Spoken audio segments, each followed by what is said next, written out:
everyone's good. We're starting up the study session, meeting of Mayor and Council, Wednesday, February 18th. And we have a semi-long executive session, so we're going to start with executive session. Ms. Quirk? The executive session is noticed as Colorado River Water Interstate Negotiations and Supply Contracts and is being held pursuant to ARS 38-431.03, A3, A4, and A6. May I have a motion to go into executive session, moved. please? Second. There's a motion and a second. Any further discussion? Hearing none, all those in favor, please indicate by saying aye. Aye. Aye. Any against? Motion carries.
Motion to return to study session, please. Motion and a second. Any further discussion? Hearing none. All those in favor, please signify by saying aye. Aye. Aye. Any against? Motion carries. Alrighty, what is the council's pleasure for item 2?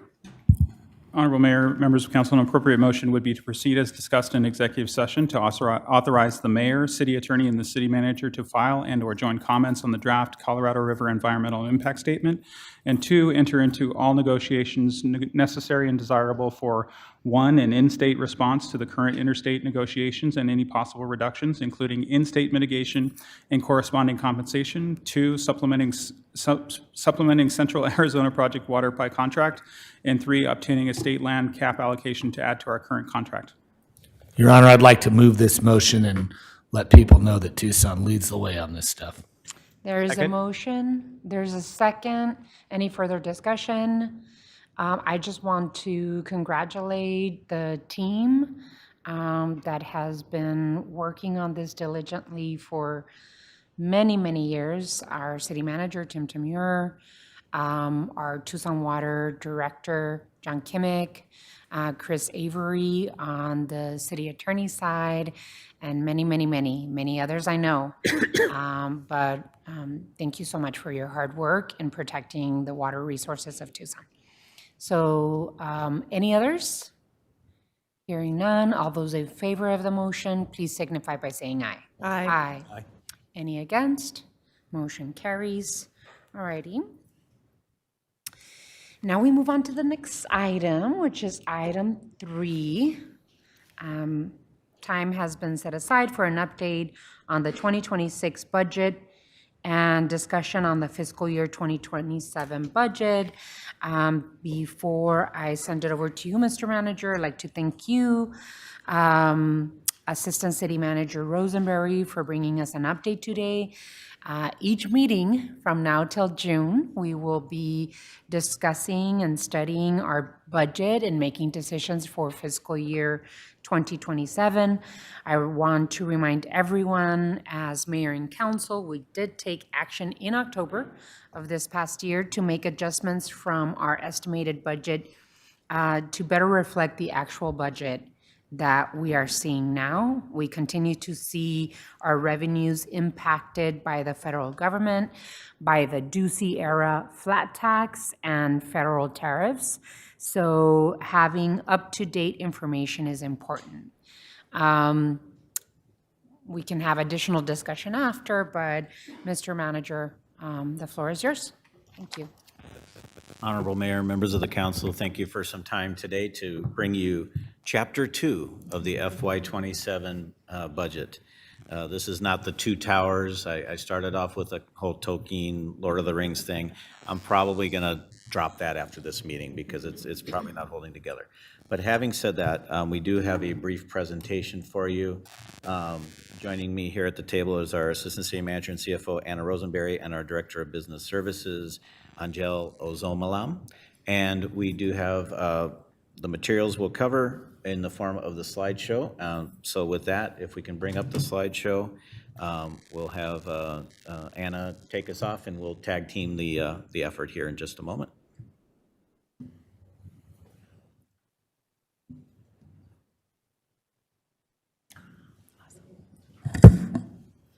Great. Thank you. So, Mayor and Council, the materials that we prepared for you for this study session conversation are focused primarily on the city's general fund.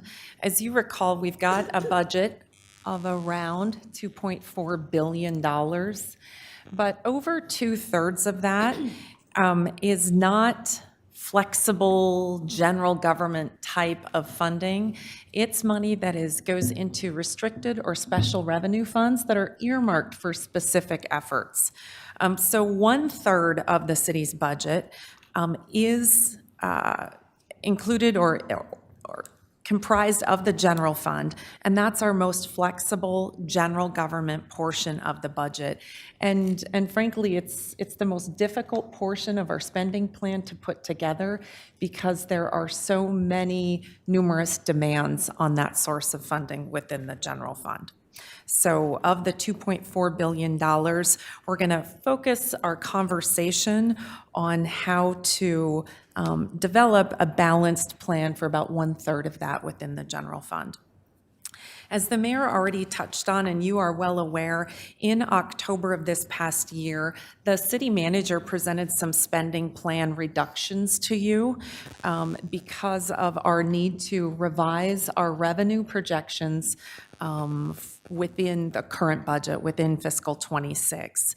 And even after those reductions were made, we still expected to have an operating deficit of over $25 million in our current year and an available fund balance position of negative $10 million projected if our revenue situation didn't improve during this current fiscal year. And it was clear to us, we talked about at that time how we would need to monitor our revenues, monitor our spending, and do some more work to bring forward to you some solutions within the current year budget to not end in those deficit positions. Within the memorandum for today, Table 1 shows a number of additional items that we're putting forward for discussion.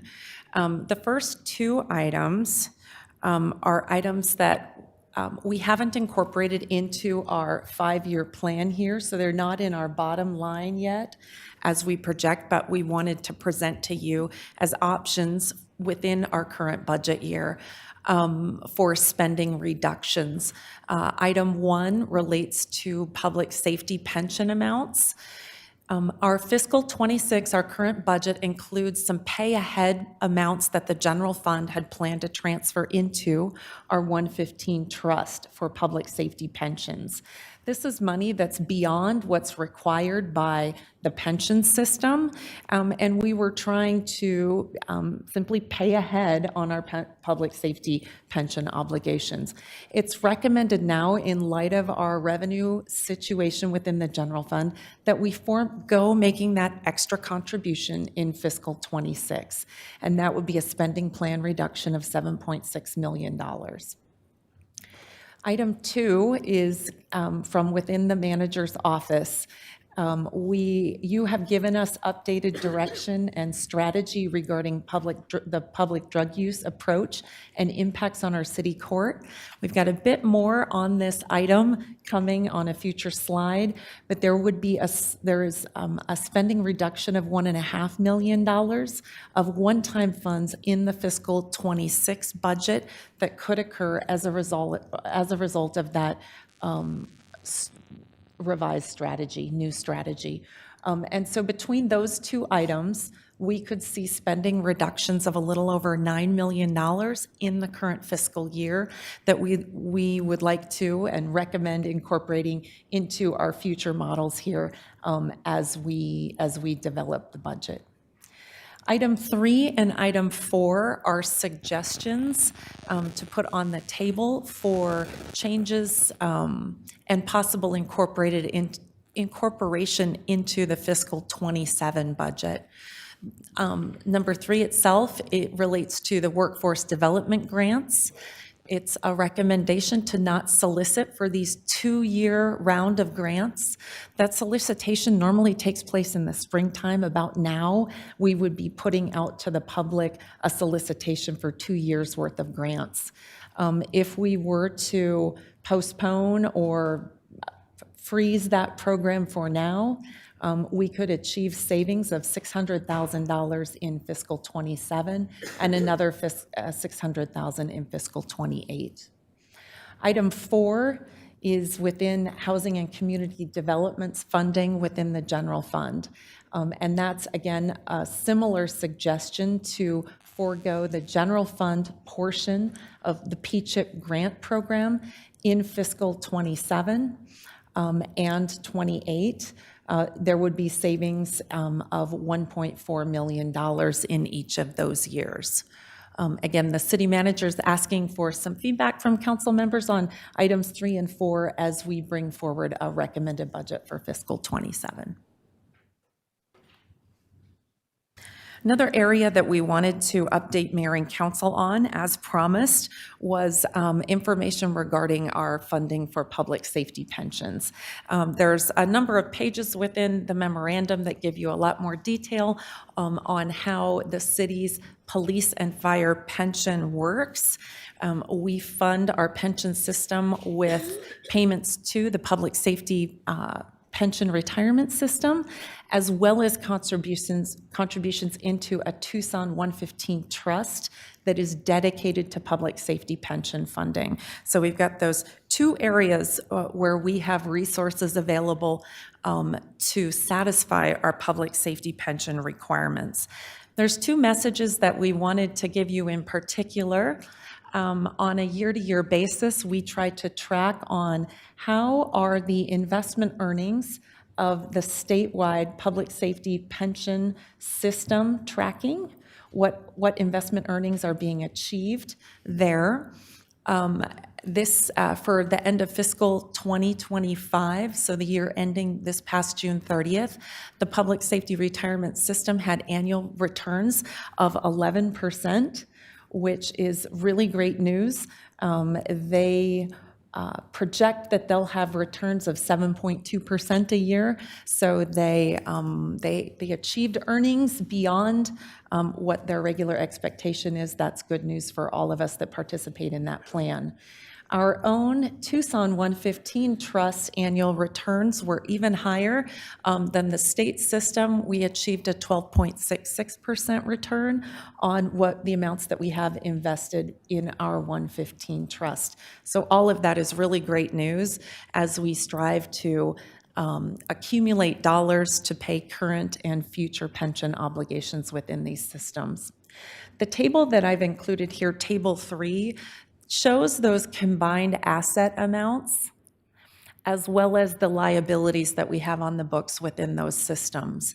And if you take and compare the assets that we have and the liabilities, it shows you our unfunded liability, the amount that we continue to work to find assets to fund.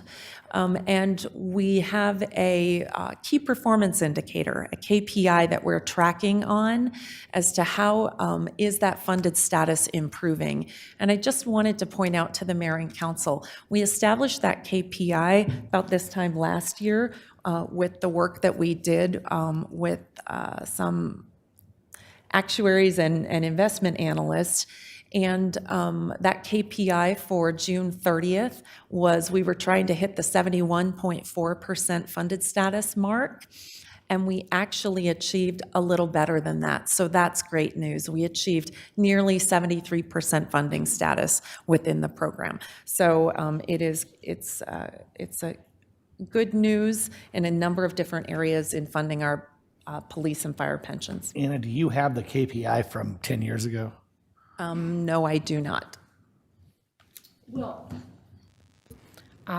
save additional questions till the end of the presentation because there's definitely a lot of commentary I want to add. Right, okay. Next, I'd like to talk in particular about the work that we have been doing to get into the numbers, and we give you a lot of numbers in this memorandum about development of the fiscal 27 budget. During this conversation, we have not provided our full 5-year plan. There's a lot of columns on the spreadsheets that we gave you, but they actually look at fiscal 25, which was our last fully completed fiscal year, fiscal 26, the year we're in, and fiscal 27, which is the budget we are working to develop. When you get additional versions of this from here on out, you won't just be seeing the year that we're looking to develop, fiscal 27. We'll be looking to project our spending plan even further, 5 years into the future. But this year, because we've got, not this year, for this study session, because we've got such issues and areas of concern within the development of the 27 budget. We haven't provided that projection yet. We're not in a good spot to do it yet. But you will be getting this as a 5-year forecast in the future. The memorandum itself, it gives you a lot of details about how the fiscal 26 projection is being developed, in particular six highlights, and then a number of items related, 11 items related to how the fiscal 27 forecast is projected. Top line for us, revenues are not expected to grow much in fiscal 27. That is the projection that we're developing. We've already talked about how fiscal 26's revenues are coming in lower than we projected and lower than we budgeted in the current year. So we're developing this plan with the concept that we're not expecting revenues to grow much in the coming fiscal year 27. In developing our current fiscal 26 status as well as the plan for 27, we've incorporated the COPS grant. That's a Department of Justice grant that will give us and allow us to add up to 50 police officers, and we've got a plan to get those officers added in fiscal 26 and 27. There's a local match requirement, as well as a need to provide the equipment for those officers, and we've been working to incorporate that into our spending plan. We wanted the mayor and council to be aware, as we had been working on the 25-26 budget, there were amounts within the general fund that now total a little over $35 million that have been allocated, earmarked for the support of our Prop 407 projects. When we look at how our actual cash will be spent, at this point, we are not expecting to need that money in fiscal 26 or 27.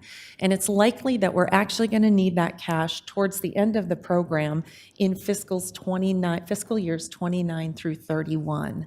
So when you look at our bottom line in fiscal 26 here, it's a positive number. And a big part of that positive number is because we've removed that $35.4 million from the spending projection in 26, and it needs to be added in years 29 through 31. As you are well aware, I think all of you know, we've been talking about it a lot. It's a very important part of the development of fiscal 27 is year 2 of a 3-year plan for investments in employee compensation. We, as we develop this budget and the difficulties in balancing it, we continue to include the money that is needed to implement year 2 of the employee compensation plan. So you'll see there's $14.4 million included in the general fund that are the amounts that current estimates on what is needed for year 2 of the compensation plan. Our development numbers also include $15 million in pay-ahead amounts for public safety pensions. Even though we're just making a recommendation to make a cut to the 26 amount, that's still an important piece of what we recommend mayor and council do and plan for in paying off those public safety pension obligations. So we're trying to incorporate pay-ahead amounts in the fiscal 27 budget. We've also planned in fiscal 27 to increase our capital fund within the general fund to a total of $8 million. In fiscal 26 was the first year that we established this amount, and that was a $4 million amount. We're trying to build up to a total of $20 million a year in the general fund for capital, trying to do that in incremental amounts and get to that $20 million amount in fiscal 30. We've also met with directors and departments about reoccurring and one-time unmet needs that they have within their base budgets. Our development numbers here show a $10 million amount, kind of placeholder for reoccurring unmet needs, and a $5 million placeholder amount for one-time unmet needs that we're trying to work into a spending plan. I'll just jump in for a couple of quick comments before we leave this slide. One is that the fact that we're moving that money to future years for Prop 407 does not signal that we're behind on Prop 407, or we're delaying Prop 407, or we're not delivering Prop 407. It actually is, we are pulling the next round of bond debt as early as July, which is the voter authorized funding, is this bond debt that we take out and then we pay back. The bond debt coming in July means that we'll have the cash infusion we need such that this general fund can go back into reserve. So it's not signaling anything wrong with 407. In fact, it's signaling everything's right with 407, and our next bond issuance, knocking on wood, market holds, would be as early as July. We showed you the KPI on PSPRS. We still want that to be an annual conversation of the pay ahead, but because we exceeded the KPI for last year, that's why the $7.6 million reduction for this year is warranted. But we're including it as 15 for next year. When we bring you the balanced budget, I expect that number to change from 15 million to something that starts and ends with a 0, but it's still an annual conversation to have with you. And then regarding the unmet needs, the directors did a great job of literally putting just the bare bones on the table of how much their budgets would need to change in order to just break even on current level of service. And their numbers totaled close to 27 million. We've got 10 plus 5. Those numbers will go down, not because those aren't necessary needs, but there's a number of ways we can address it, including some of those are one-time capital needs that our directors are accustomed to. There's never a budget for that, but we established the general capital fund. So some of these things that they requested as unmet needs will actually be part of the general capital fund now that we have it. So just 3 little explainers there that 407 is on track, PSPRS is ahead of the game, and the unmet needs are actually working their way into our financial plan. Okay. So the next 3 slides have the tables of the financial plan, not because I think we're going to talk about every number here, but I wanted to draw your attention to a couple of those numbers. Tim and I, as we're looking at bringing forward a balanced budget, we're particularly focused on 2 of the numbers that I have circled here, and this is the projected operating surplus or deficit. As we've already talked about, I'm showing those numbers circled for fiscal 26, our projection for this current fiscal year, and then fiscal 27, how things are developing for the coming budget. This expresses what are our ongoing revenues versus our ongoing expenditures. We want this to be a positive number, and it's not looking positive the way things are sitting right now. And so again, this particularly, it shows you the difficulty that we've got with our base budget. The way things stand right now, we've got way too much spending for the amount of revenues that are coming in. We need to continue to work on these areas so that we have structural balance. Current revenues can support current expenditures.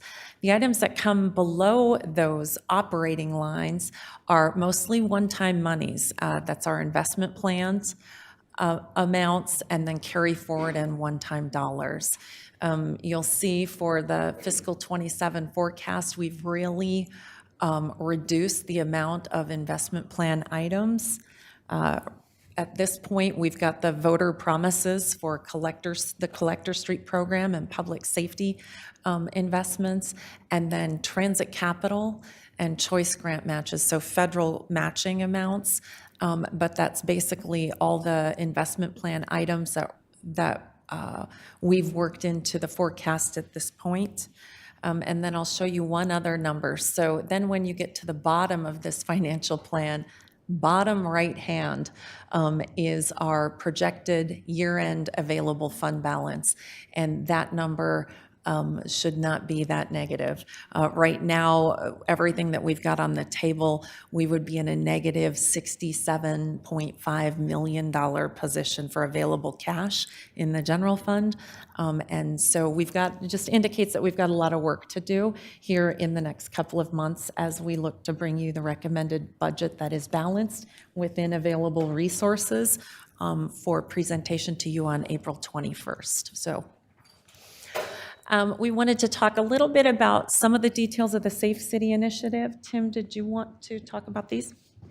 Thank you, Anna. So, Honorable Mayor, members of the council, with your emphasis on the Safe City Initiative, we do track a number of things that are related to those efforts, which are holistic, intersectional, and cut across our whole community. Specifically, you've given us recent direction to adopt and implement a transit safety, security and safety program. There is $500,000 allocated to that. That is one-time money. That is for approximately a year's worth of work. This is something that we will have to determine what level of effort moving forward and how to budget for it. And I will say that the outcome of Props 418 and 419 would influence whether funding is available for that outside of the general fund. We do have the continuously evolving approach to open drug use and enforcement, and the fact that that $1.5 million of one-time dollars is not being recommended to be deployed at this point is not a reflection of a backing away from holding people accountable for open drug use. It is a reflection of the evolution of the conversation with the county and the county attorney's office. These are actually court cases that should be processed through the county, and we are now at a point where we believe more of those court cases will be properly adjudicated in the county court system. Therefore, we don't need to stand up a pretty significant expansion of city court. It does not mean we're not doing the enforcement. It means we're actually enforcing it, and the correct court will be handling those cases. We do expect that as the county absorbs that additional work, they might have a further conversation with us about perhaps partnering on funding some of their effort, but it would be significantly less than us taking it on our own. And just to jump in on that particular point, it also does not mean the expansion of community court that we had requested previously, correct? As part of the Safe City Initiative? Correct. The previous expansion of community court is still in place. Okay. And then the last piece, which has a lot of detail to it, but that COPS grant is a significant investment in additional officers on the streets of Tucson. It is a great opportunity to leverage federal dollars to help us ramp up into that new number. Assuming you accept our new chief later this evening, we'll be working with our new police chief, Monica Prieto, on all the strategies around recruitment and retention of our officers.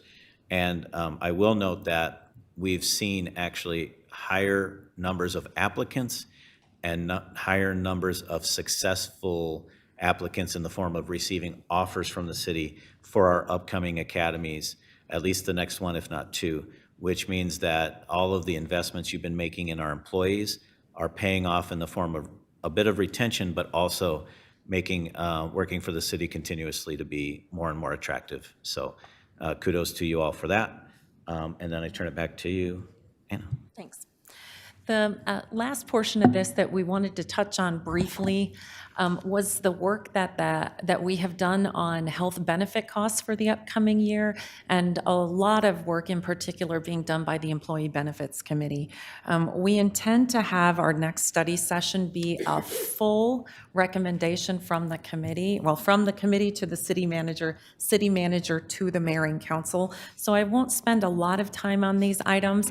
I just wanted to say that the committee has been working on this $11 million estimated cost increase coming our way for fiscal 27. That's the amount that they have been looking to problem solve and find ways to address through a number of measures. They've been looking at new vendor agreements. We did large bidding of the package of medical, prescription, dental, wellness, and EAP agreements that, result in spending of about $80 million a year for the city on these programs. They've also been taking a look at plan choices and plan design changes that will be a part of the recommendation that comes forward. The committee has been seeing a number of details and implications for unblending retiree monthly premium amounts, as well as continuing to step into self-funding of our dental program.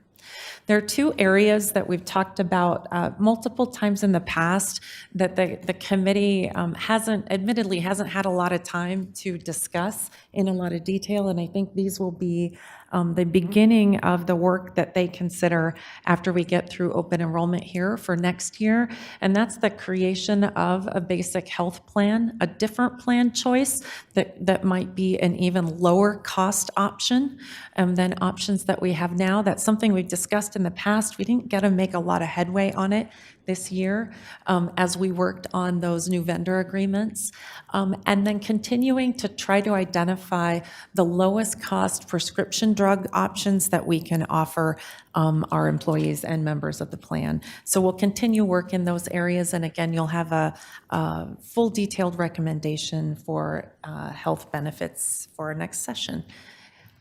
And I'll post the budget calendar here. None of these dates have changed since we spoke to you last. We're working towards that recommended budget on April 21st. And that's everything we have for you, Mayor. Thank you so much, Ms. Rosenberry. I really appreciate the presentation. I just wanted to comment on your very second page of the memo in the budget that talks about PCHIP general fund allocation and workforce development grant from general fund allocation. And I understand that we find ourselves in a very, very difficult position in terms of our budget. But I really believe that it's important that we keep general fund line item for PCHIP and nonprofit organizations, especially during these times.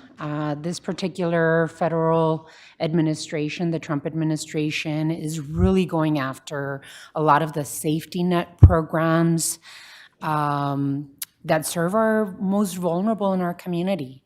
And so I will really take a definitive stance against cutting our PCHIP funding from the general fund.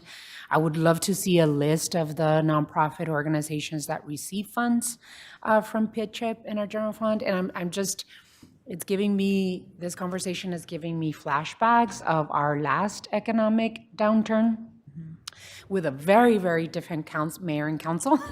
And at that point, there was so much push on mayor and council to eliminate the general fund allocation for nonprofit organizations. At that time, we were funding from general fund, I'm thinking it was like $3 million or $4 million.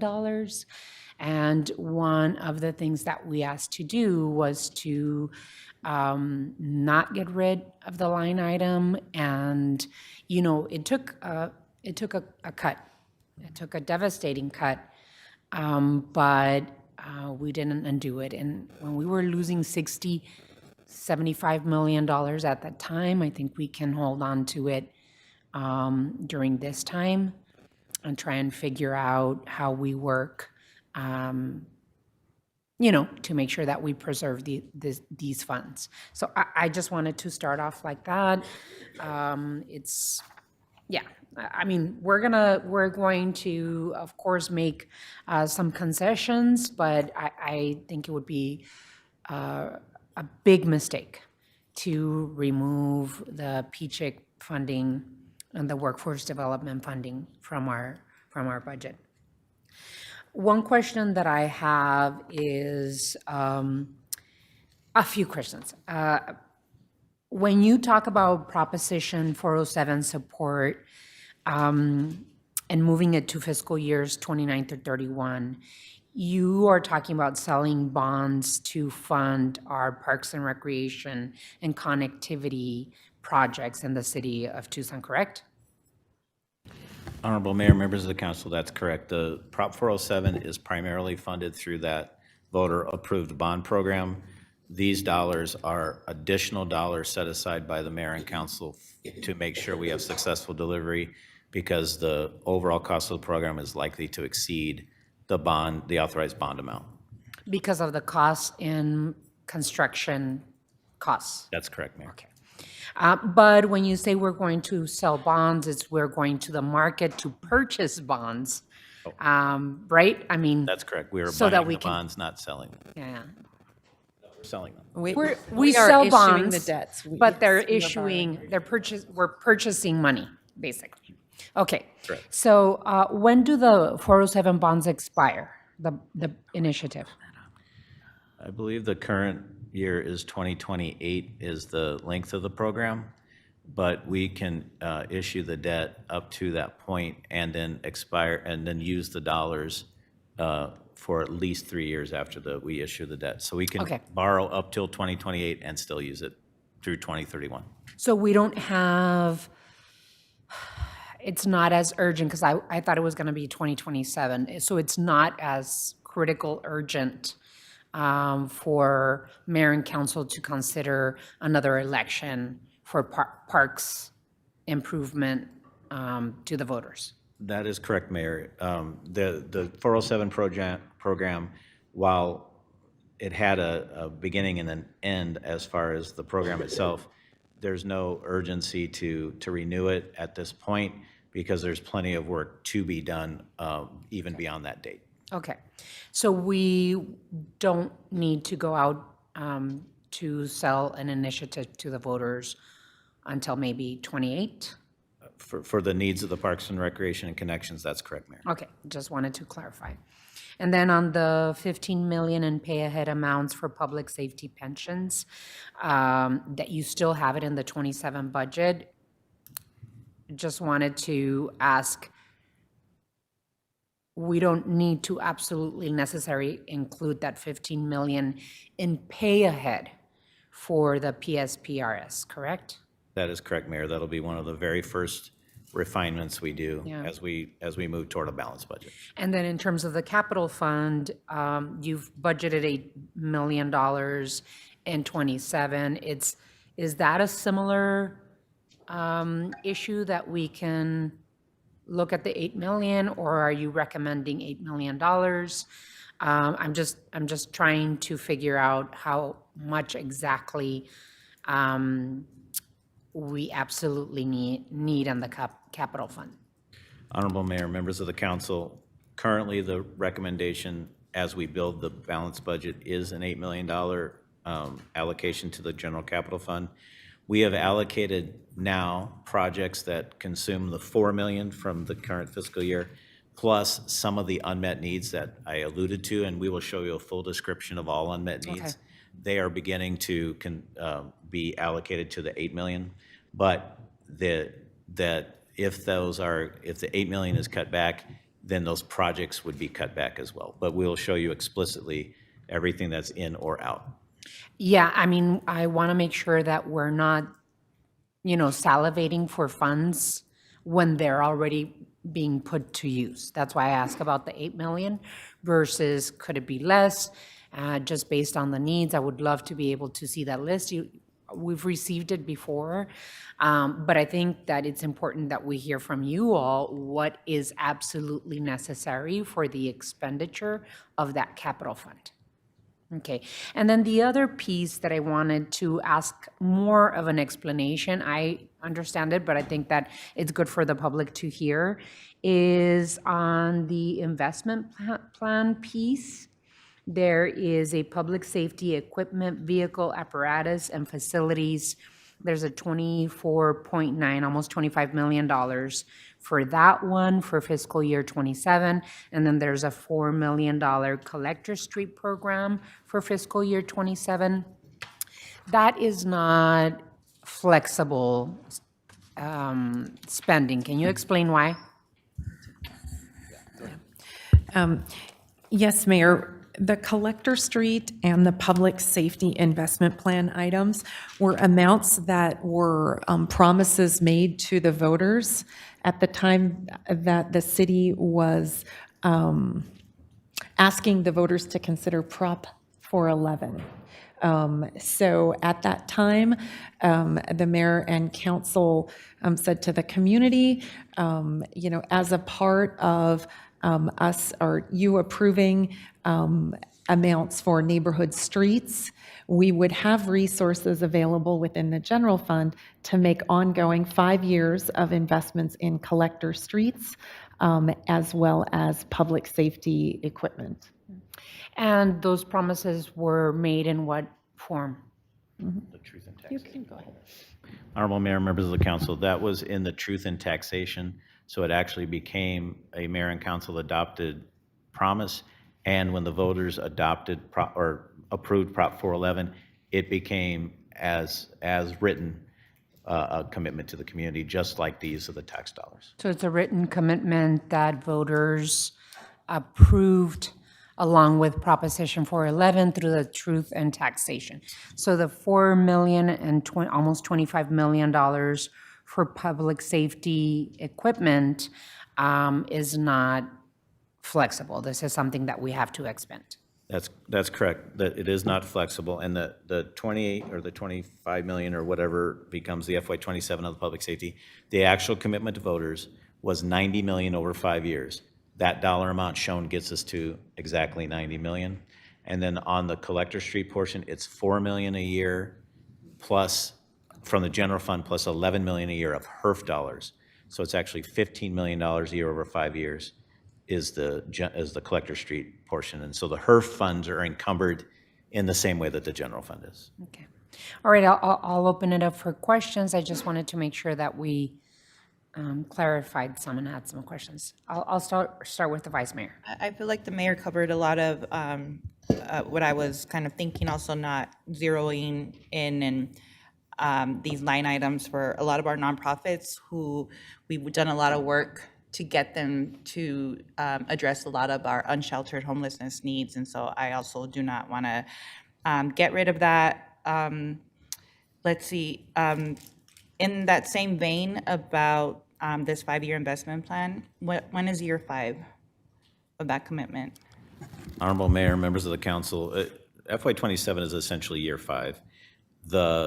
So there, you'll see that the investment plan, once we're done with these public safety and collector streets, you'll see that kind of drop off. It's no longer a commitment past that. Although to the spending the full 90 million and the full, what turns out to be 75 million on collectors, that'll be budgeted until complete. So you might see it lingering for another year or two, but there's no additional dollars owed to or allocated to those programs. Is there any kind of swapping we can do, knowing that after fiscal year 27, we'll no longer have those commitments to kind of help us with the budget balancing?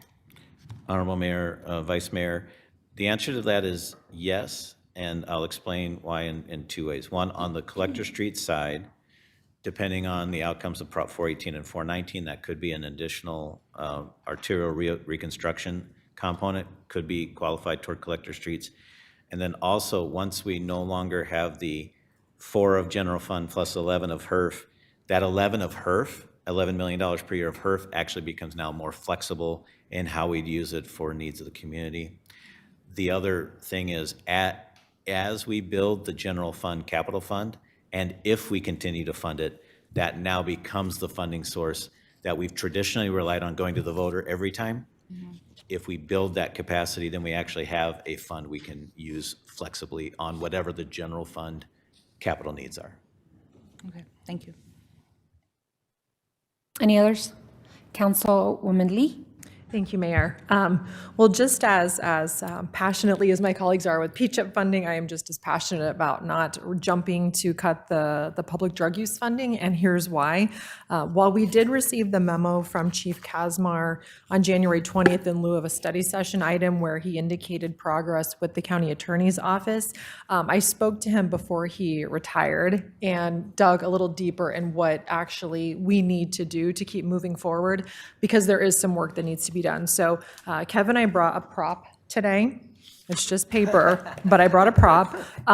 In talking to Chief Kazmar, what I understood is that he and the county attorney agreed to take a process that is currently done for the felony interim complaint form.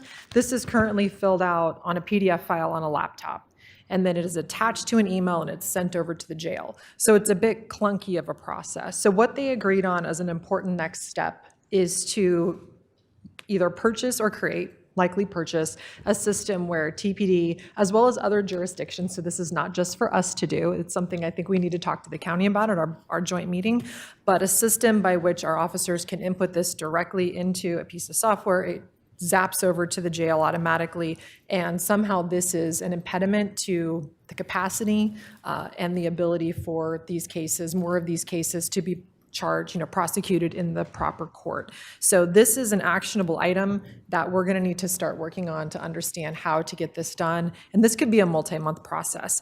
But in talking with the team and speaking on court capacity, one item that became visible to me yesterday, and I know Councilmember Cunningham is really passionate about this too, is the alternative to jail video court pilot that we're working right now with ODE.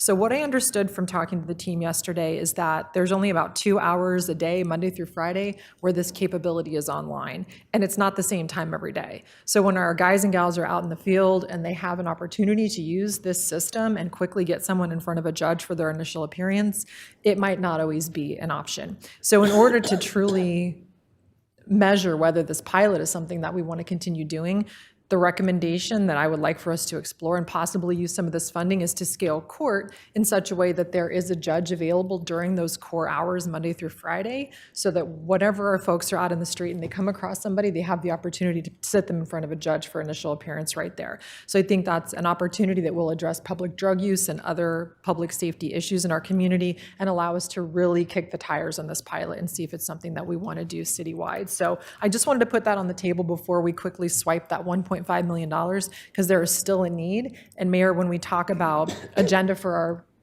joint meeting, I would really like for us to consider if this is something to talk about. So yeah, eventually phase 2 would be scaling up beyond the Monday through Friday from talking to the team, but for now. Weekends and evening hours. Yes. So I just wanted to put that on the radar before we swipe those funds. I would like to maybe work with Judge Klotz to evaluate what it would cost us to have that capability for a full Monday through Friday, 8-hour capability for the team. Anything else, Councilwoman? Oh, well, yeah, on that, no, I don't want an AI judge, Kevin. We're going to stick with human in the loop here. One thing, though, that is just a side note as we're looking at the budget, when we had our parking conversation, it came up about the cost of parking for our employees downtown when they come to work and the amount of money that we're giving them to offset that. And I would really love in this budget cycle for us to figure out a mechanism, whether it's that they expense it every month, so it's precisely what they're being charged, or we evaluate that. But it makes me sad to think that our folks are having to spend a lot of money out of pocket just to be able to park to come to work. Yes, so just a random. Councilmember Cunningham, it looked like you wanted to jump in. Councilmember Dahl, Councilman Barajas. Well, thank you all for this informative presentation. I just want to reiterate my request for a one-pager and some social media graphics to help us communicate this information to the public between now and the May 5th public hearing. I want, if the materials can show the information about what makes up the total budget and what makes up the general fund, would be really helpful to help clarify and communicate, along with some materials depicting the impact of the reduced state shared revenues and other changes to revenues would be helpful. And I think that will, providing this information to the community will really help when we're communicating with our constituents. Thank you. Councilmember Schubert. Thank you. Thank you so much for the thorough overview and for all the work that your team has put into the budget research and projections so far. And I appreciate my colleagues coming together at the table to have some pretty difficult conversations. We know that the budget is a moral document, and I hope that we can effectively put forward a budget that prioritizes our most critical needs and most effective strategies to address them. So I was happy to hear Mayor Romero and Vice Mayor Santa Cruz highlight the P-CHIP program. I feel the same way. I'm really driven by thinking about what the greatest dangers to our residents are right now and how we can ensure we're investing money to address those needs directly. And, the P-CHIP program is research-driven. It gets at all of the different things that are threatening our residents right now, thinking about the fact that our roads are really dangerous. We've already had at least 14 fatalities so far in 2026. It's also clear that having people living outside or constantly on the move without consistent shelter is incredibly unhealthy and dangerous, a situation that at least 2,200 community members, which is a low estimate, face every single day. And it's clear that the cost of living and being able to afford lives that offer safety and stability is hurting too many Tucsonans, with nearly 1 in 5 living below the poverty level. That's kind of what I'm carrying into these discussions as well. And I know that we're in a very tough situation with deficits, but it becomes even more important in these moments of scarcity to be value-driven, to think about things like Councilmember Lee wanting to present practical alternatives to jail and getting people through the system more quickly. I love Councilmember Baraja's suggestion about public-facing content so that our constituents can understand that we only really have control over like a third of the budget, but what is the thinking that we're taking into these conversations, not just looking for cuts, but seeing some of these investments like P-CHIP and some of these other research-proven interventions, in transportation, housing, community development, workforce development, that these are generative and these are going to be the things that make us more resilient as a community. And I also really agree it's important to understand the impacts of anything that we do cut before we cut it. So I'm looking forward to seeing the list of nonprofits and just digging in a little more to into what it would mean to take away that funding. And then just want to put continuing fare free transit on our radar as we're going into these discussions, because I know that we're looking for ways of making money, but I think it's important that a policy we've had in place for 6 years, that we fully understand how that's impacted Tucson. For example, we need to know how much it will cost us per dollar collected to charge fares again before making any decision. And I haven't seen a price tag for that yet. So, the other part is that we need to understand the impacts of value-added tax and other revenue associated with transit, like increased sales taxes. There's other ways that we have benefited economically from accessible transit. Tucson, unlike most other cities over the pandemic, didn't experience the same hit in ridership because the mayor and council led by Mayor Romero was visionary and decided to invest those ARPA funds in transit, in helping our most vulnerable community members. So we need to figure out a way to track the value-added tax and the other revenue associated with access to fare-free transit.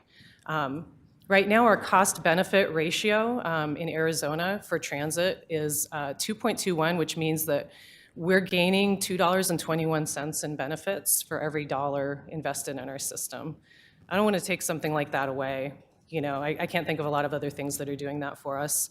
A study conducted in Kansas found that the annual economic impact of continuing to suspend fares raised regional employment by 24 to 83 jobs, increased economic output by 4.2 million to 13.8 million, and also increased personal income in the community by 1.3 million to 4.6 million using their econometric forecast model. I can't think of anything else concrete right now that would be increasing people's personal income and making it cheaper for them to live. So just want to plant the flag again for our transit system as we're going into these difficult budget conversations with a very real deficit, but just really needing that comprehensive analysis of anything vital to the community that we might be looking at cutting. Thank you so much.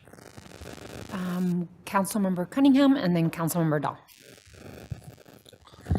So a few things. Number one, whether we do free transit or not free transit, there's still some things we can do on the bus for efficiency that can probably actualize savings. I'm looking at some of the routes that we have, and we've gone through in our office and kind of taken a look at them. Some of them wind around. Some of them don't actually go all the way to where the end of the line should be. There's actually some expansions in some routes that I'd like to see, but also some routes that probably we probably shouldn't use or should be very incremental during specific times. The other thing I'll say about transit is I still think there's a big piece of paratransit that we're kind of missing an opportunity on, where we can have service delivery and enhanced paratransit for individuals who are either full paratransit, but also people who are not wheelchair bound but still need paratransit. And so I still think we're missing the boat on a couple of things there. Number two is I'm going to come back and talk about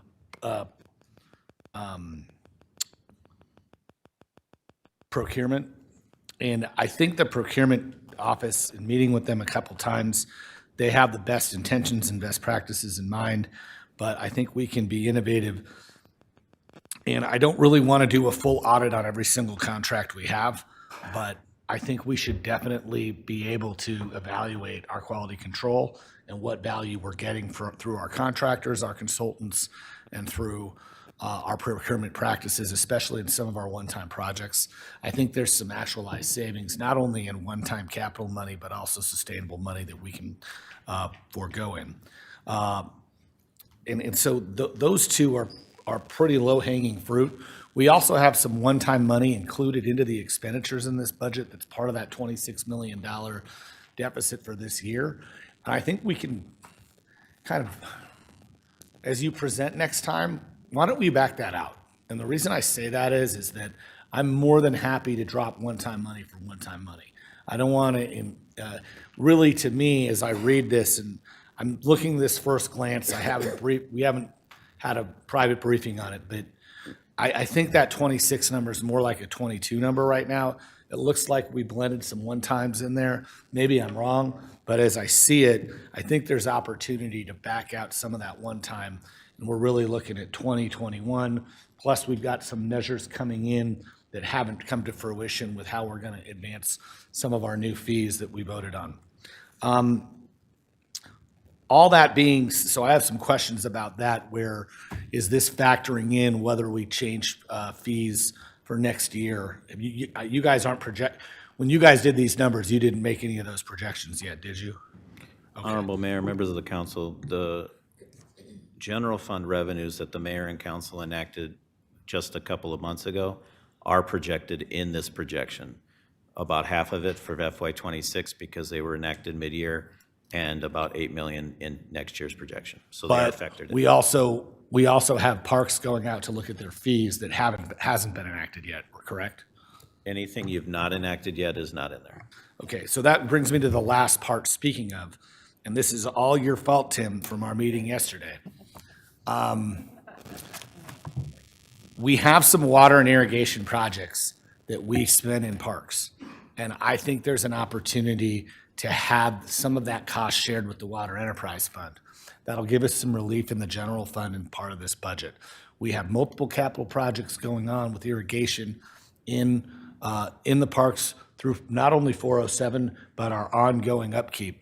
And I think some of those, if they are related to conservation and they're related to saving water and a better efficient water, I think there's some opportunity to actualize some savings in a couple of those I projects. think we did this before with some projects that were Yes, we did. Jesse wasting Owens Park. us lots of money in water. Yes, Jesse Owens Park, which we talked about yesterday into my meeting with Tim. That's why this is all his fault. So I'm taking a look at that and I'm thinking, if we kind of make that a little bit, I don't want to do that all the time. We can't literally go back to the well every single time we have a budget deficit, but you see what I did there? But the bottom line is, I think there's some opportunity there with, 2 or 3 million, maybe $1 million or 2 over the next 3 years. So when you really start thinking about it, for at least this fiscal year, we can bank back about 15 of that 26 that's down right now. And if we can do that, that 67 number becomes a 58 number, and that's a lot more manageable once we get under 50 million. So those are my thoughts today. I'd love to meet with some of the department heads and some teams.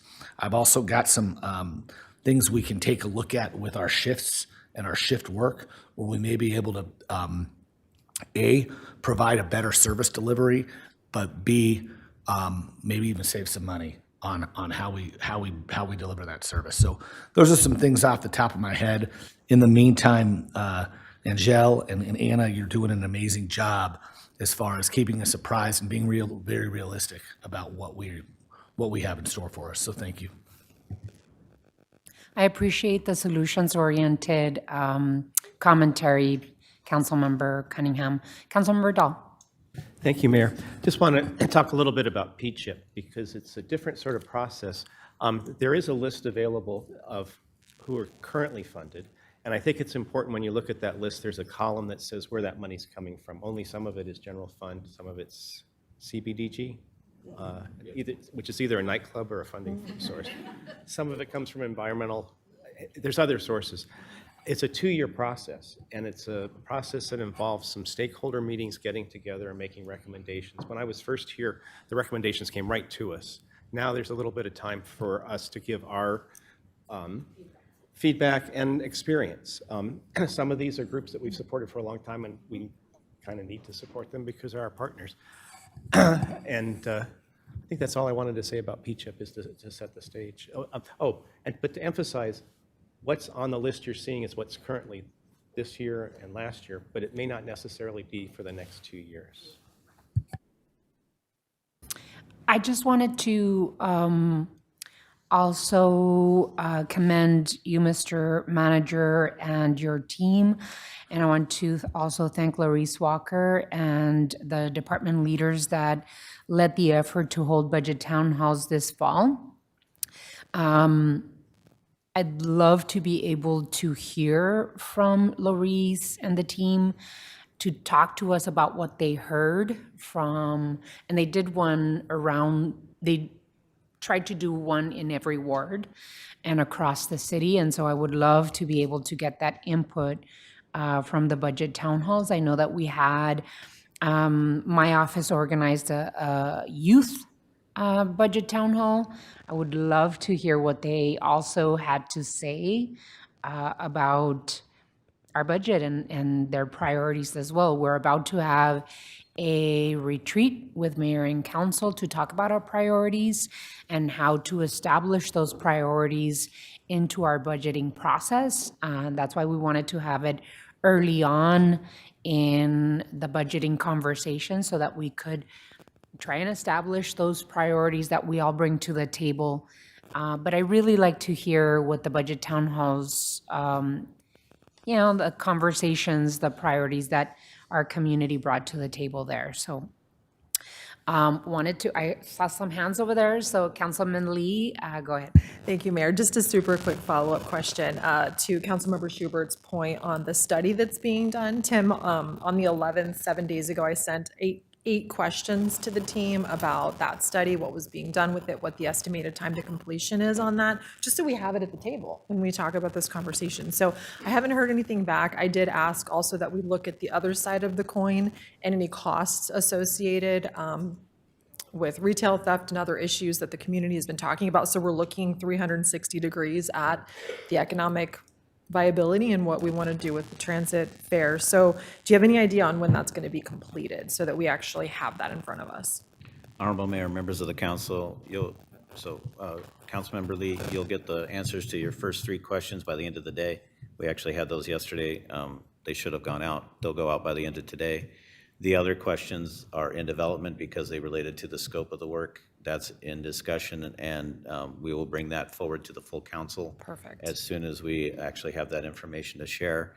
I'm expecting that by the first meeting in April, roughly, would be a time when we would start having some of this information to review. So it would be prior to me presenting you a budget, but not by much. Okay. But certainly before I present to you a budget. Perfect. And That's what I Tim, was it would be hoping to hear. wonderful to make sure that the questions submitted by mayor and council to you all regarding the budget, it would be wonderful to get the answer, all of us get the answers so that we are all on the same page. You know, in terms of transit, I would also love to know how much does it cost to gear up charging for fares, right? Because it's important to know, do we have the machinery and technology necessary to do it? If not, how much is it going to cost to, you know, start gearing up? It might, you know, we might have to move in a direction of, especially if Prop 418, 419 don't pass, we're going to see not just us not collecting the fares, but it's going to be a $35 million hit to transit in a time where the budget for our city, we find ourselves in a, $67 million deficit right now. Without the additional work that we still need to do. And in terms of solutions-oriented, I think, you know, I welcome ideas in terms of how to cover the hole in our budget deficit. I welcome people sharing, my colleagues on the council sharing how we're going to cover a hole, $67 million and a potential $30 million cut to transit. So any others wishing to be heard? Councilmember Schubert. Thanks for bringing up RTA Next. Because I mean, when we're talking about the budget, that's one piece, right, of the revenues and expenses that we're sustaining. And it is hard sometimes in these conversations to not think about the $20 million per year that passing RTA Next would leave us doing, continuing to subsidize transit for the region. A solution that I've been hearing more and more about from constituents has been coming up with our own proposal. And that could involve other regional partners who want to jump in with us, but something that we could control ourselves and that would reflect what voters would actually want to support. So I've been hearing lots of people saying, you know, I don't feel the plan reflects my priorities, but I do very much believe that our system needs investment. So I just want to say that I believe that that is something that we should try to pursue and not assume that we know what people think, but put it to the voters. That is a good suggestion. The only problem with that is that it really is not based on reality of the loss of $30 million immediately to the system. And so and I think your question previously to trying to fund or find bridge funding, and I don't know if the letter was included in today's items. How can we cover a $30 million hole immediately to the transit budget? I think that's an answer we have to find, and elections cost money. And so where will we find the $800,000, $1 million that we need to put it on the ballot when we have a $67 million budget deficit? So if you have any ideas, please write them down and share them with all of us, besides an election. Thank you so much. Yeah, I've been spending an unhealthy amount of time debating about this lately with folks. And I appreciate you pointing out the very real risk of the pain of a funding gap. But my understanding is that other towns within the region could vote to raise their own sales tax to fund transit if they decided that was important to them. And I also think that, you know, if we move quickly, we can minimize that pain. But I have argued with people, constituents who, as you know, Ward 6 has really engaged constituents who get really nerdy about this stuff. And, you know, what they say to me is that the pain of a few months or even a year compared to 20 years of something that they don't feel supportive of, you know, is an easy decision for them to make, even though in the short term it would be hard. But I believe that it would be important to offer our regional partners the opportunity to pay into the system that has been benefiting them and that Tucson has been subsidizing for a long time. I'm not going to continue debating. We could do this outside of the chamber, but a $30+ million hit will involve layoffs. So I'm not gonna vote for a budget that lays off people, that keeps the bus free. I will not. I just want to let you know that right I now. mean, those are the realities that we need to bring to the table. That's why I'm saying, hey, bring me some realistic solutions, and we should consider everything. I'm just, Honorable Mayor. just saying we need to make sure that we bring solutions to the table, as opposed to, no. Honorable Mayor, if I may, we Yeah. do have this on the agenda, the RTA next discussion, so if we can, Maybe we can move Push on it to to that that. item. Thank you. The next item, if there's no more commentary or questions, the next item is the large water users. We can continue on with the RTA next discussion if you'd like, however you'd like. How are you feeling? You're good to go? Okay. Alrighty, so as we move on to the next item, we have the large water users item as requested. Time has been set aside to consider and receive information presented by staff and the ad hoc committee and to provide policy direction as appropriate regarding potential next steps for large quantity water users. Mr. Manager, can you start this item? I would like nothing better. Thank you, Honorable Mayor and members of the council. Joining me here at the table are Water Director John Kamik and our Chief Resilience Officer Fatima Luna. They have been co-leading, along with our consultants, the discussion with an ad hoc group of community members and subject matter experts looking at potential updates or revisions to the large quantity water users ordinance that you've already adopted. So I just want to stress you have an ordinance on the books. So you have, the community has protections against a large water user coming in presently. The challenge was, should that ordinance be amended or adopted or evolved to better suit Tucson? Because we did, quite honestly, bring that forward pretty quickly in order to just plant our flag, as Councilmember Schubert might have said. So with that, I will turn it over to Director Kamik and our Chief Resilience Officer.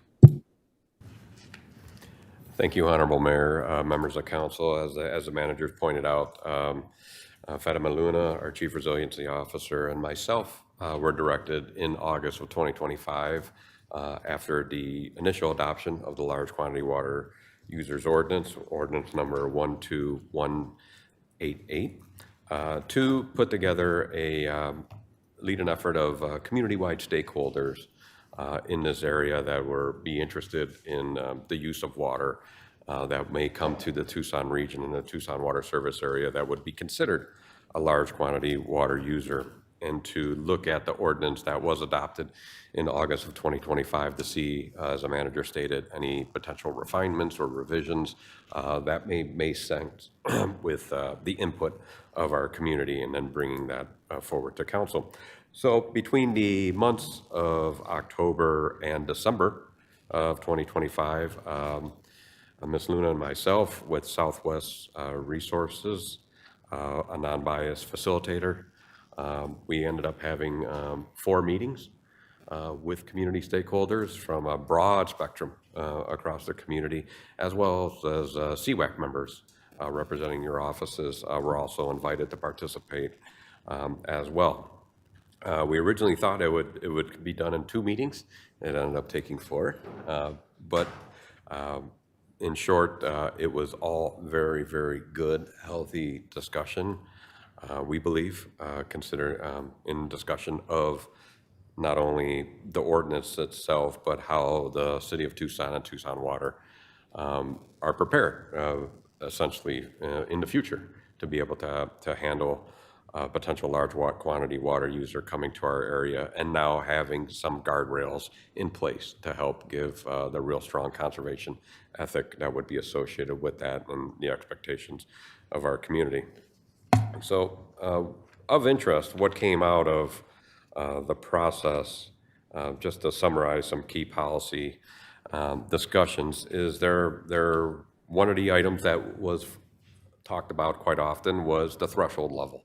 The threshold level currently in your ordinance is 10,000 CCF a month, and that's a monthly average. Anyone who comes to the city as a large water user would have to disclose their intent of the water and how they would use it, and if that average ended up above 10,000 CCF a month on average, then it would trigger the remainder of the ordinance, including water conservation strategies and planning associated with that. So there was discussion on that level. There was some within amongst the group who wanted to potentially change the level or review the level and all that, but there was not a real consensus of making a change at this time at that level. Other discussions that happened were related to the water conservation plan itself. There was discussions on what does a water offset actually mean. Is that just water offset for potable use? Would water offsets be required for recycled water use? The good, healthy discussion in those areas, as well as many members of our stakeholder community saw that, and let's say an industry, just using an industry as an example, that made an investment to the reclaimed water system of the city of Tucson, that would be considered an offset, where some others in the room see the reclaimed water system and the future of reclaimed water system to have to require the same level of offset if it was drinking water that someone was on. So it's just different philosophies moving forward, but all in all, good discussion on there. Some of the other items that came up as staff tried to maintain a non-bias role in letting the community talk amongst themselves on the ordinance, but we did see the flexibility. They recognize the flexibility that a water conservation plan is something that can be creative, either technically or scientifically, and would help the community in the long run if we keep it broad enough where people can bring maybe new ideas that haven't even been discovered yet in the water industry to help save and conserve as much water as possible, and allow that to be something that council can negotiate at the time of adopting a plan. A couple other items related to this was the review and the administration of the ordinance itself, making sure that there's enough clarifying language in the ordinance for the department and the chief resiliency officer to be able to make sure people are within compliance, and there definitely is room to provide that clarity in some future changes going forward. Before I summarize, I want to turn it over to Ms. Luna and have her give some thoughts on how she saw this stakeholder process. Honorable Mayor, members of the council, the only thing that I would like to add is that the ad hoc committee really was a very valuable experience for the group. So bringing together different leaders from the business sector, environmental groups, water professionals at the same table, share a meal, sharing their perspectives, having to listen to each other's ideas. It was not a straightforward, and so it really provided them with an opportunity to listen to each other's concerns when it comes to environmental, financial, or even legal considerations. And so from my perspective, that was very valuable. It gave them a glimpse of what you all experience as a mayor and council, having to listen to diverse perspectives and having to make a call based on the community feedback. So I just wanted to share that much because I do see that as a very valuable outcome of this process. Thank you, Fatima. Yeah, and I concur with Fatima.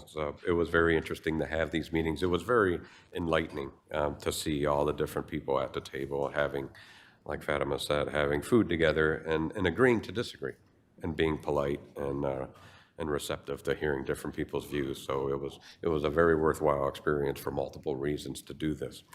So in summary, we did get a report out from Southwest Decision Resources just a few weeks ago. It's part of the package. We did distribute it to council. We have been in the process of doing follow-up meetings with all the offices to go through the elements of the discussion that occurred there. We are not at a position to recommend any changes now because I think we still need to work. My recommendation is we still need to work with the offices to come up with some particularly clarifying language to make sure that there's the proper guardrails and boundaries on some of these areas that we saw was unclear to the stakeholders, maybe as a whole, and wanted to make sure that there's given some direction on that. But I still think it's a work in progress, and we don't have any pending applications right now, so we do have the time to thoughtfully go through this and work with all of your offices individually and come up with a grand plan at the end of the day. So with that, Honorable Mayor, members of council, take questions. Thank you so much, Mr. Kimmick, Ms. Luna.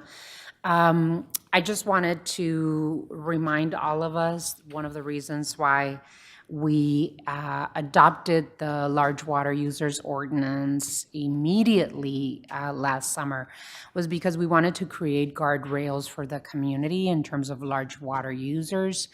The large water users ordinance was presented to us by Councilman Lee in our investigation and research work that happened last summer in terms of how other communities in Arizona were preparing themselves for large water users.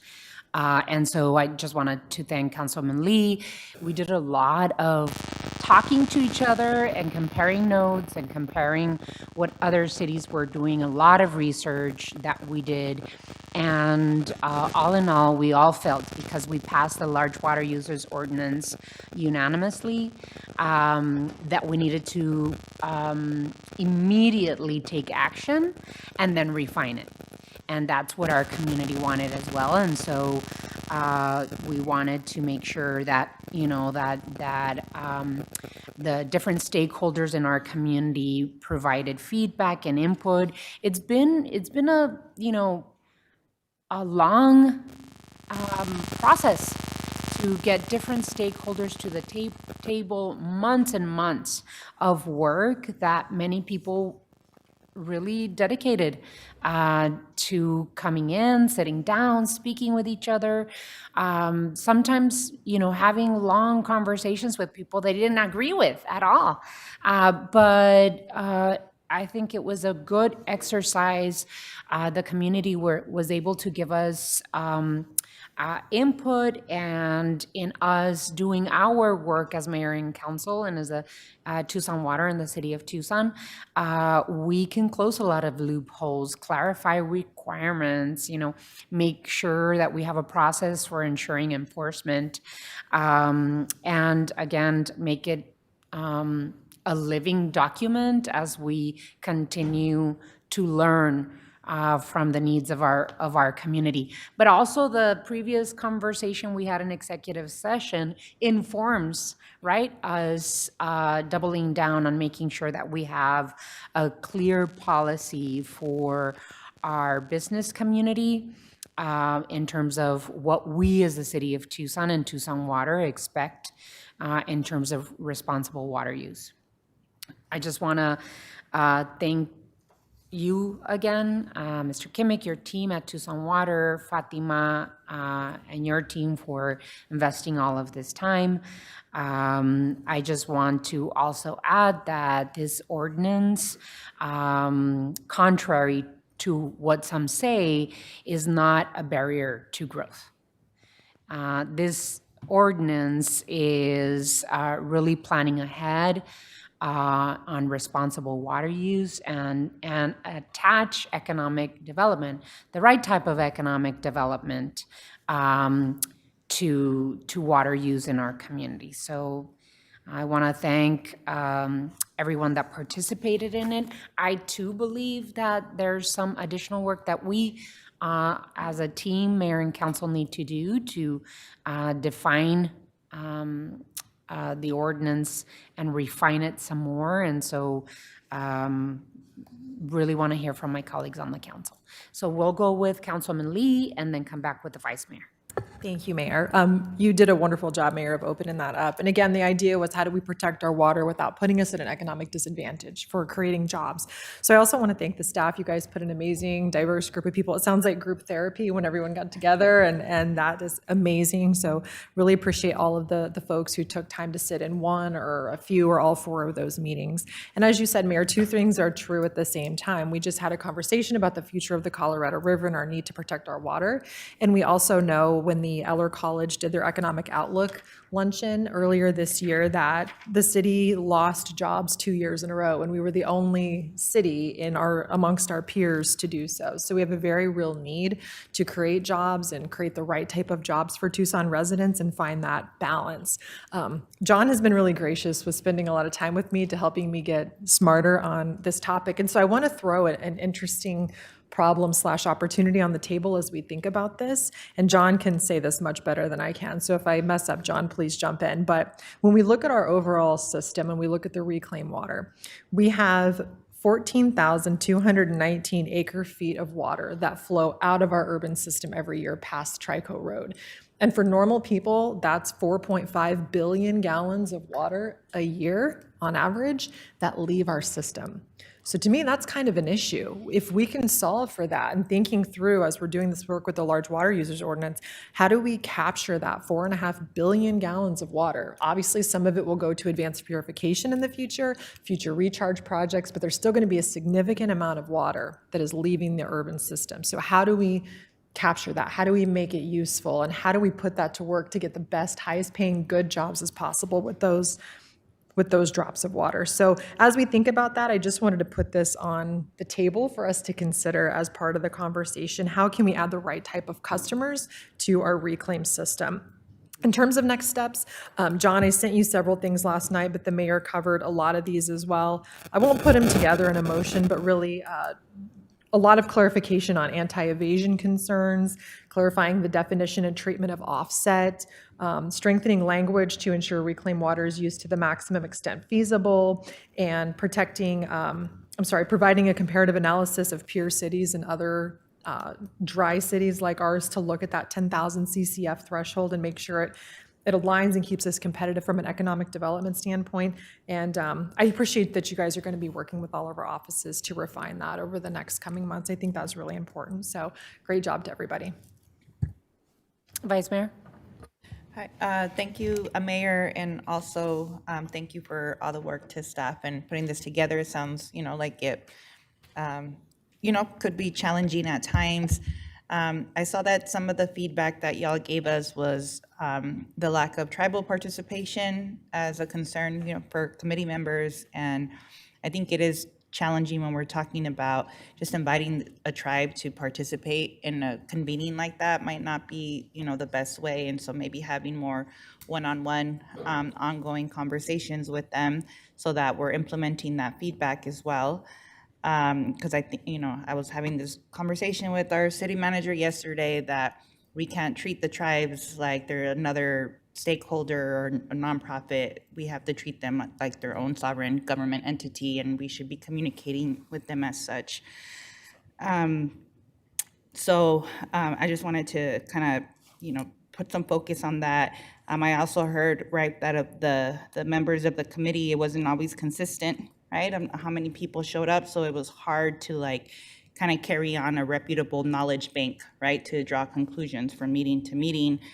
So how are we taking that into consideration moving forward? I know that at least for myself, I think the I guess the guiding value I want anybody in this committee or whoever's giving us feedback is water as a precious resource that we need to conserve.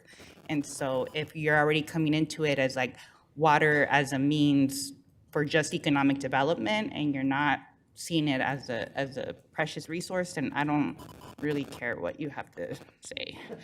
So just something else to take into consideration. And then we heard, from the No Desert Data Center Coalition that they had some suggestions about the memo lacking context of the current large water users in Tucson, including the University of Arizona, an average hospital, grocery store, small farms.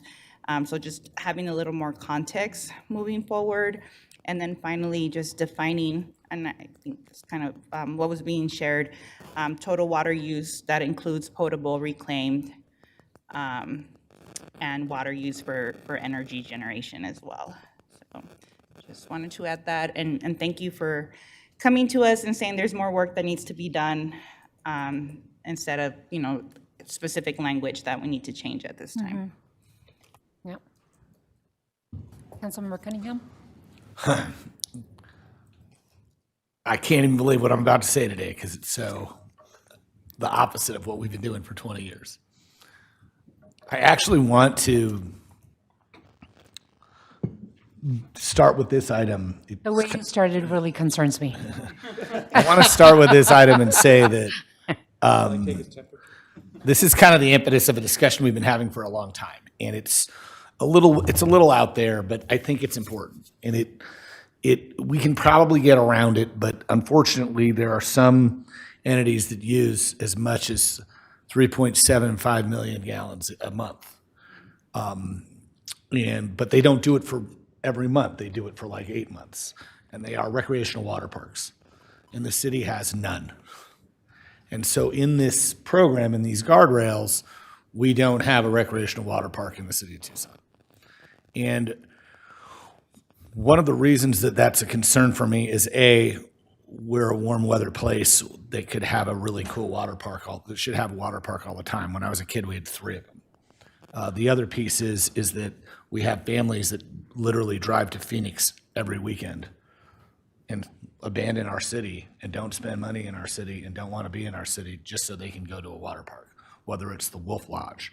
There are water parks that don't use 3.75 million gallons a month, and some of them can even recirculate and use as little as the amount of like 900 gallons a day, which is pretty cool. But which is about the equivalent of a softball field at one of our parks. So we probably want to, temper action with wisdom here. But part of this item for me is thinking about some type of water park ordinance for the city limits and thinking about a water park ordinance that's responsible. But this is one business that should have some type of carve out, just so we have something for kids to do, just so we have an extra place for kids to do in the summer. If you grew up in Tucson in the summers and you were aged, 12 to 16, some of you didn't have a great experience. I can tell you I had a great experience. I loved that time. And really all I did was ride around on my bike, go to water parks, go to the pool, and go to the movies. And by the way, if you ask any 12 to 16-year-old right now what they'd like to do during the summer, they're going to say those 4 things. So I'm thinking about this in terms of realism. I'm thinking about this in terms of attracting something like that in our Rio Nuevo district. Believe it or not, there is a water park in Salt Lake City that I visited a few years ago that exists on only 3.5 acres of land. The lazy river goes around, and there's a big tower with a bunch of slides that come down and a splash pad in the middle, and that's it. That's all there is. So it's called Cowabunga Bay. You can Google it or use Google Maps and check it out. But the bottom line is that I'm thinking about this safeguard, and it's aimed to the data centers, and I totally agree with it. But having a water park ordinance attached to this that at least says, hey, we're open for business if you want to build a water park or 2, and maybe limiting the number we have because we don't need to have 15 of them.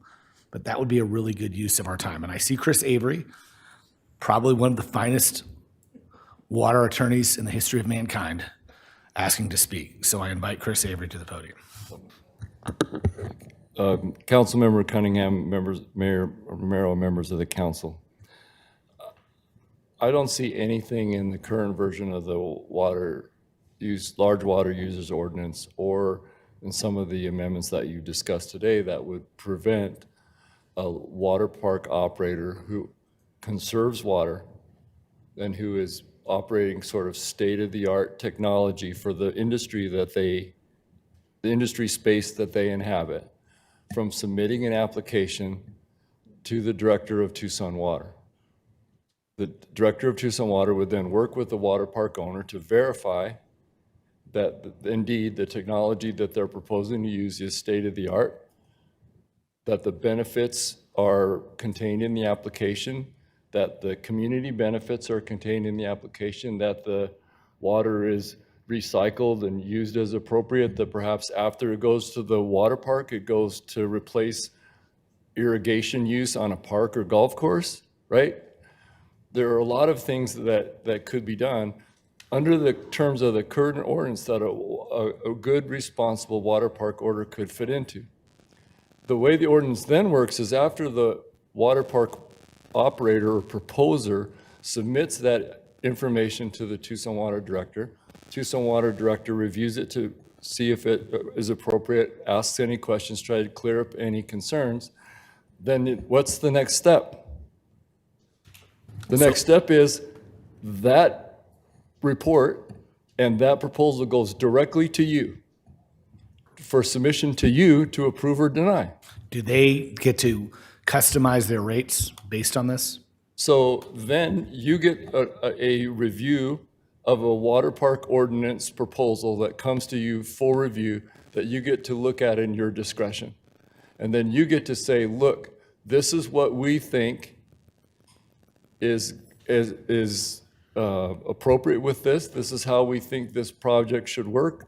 They could propose to use existing reclaim rates. They could propose that because of this, maybe they form a partnership with the local park so that the water is used first at the water park and then at the park, so you split the rate.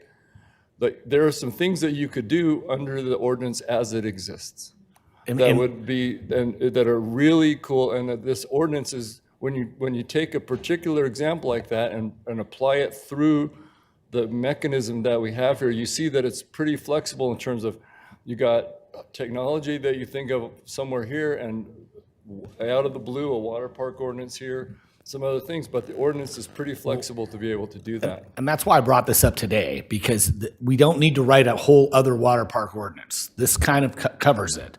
Yeah. I just want to be sure that some of that language in there, I know there's water park ordinances who've been knocking on our door for years, waiting for an opportunity, an opening to have the rates and the water usage make sense.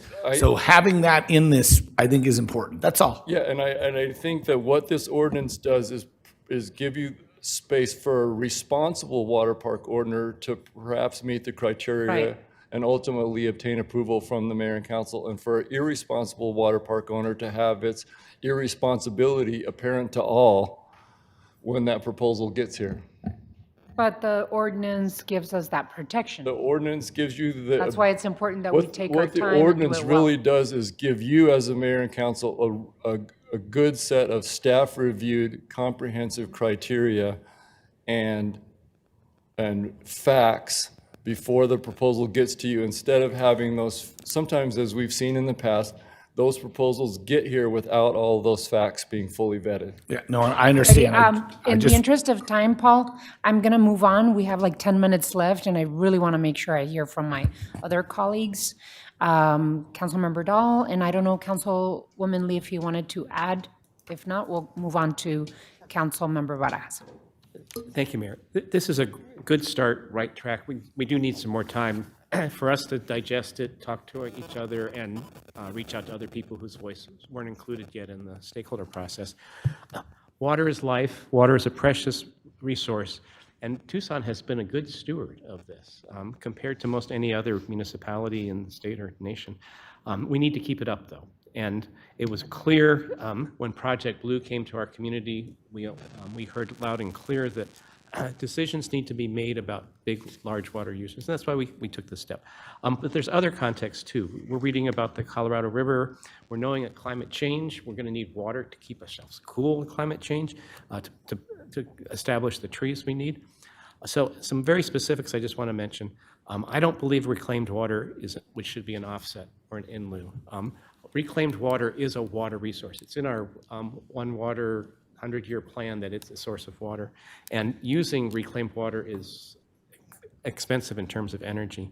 I do love the idea of zero net water, and you know that I've proposed this for a long time.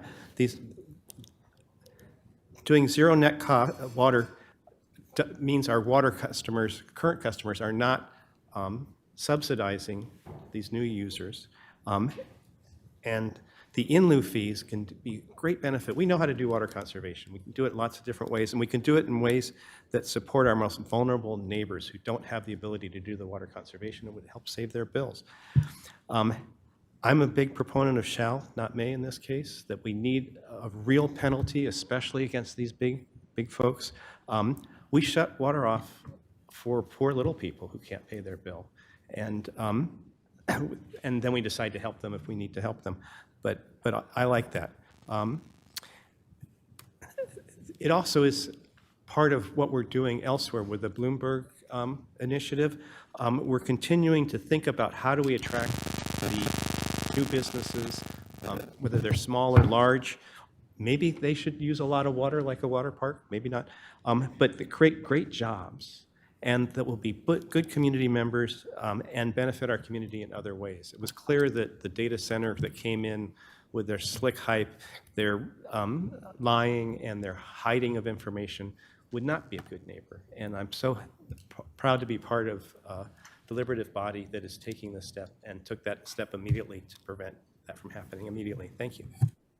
Thank you, Councilmember. Councilmember Barajas. Well, thank you both for just the work you're doing, and I would like to, reinstate what Vice Mayor, what you shared earlier about including our indigenous tribal communities. So just reemphasizing that, I'd like to recommend that there's some follow-up engagement efforts, especially because our conservation teachings originate from them. So that's really important. And then I'm just going to pose some questions. We don't have to answer them, but just due to time, I'm curious to know who are the large water users and stakeholders in our service area, and what types of potential new businesses would likely be the large water users. Okay. Take that, Honorable Mayor, Councilmember Barajas. So on the potable side, because we have the two water systems, on the potable side, we currently do not have a customer that reaches that 10,000 CCF monthly average threshold. We have a few that are close, but to give you the kind of operations locally that would be close to those thresholds if we had any new businesses. Food processing is our largest water customer. Large penitentiary services, primarily because they have a captive audience 24/7 that is using water. And then on the reclaimed water side, we have about six, I believe it's about six customers on that side that do meet that threshold right now, and those are related to the golf industry throughout the community. Mm-hmm. Any other questions, Councilmember? Councilmember Schubert? I'll be fast. I know we're low on time. I just echo the water is life sentiment and really feel that, that guiding principle that Vice Mayor Santa Cruz called out resonates with me. I also liked Councilmember Dahl's comment about water shutoff. I think that whatever enforcement mechanisms we have in place shouldn't just be assessing fees, but having real teeth to it. I have a few questions too that, you can send me the answers some other time. One thought that I have is how we can embed expert review into the final approved process, sort of like how the Planning Commission is kind of that mechanism for code changes. Could we have CWAC or CCES add another layer to the approval process for these large water users? And then related to the guiding principle of water is life, I was a little bit intrigued by the notion of CCES, like what do they think of this? ordinance as the commission that is tasked with overseeing conservation and not just the delivery of our water enterprise. So having both those perspectives to kind of balance it out, because I feel uncomfortable with the way that economic development and conservation concerns are coming into tension. And I know we need to balance that and thread that needle. So to that end, my final question is, many of the hesitations by committee members hedged on economic development concerns, but it seems important to keep the water application focused on sustainability and conservation. So for large water user applicants, do we anticipate a separate economic benefit analysis that might address some of those questions and concerns? And I think those are my questions for now, but I really appreciate that everybody seems to be on the same page as far as taking our time. This is really important. We've seen over the summer that hundreds and hundreds of community members care about our water usage and our future water security, the work of the No Desert Data Center. I want to avoid those kinds of situations from coming up again in the future. So if we have a really strong ordinance that we can lean on and refer to, I think that will go a long way to building public trust. Thank you so much. Yeah, important points. I think that not using economic development to create the illusion that conserving water is bad, right? And so it is not mutually exclusive. We can absolutely, the goal is, if an extreme large, if a customer wants to use an extremely large amount of water, they have to prove that they can do it responsibly. And we can balance the economic development needs with the conservation needs. We live in the Sonoran Desert. Water is life. Without water, we do not survive as a city, much less grow in terms of economic development. So we've got to be good stewards of the resources that will help us and 7 generations from us. So, I too want to basically push back on that we passing this ordinance will prevent, businesses to come to Tucson. I don't think so. I think that it will create certainty that we will have water resources into the future. So I want to keep creating good jobs. I want to make sure that we have a good economy for our children and ourselves, not at the expense of our water resources. So strengthening the way that we are creating these ordinances and strengthening the responsibility that we all have towards the future of waters is really, really important for all of us. So I know that today is not the final decision. We're going to continue having this conversation. Thank you so much for all of the work put into this so far.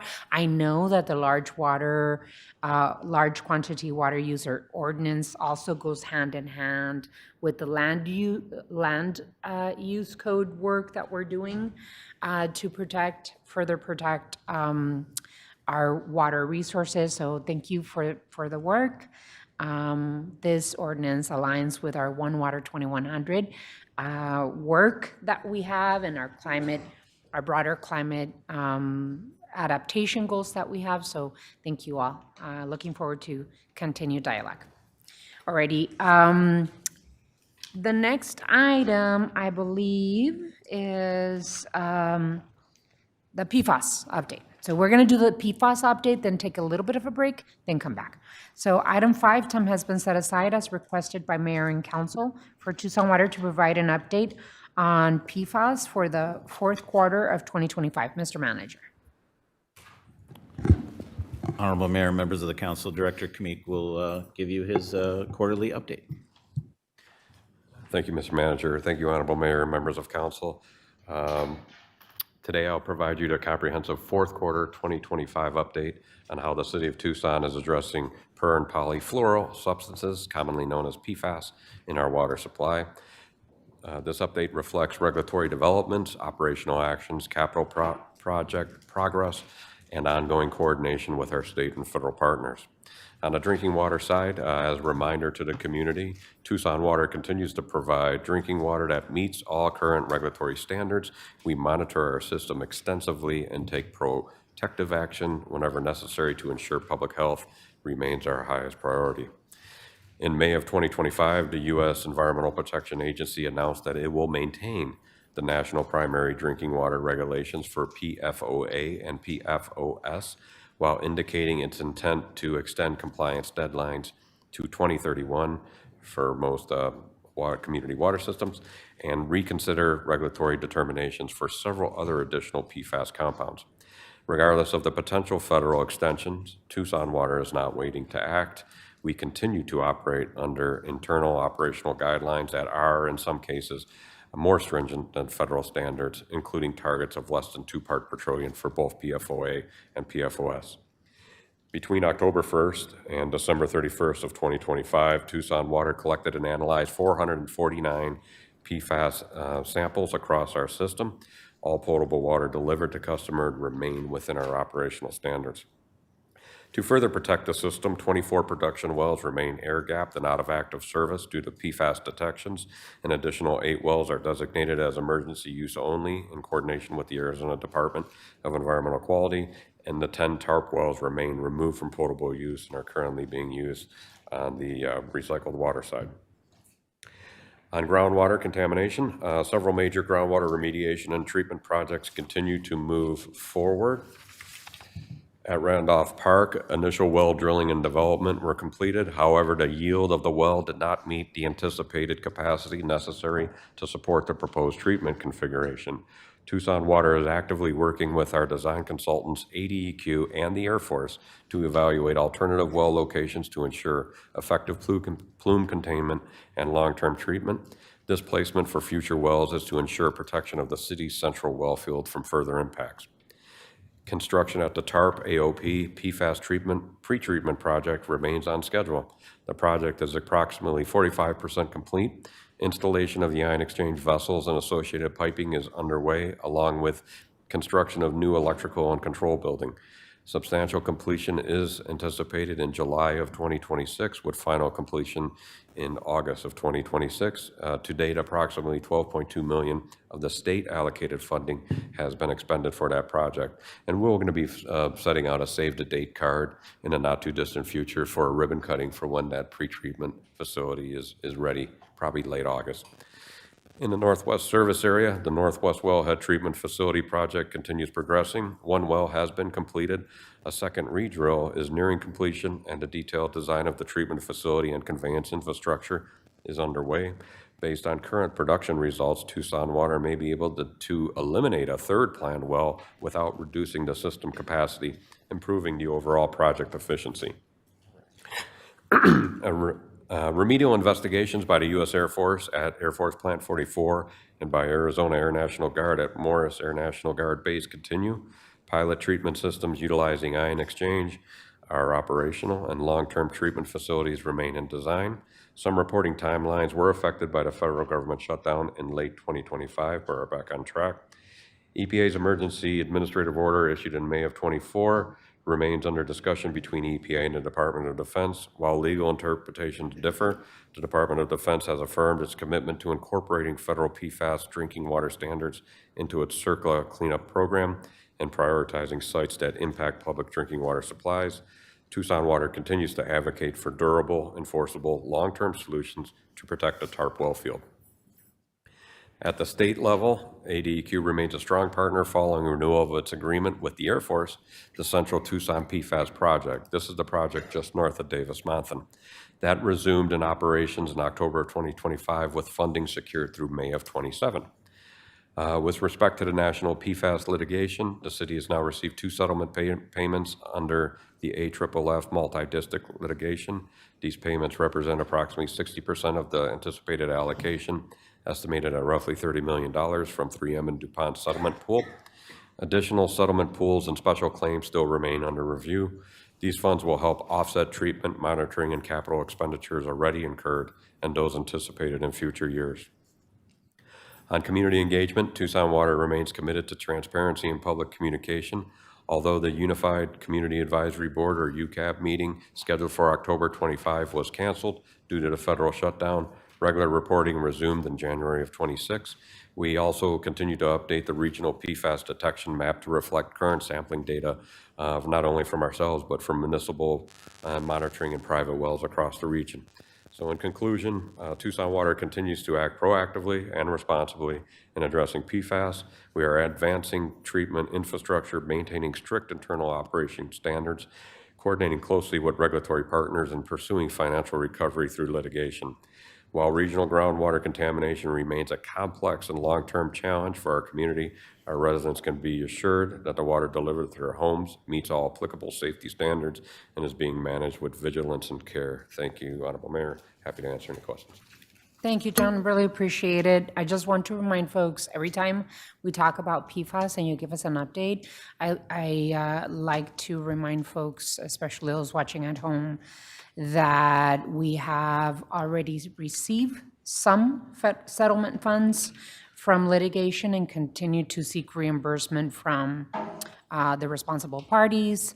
My goal has always been, I know my colleagues and Tucson Water's goal is very clear, that polluters pay, not Tucson families. And so we're going to continue to be really aggressive at going after polluters paying for remediation. Also, Tucson Water continues to be very safe. It meets federal drinking water standards.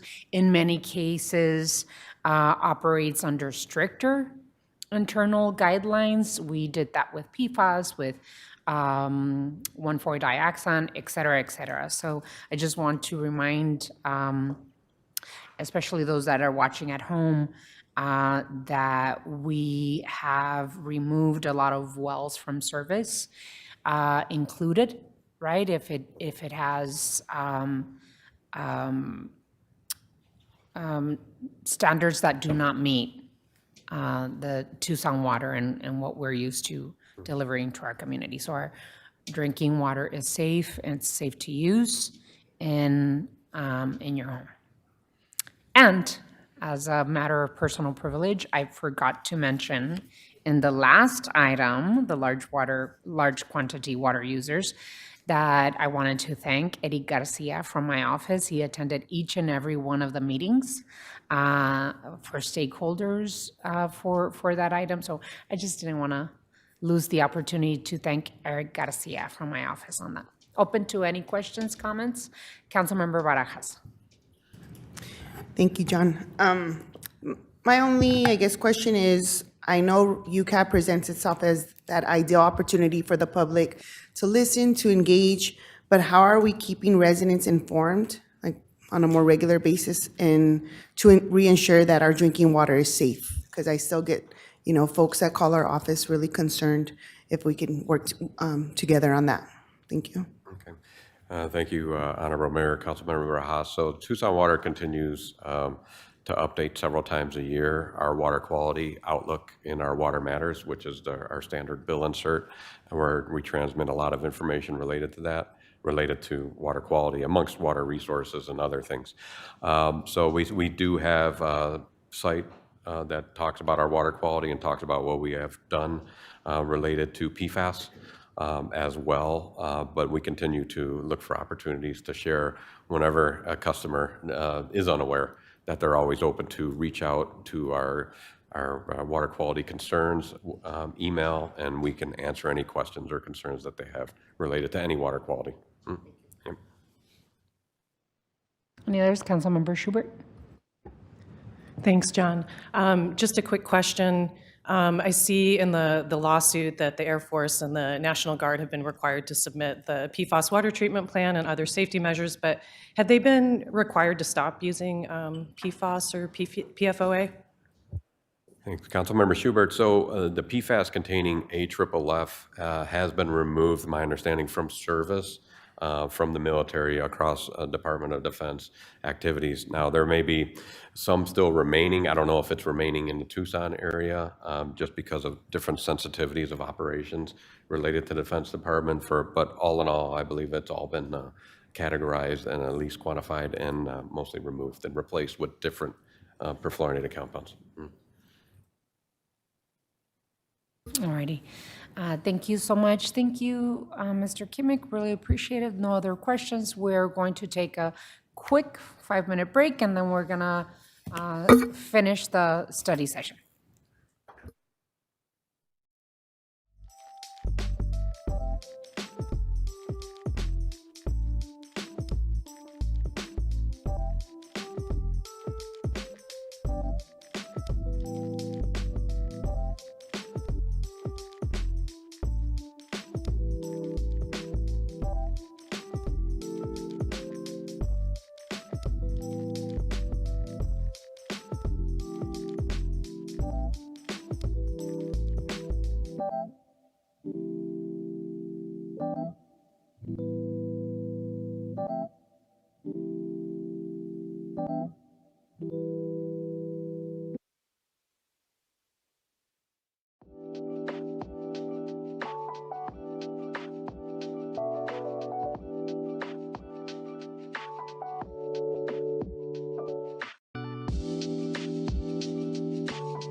today, but we'll just call him back. But we can start without him, because we have the clerk here. All righty. So we're moving on to item 6. This item is an update to mayor and council on the continued efforts by the city of Tucson to improve traffic safety in our community. Mr. Manager, I know that we have a presentation. Thank you, Honorable Mayor and members of the council. Yes, as you know, this is a right work in the right hands type topic, and that means we have cross-departmental teams that work on these issues together. So we do have folks here from Transportation Mobility and TPD, and they're also bolstered by the efforts of many people across the organization. Having said that, they're here representing the group, and we'll turn it over for the presentation. Thank you. Thank you, Mr. Manager, Honorable Mayor, members of the council.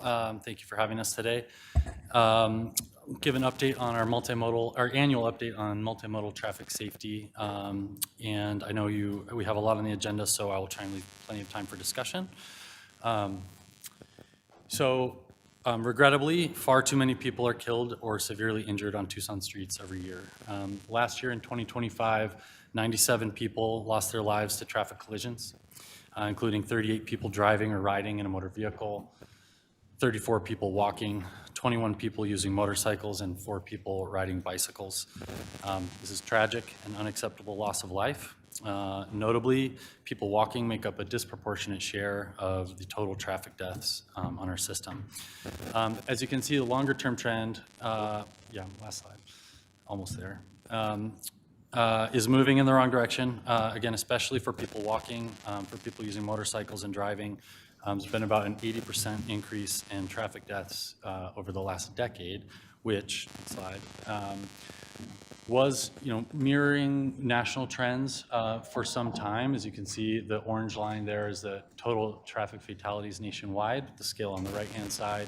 The blue line is City of Tucson traffic fatalities with the scale on the left. They're trending approximately together until around 2015 when Tucson started to outpace the trend nationally. Some silver lining or good news, we've started to taper off since our high in 2022 and national high in 2020, and are roughly tracking back together since.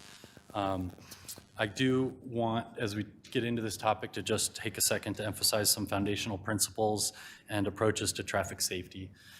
So our work is really guided by what is known as a safe systems approach that assumes that death and serious injuries on our roads are unacceptable, that humans are vulnerable and we make mistakes, that safety is proactive, responsibility is shared, and redundancy is critical. You'll also hear and see traffic safety discussed and organized around the 5 E's. Really, both of these are complementary frameworks that emphasize that traffic safety is a complex problem and requires diverse solutions. We can't just engineer our way out of it or just educate or enforce or evaluate our way out of it, but it'll take a combination of efforts in all those areas.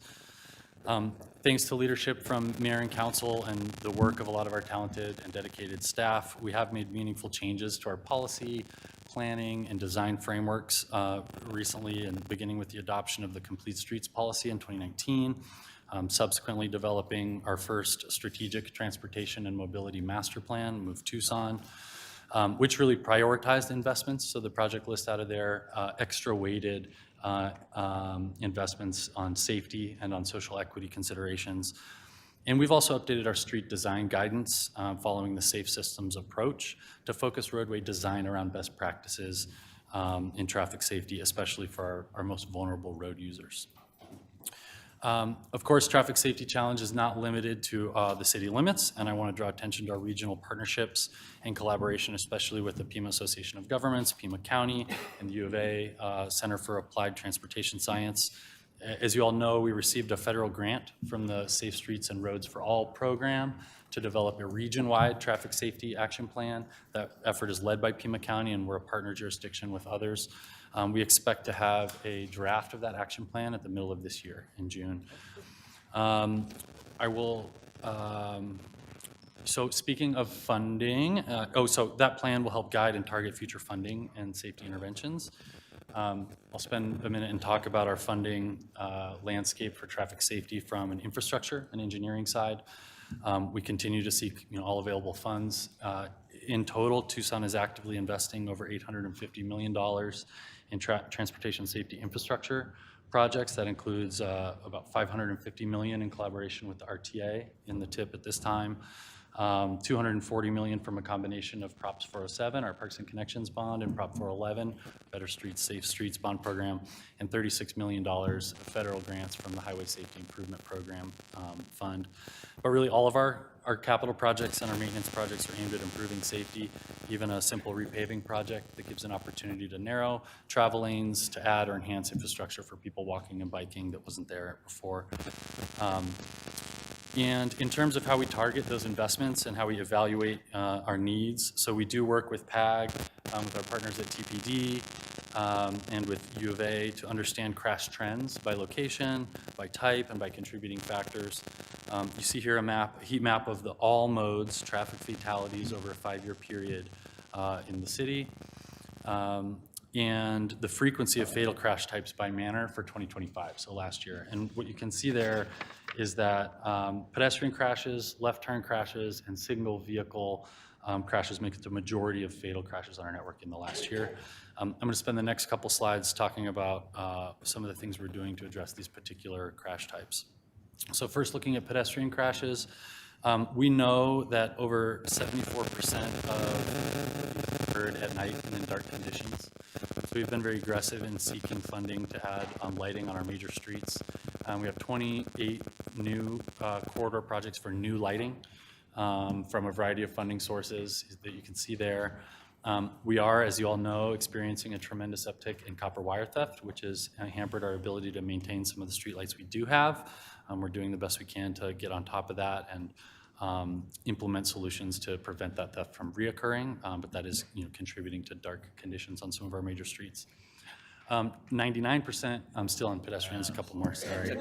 Yeah, I'd love to get off it sooner. 99% of pedestrian fatalities occur on our major streets, arterials or collectors. So I do want to draw attention to our HAWK program. We're very proud of that. We have 147 signalized crossings of major streets for people walking and biking, and we have 70 more funded over the next 5 years, so we're moving aggressively in that area.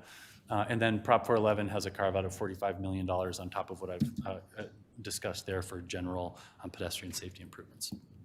Next slide. So speed, whether someone is exceeding the posted speed limit or not, we know that speed is an important factor in a traffic fatality because you're more likely to survive being hit by a car when the car is moving more slowly. So some of the things we've been doing to address speed control on our network are narrowing travel lanes I mentioned earlier, which are demonstrated to reduce speeds. We do evaluate annual speed limits on our major streets annually using a best practice tool called US Limits 2, which I can talk more about if you have interest. Generally, we've been lowering speeds on the major streets. We've been installing permanent and temporary speed feedback signs, installing speed tables and speed humps where appropriate, adjusting our signal timing to have more consistent speeds on our major streets, and installing local street traffic calming. And of course, enforcement plays a significant role in speed management as well, and I know TPD will speak to that momentarily. And then finally, our left turn and intersection-related crashes. So we've been retrofitting a lot of our signal technology across the system to have the ability to do protected left turn only, or flashing yellow arrow left turns, which we know reduce the incidence of severe and fatal crashes due to left turns at signalized intersections. We've been implementing leading pedestrian intervals, and we have the ability with some of these technology investments to hold the left turn in a protected only phase when there's a pedestrian present in a crosswalk. So we've been implementing that slowly but surely throughout the city. I would like to draw attention to the investments in Prop 411 in our traffic safety signal technology. So that's given us the ability to really upgrade our smart signals to run what's called adaptive signals. It gives our traffic signals the ability to respond in real time to conditions on the street, to adjust their timing, and without going too deep into the weeds, basically that has had a significant impact in reducing red light running, among other infractions, because the camera can see, let that last car through before it turns the phase, so you don't put someone in a position where they're tempted to run a yellow or run a red because they're detecting that in real time. We have that on 85 different intersections across the city, and we've seen an 80% reduction in red light running as a result of that. Next slide, please. And then I do want to reference one case study that to try and find some optimism in an otherwise pretty dark topic. Highlight a project from 2020 where we reduced and reconfigured the lanes on South 12th Avenue from Irvington to Drexel. We partnered with the U of A Center for Applied Transportation Science to do a pre and post intervention study. So 3 years post-project, we saw a 44% reduction in total crashes on that segment of South 12th Avenue, an almost 85% reduction in pedestrian-involved crashes, and a 100% reduction in bicycle and fatal crashes, with 0 since the intervention. I believe that's still true. So we do, that does help us affirm that, when we make targeted investments, to address traffic safety problems, we do have some tools in the toolbox that can work. So I do want to speak also, while we're making significant investments in engineering solutions and infrastructure, we have modest and some limited offerings by way of education and encouragement, though meaningful. For many years now, we've had a Safe Routes to School program where we provide traffic safety encouragement and education curriculum to 3rd and 4th graders across the city, I think in 150 different classrooms every year. We do, in collaboration with our partners at TPD and others, do PSAs related to traffic safety. We have our Slow Down Yard Sign program, among other events and giveaways that we have. And we had a modest budget for bus wraps and advertisements, traffic safety advertisements, which we don't have at this moment any longer. And with that, I will turn it over to Lieutenant Jason Bredenhoff to speak about our enforcement efforts related to traffic safety. Thank you. Thank you, Indy. Thank you, Honorable Mayor and members of the council. Just to start with, we recognize that enforcement is just one piece of the traffic safety plan, and it's not something, this isn't a problem that we're going to be able to enforce our way out of. That being said, we do know that traffic enforcement is a way to affect positive change in driving behavior amongst our motoring public. What I would add is that on our end, we can do better in terms of the traffic enforcement that has been going on, and we have room for improvement. What we plan to do in 2026 is capitalize on the gains that we've seen in our POP initiatives and the high crime and violent crime initiatives, and we're going to recalibrate some of those efforts toward traffic POPs. Essentially, what a traffic pop is locations amongst the city that are picked in concert with our folks in the analysis division, data-driven, along with input from our patrol commanders of areas that they're seeing specific problems in, and then deploy those on a daily basis throughout the city, and then rotate those through a quarterly basis. The idea being that we're going to combat the high collision times that we're seeing from a patrol perspective to leverage our patrol resources to quite simply generate additional enforcement opportunities. The ultimate goal of that initiative is to change the culture of the driving public in the city. To assuage any concerns of overarching or heavy-handed enforcement actions, we are not limiting officers' discretion. They do have the ability to still give written warnings. The overarching goal is to educate the public through these opportunities and enforcement, to also show to the public that we are doing traffic enforcement while also focusing on specific hazardous moving violations within those areas, primarily focused on speeding, red light violations, and the failure to yield violations that we're seeing that are problems in our traffic collision data. We're also looking at reorging how we deploy our motor officers on a daily basis. That is also being data-driven in how we deploy them. I'd like to thank Andy for his help from DTM. We're now using some additional data based on the no traffic model that he was talking about, which will factor into how we deploy our motor units separate from the TPOP initiatives to kind of increase enforcement. The overall goal that we have is to redesign how we do traffic enforcement to give the impression that we're leveraging the max amount of people across the city during our high volume hours to kind of change that driving behavior. Thank you. And this is our last slide, just to kind of summarize the presentation today. In general, unfortunately, trends are worsening over time, especially for motorcyclists and pedestrians. Meaningful policy planning and design changes are complete and ongoing. We're making significant increased investments in engineering and infrastructure solutions. And of course, we have an ongoing need for investments in enforcement, evaluation, and education. So thank you very much. Happy to answer any questions you have. Thank you so much. Really appreciate the update. Also, Andy, I requested that Andy present at the Pima Association of Governments. It must have been a month ago, where we heard from Pima County as well as the Pima County Health Department, Dr. Cullen. We are working together, both the city, county, and hopefully now the Pima Association of Governments, to be able to have a regional approach, data-driven plan that we can all get on board with. And so appreciate that presentation as well. I think it was really, really good, and an opportunity for the Association of Governments and our members to really think about how we do region-wide planning for the benefit of people and communities. So I know, Vice Mayor, that you wanted to jump in on this conversation. Thank you, Mayor. I had a question before I share some of my remarks. I read a lot in the paper that when somebody gets hit in like a crosswalk, whether it's a pedestrian or it's a motorcyclist, that they aren't being cited on the spot.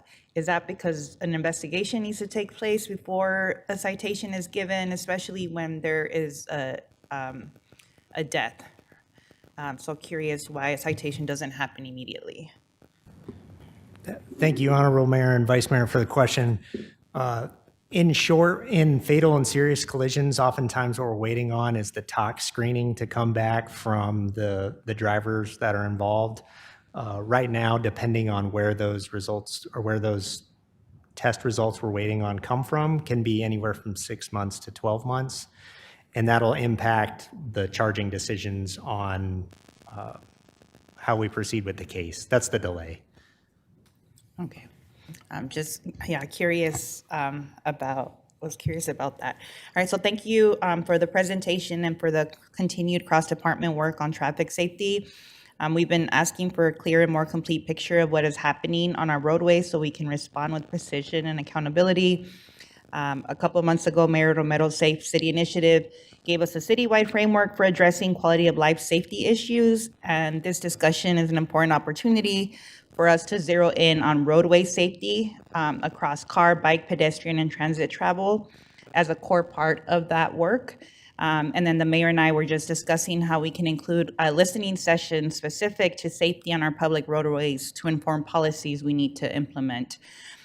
What stands out to me in this update is that traffic violence continues to be one of the most serious and preventable public safety issues in our city. According to the memo and the presentation, we lost 97 people on our Tucson streets last year, and fatalities are up 80% over the past decade. We know that this is unacceptable and it demands a system-level response from us. So to put this into context, and I know TPD just kind of went over this, when we look across the region at major causes of violent and preventable death, we typically talk about homicides, suicides, and overdoses. Traffic deaths belong in that same conversation. Year to year, traffic fatalities are often in a similar range as homicides, and while overdoses and suicides may be higher at the county level, our roadway deaths are one of the few categories that are directly shaped by how we design and manage our public infrastructure. That means this is an area where city policy can make a measurable difference. I also want to name something important in the data, that when we look beyond the fatalities, we see an even larger layer of harm. Over the past 10 years, we've had nearly 800 fatal crashes, but more than 2,000 incapacitating injury crashes.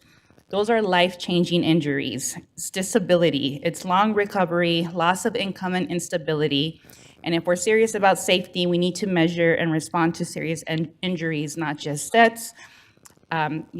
Most of you all know that I got hit on a crosswalk, and even though it wasn't like a long-term disability, I continue, to suffer from the harms of being hit by a car. The fatality heat maps show that these crashes are not random. They are concentrated on specific corridors and intersections. That tells us that this is not just about individual behavior, it's about street design and system design. We also saw in the presentation that certain crash types dominate: left turn conflicts, high speed, straight through crashes involving pedestrians, and a high share of deaths happening at night. Those patterns point directly to design solutions, signal timing, protected turns, lighting, speed management, and safer crossings. Andy shared, proof locally that corridor redesign works. The South 12th Avenue project resulted in significant crash reductions, including eliminating fatal and bicycle crashes in the after period. And that should be our model, and I know it's hard for us to do this culture shift, but identifying these high-risk corridors are systematically redesign them. With Proposition 411, we were proactive about integrating safety infrastructure into our neighborhood repaving efforts because residents told us their concerns were lighting, safe crossings, and speed mitigation. We listened and we responded. So now we need to bring the same level of urgency and prioritization to our most dangerous corridors. PAG, as the mayor mentioned, is our regional transportation funding body. They run competitive projects calls that fund corridor and intersection safety improvements, and we should be targeting those funds to our highest injury corridors first. So for me, the next step is clear. We need a formal high injury network map that includes both fatalities and serious injuries, and we need to align our project selection, quick build fixes, and capital investments to those corridors first. If we believe, as the Safe System approach says, that deaths and serious injuries are unacceptable, then we should be organizing our decisions around that principle. So with that, Mayor, I have a motion. I move that the Mayor and Council direct the City Manager and Department of Transportation and Mobility in coordination with Tucson Police Department and regional partners to return to Mayor and Council within 120 days with a multimodal traffic safety action framework as part of our Mayor's Safe City initiative that includes the following: development of a City of Tucson high injury network map identifying corridors and intersections with the highest concentrations of traffic fatalities and serious injuries across all modes that is updated annually. Expansion of the city's traffic safety reporting dashboard to include serious and incapacitating injuries, not only fatalities, as core performance metrics. A prioritized list of the top high-risk corridors and intersections with the menu of recommended engineering, signal, lighting, speed management, and crossing interventions matched to dominant crash patterns. Identification of quick build and near-term safety treatments that can be deployed within existing budgets on high injury network corridors. A funding alignment strategy that directs Highway Safety Improvement Program, HSIP, Safe Streets and Roads for All, SS4A, and Pima Association of Governments, regional and federal pass-throughs funding opportunities and other safety funding sources towards this high injury network corridor and intersection priorities. And a proposed annual reporting structure to the Mayor and Council so that we can track progress on fatalities and serious injuries by mode and by corridor. I second. So there's a motion in a couple of seconds. Thank you, Vice Mayor. I really appreciate how carefully you prepared that motion because it really is very thorough. And yes, I absolutely believe that it absolutely fits under the Safe City initiative. We're killing way too many people on our streets, and being able to feel comfortable and safe while walking or bicycling rolling in our streets is part of having a good, safe city and a good quality of life. So thank you for including it there. And I felt from the beginning that that piece was missing. I just wanted to ask, in terms of the 12th Avenue example, and by the way, it's a culture shock for many. And 12th Avenue, we have heard from neighbors or businesses about the measures, the investments that we've done there. And it's kind of like growing pains for the businesses in the area. But before, they complained about people driving 60 miles an hour down 12th Avenue and the traffic safety. So it is a culture shift that has to happen in many of these places. But it's amazing to hear the difference between what was and what is. Can you talk about again, because I want to make sure that I etch the numbers in my brain about the before and after incidents on bicycle, pedestrian, and crashes. Sure. So on South 12th Avenue, in 3 years following the project in the lane reconfiguration, we saw a 44% reduction in total crashes. So there were, in the 3-year period before, there were 201 total crashes in that segment of 12th Avenue, and there were 111 in the 3 years following. That takes you through the end of 2023. Pedestrian and involved crashes, there were 13 prior and 2 after, or an 85% reduction. Bicyclist crashes, there were 2 in the 3-year period prior and 0 in the 3-year period after. And fatalities, there were 2 in the 3-year period prior and 0 after. And I did check, that remains true today. Okay. All righty. Well, thank you so much. I just wanted to mention 12th Avenue because it's stark numbers, but it's also a culture shift and painful for some. But when we talk about, well, the biggest complaint that you had before these investments was safety, right? That people drove at 60 miles an hour through there, and now we've reduced by these numbers. That's always, people open up their eyes really big and say, oh, wow, okay, I didn't remember. So thank you, Vice Mayor, I really appreciate it. I want to open it up for my colleagues on the council. Councilmember Barajas and then Councilmember Schubert. Well, thank you for that, especially, highlighting 12th Avenue, because I did help with that engagement piece back in 2018. And the big concern for a lot of residents, business owners, and just commuters was drag racing and, donuts, illegal racing. Has that also declined as well? And is that part of the traffic, the traffic pops? Thank you. Thank you, Councilmember. As far as the traffic pop locations for the South Side Patrol Division, we do have several that are going to be along the 12th corridor.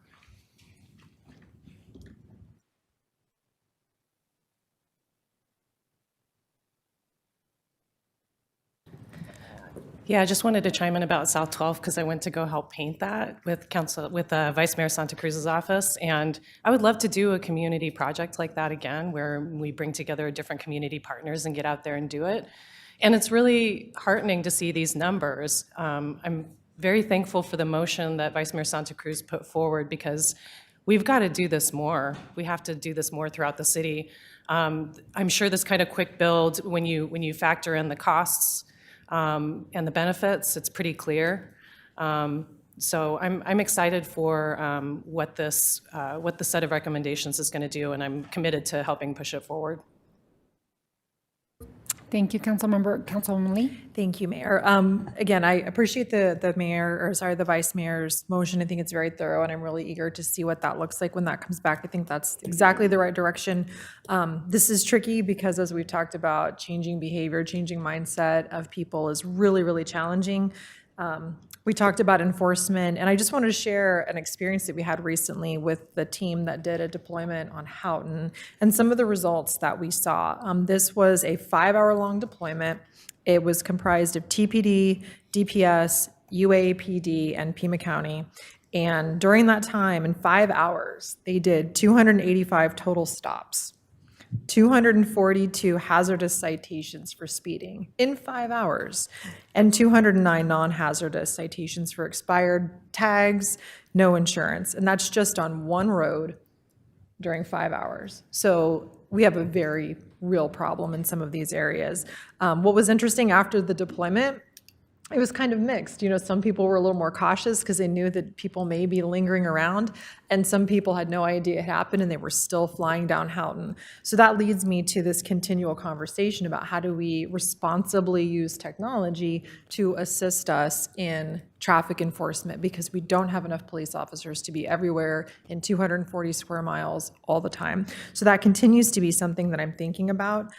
Some of the other challenges that I see, and I know you talked about this a little bit, Andy, with the different signals and signs, but the signaling is inconsistent, right? In some places, for example, at Irvington and Harrison, a flashing yellow light means like this is your chance to go because the other traffic is stopped. And I always have to brief people what different intersections mean with the lights who don't live here, and we have a lot of winter visitors. So that's always something I'm thinking about too, is how can we get to a point where we have standardized signaling and people don't have to know what this light means at this particular intersection. The speed feedback signs I'm particularly interested in, because you can see it when you're driving. If someone sees what the speed is, they will hit their brakes just because they're being observed. And I don't know how expensive those things are, but as we're doing this evaluation, I would be really interested to know where some lower cost interventions can go. And again, the technology piece is particularly interesting to me, but I really liked the 85 intersections that have that smart signal technology had an 80% reduction in red light running. So that's huge to me, because if for any reason we cannot use traffic cameras now or in the future, then we're going to have to think of other ways to do that. So I was curious if you knew, Andy, of a plan to deploy more of those across the city, or if we just have the 85, or is there still a plan to do more of that? Yep, thank you, Mayor and Councilmember Lee. We do have a plan to do more of that. Yeah, so it takes a hardware and a software investment, and we have to change some signal heads, and we have to change the cabinets and the controllers. We're doing that with the Prop 411 traffic. There's a carve out in Prop 411 safety funds for traffic signal upgrades. That covers most of our network, and PERC funds and others to continue rolling it out citywide. So you do expect citywide will have this capability? I'm not positive that we have all intersections in the city funded at this time. I think there is a gap there still, but I know we have many more funded. Okay, that's I can get back to you exciting. on what is and what isn't. Perfect. And last piece on the education and encouragement, I talked to the vice mayor about this and the mayor.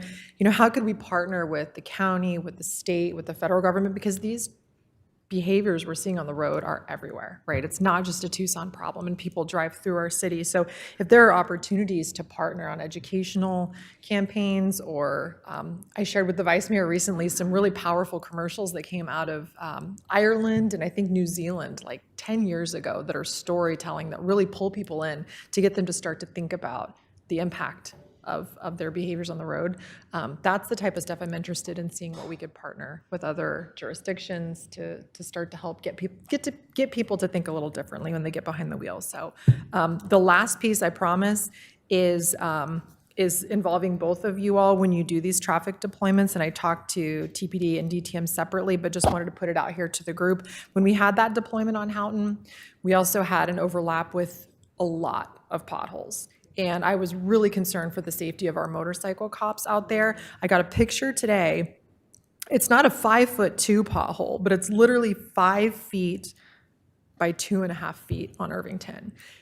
No kidding. You could lay inside of it, Mayor. I don't want you to, but you could fit inside of this pothole. And those are the things that I want to make sure you guys are collaborating on when you do those traffic enforcements, to make sure that our team members are safe out there on the roads, because that is really important for the community to be safe. But when we know we're doing these deployments, we need to make sure we can go out ahead of time, make sure the roads are extra safe for our officers out there. Well, part of the deployment, we could have transportation department like prep the road Exactly, Mayor. before Exactly. the deployment. Go ahead. Mayor, may I offer a point of clarification? Yes. Councilmember Lee, so the deployment that you saw in Houghton, what I didn't mention in this is also part of our regional traffic task force that we're forming with DPS, U of A, and PCSO. That's separate from the TPOP initiatives, and our goal with those is to deploy those monthly.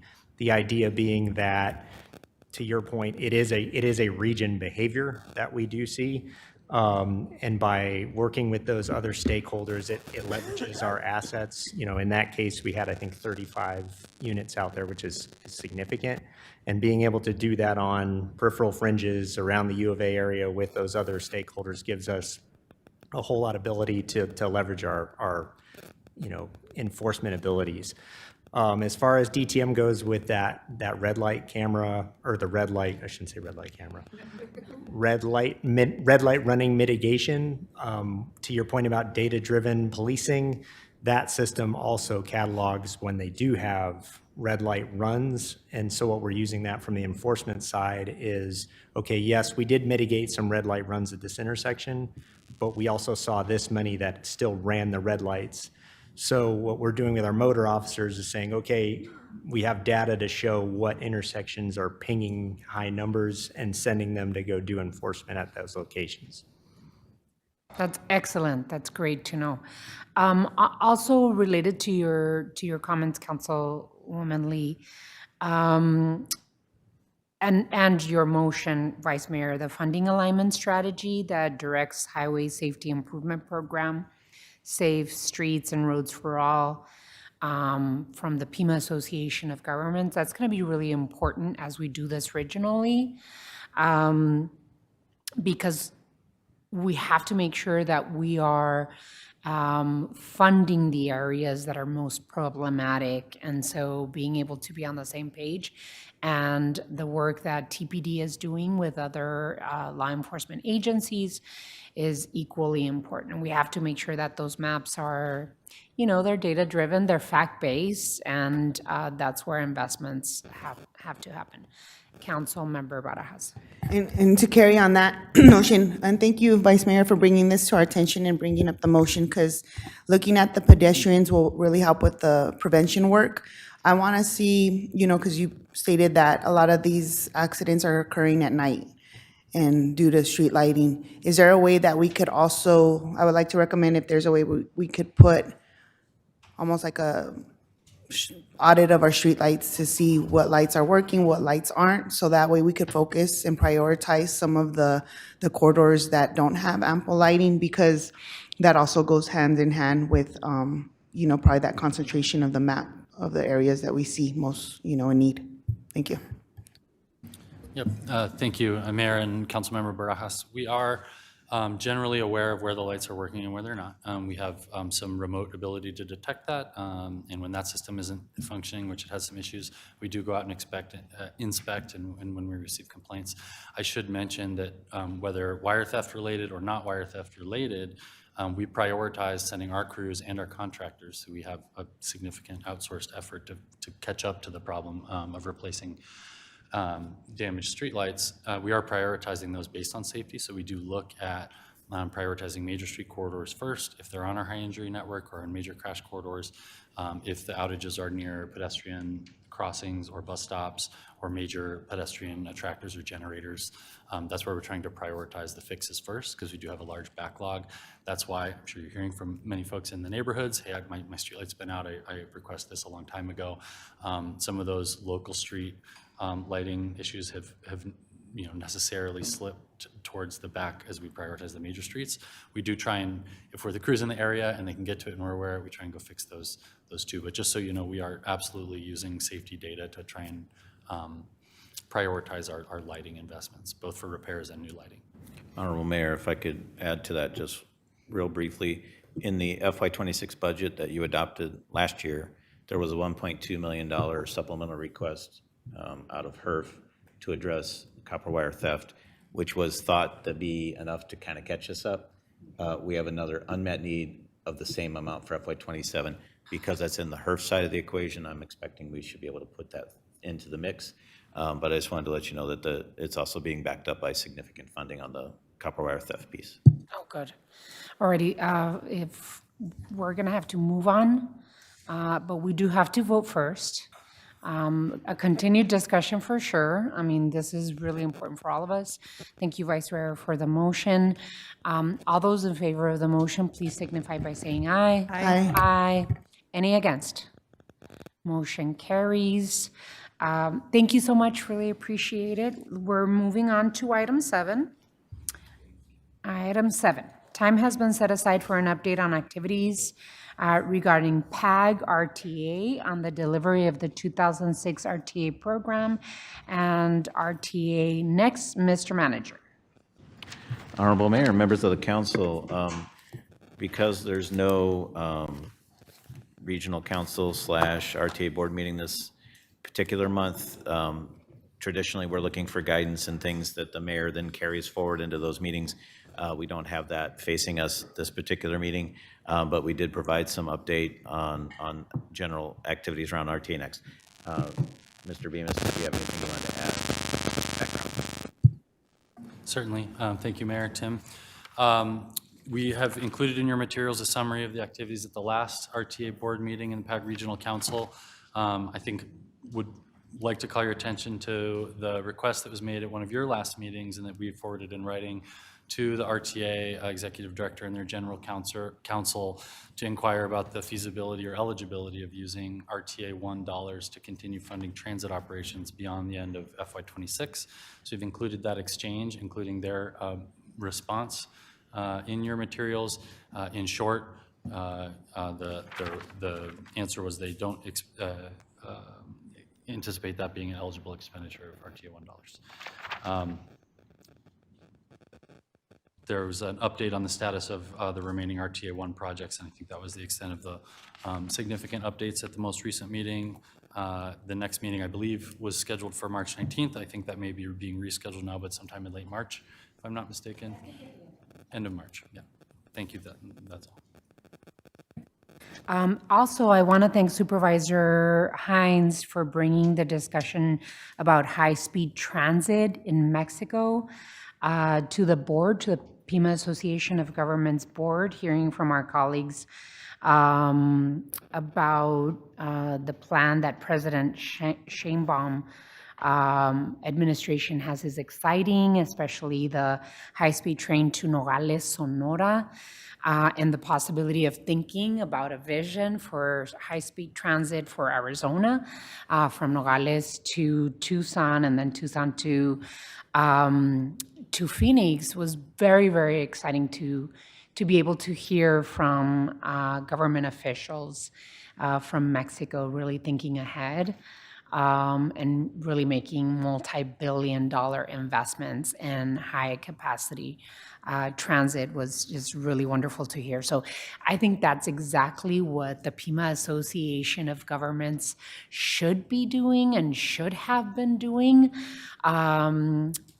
for the last 15 years. But I think we're catching up, and I wanted to especially thank Supervisor Hines for bringing that conversation and lining up all the speakers to us.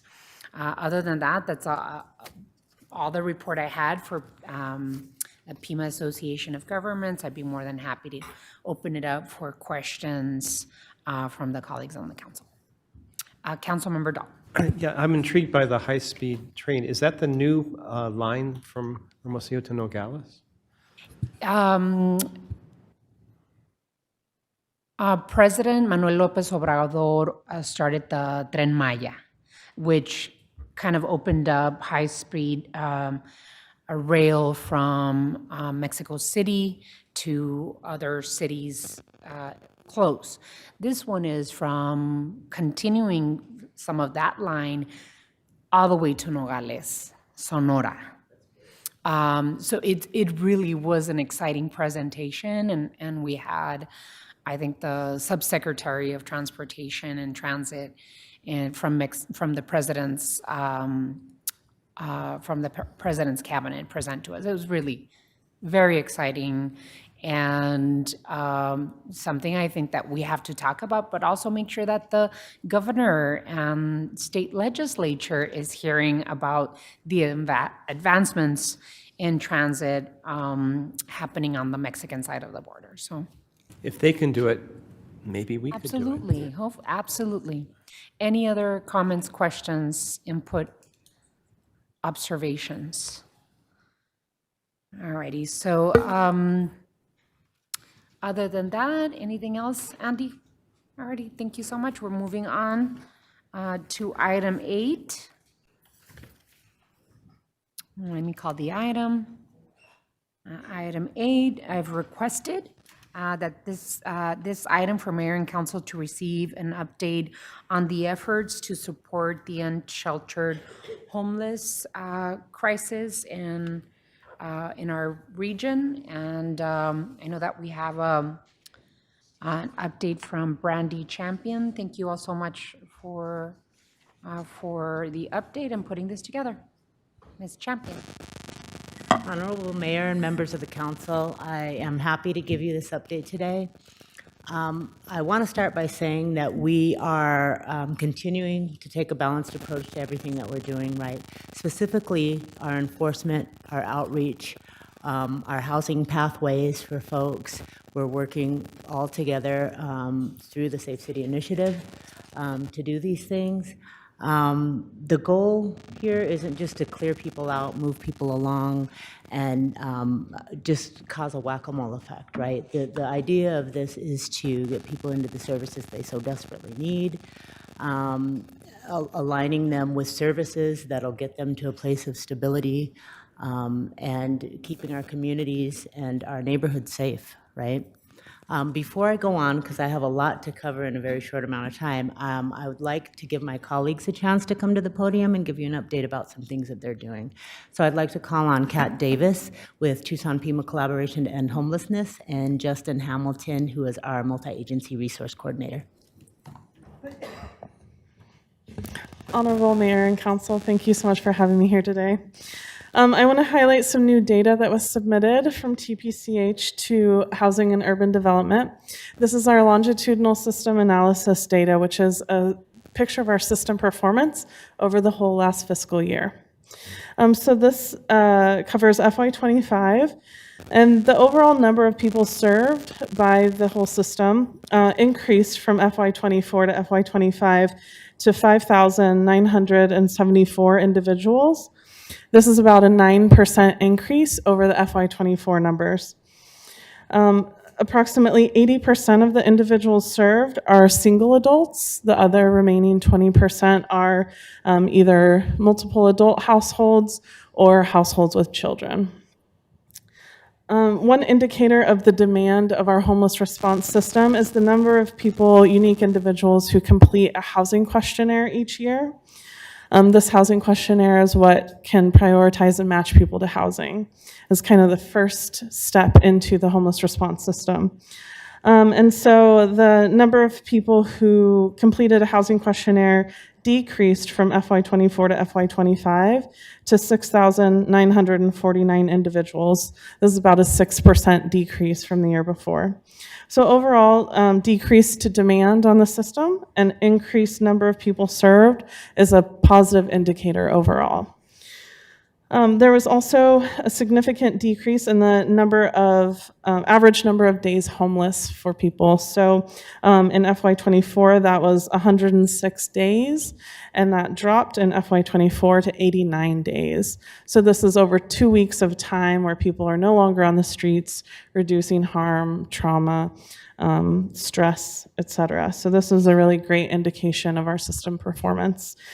One area that remains challenging is the returns to homelessness. So people who are housed and then re-enter the homeless response system. So that number increased from 5% to 8%. TPCH has established a new prevention and stabilization committee to help improve stabilization system-wide and to help prevent future increases in returns to homelessness. The point-in-time count was also completed January 28th. Thank you to those who participated. We had over 400 volunteers register. No major incidents reported the day of the count. Currently, that data is being cleaned, and we anticipate having some preliminary data by April 1st. That will go out publicly, and then we'll have finalized data from HUD later in the summer. And then lastly, February 12th was TPCH's most recent general council meeting. At this meeting, our strategic plan was adopted. So it's available online now, but we will also be sending out an email announcement about that later this week on social media. So you'll see it around, hopefully. So that is all from me, and I will hand it over to Justin for further report.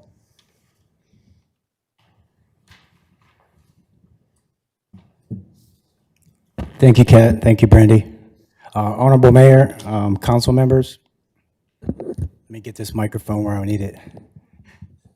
About right there.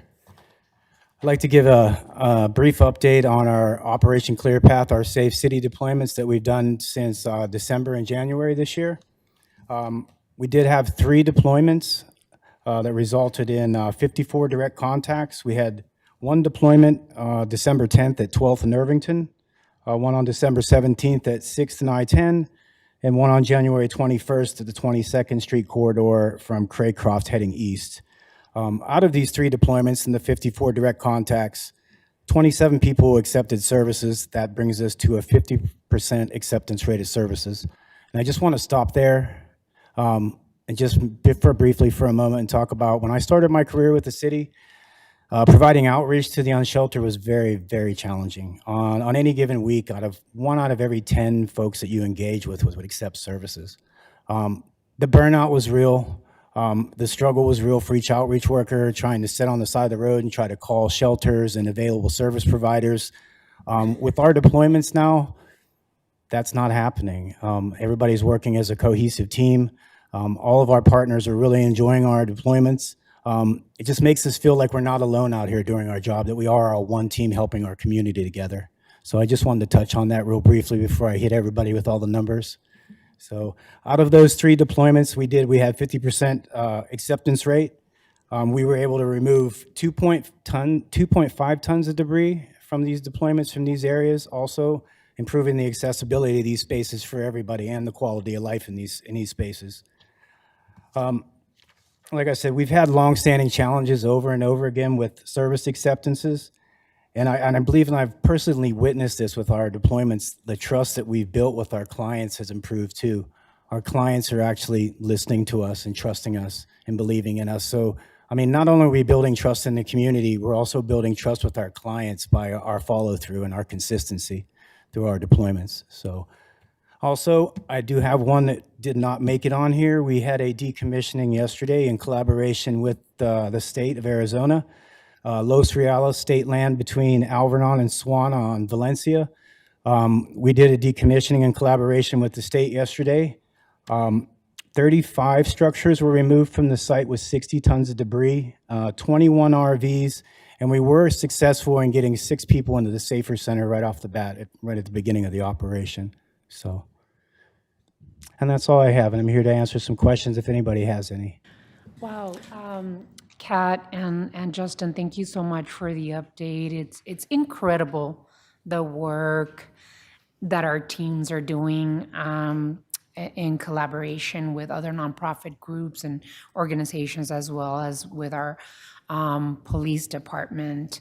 It's important to note that the safe city deployments and the work that we're doing holistically are not meant to incarcerate, but find help.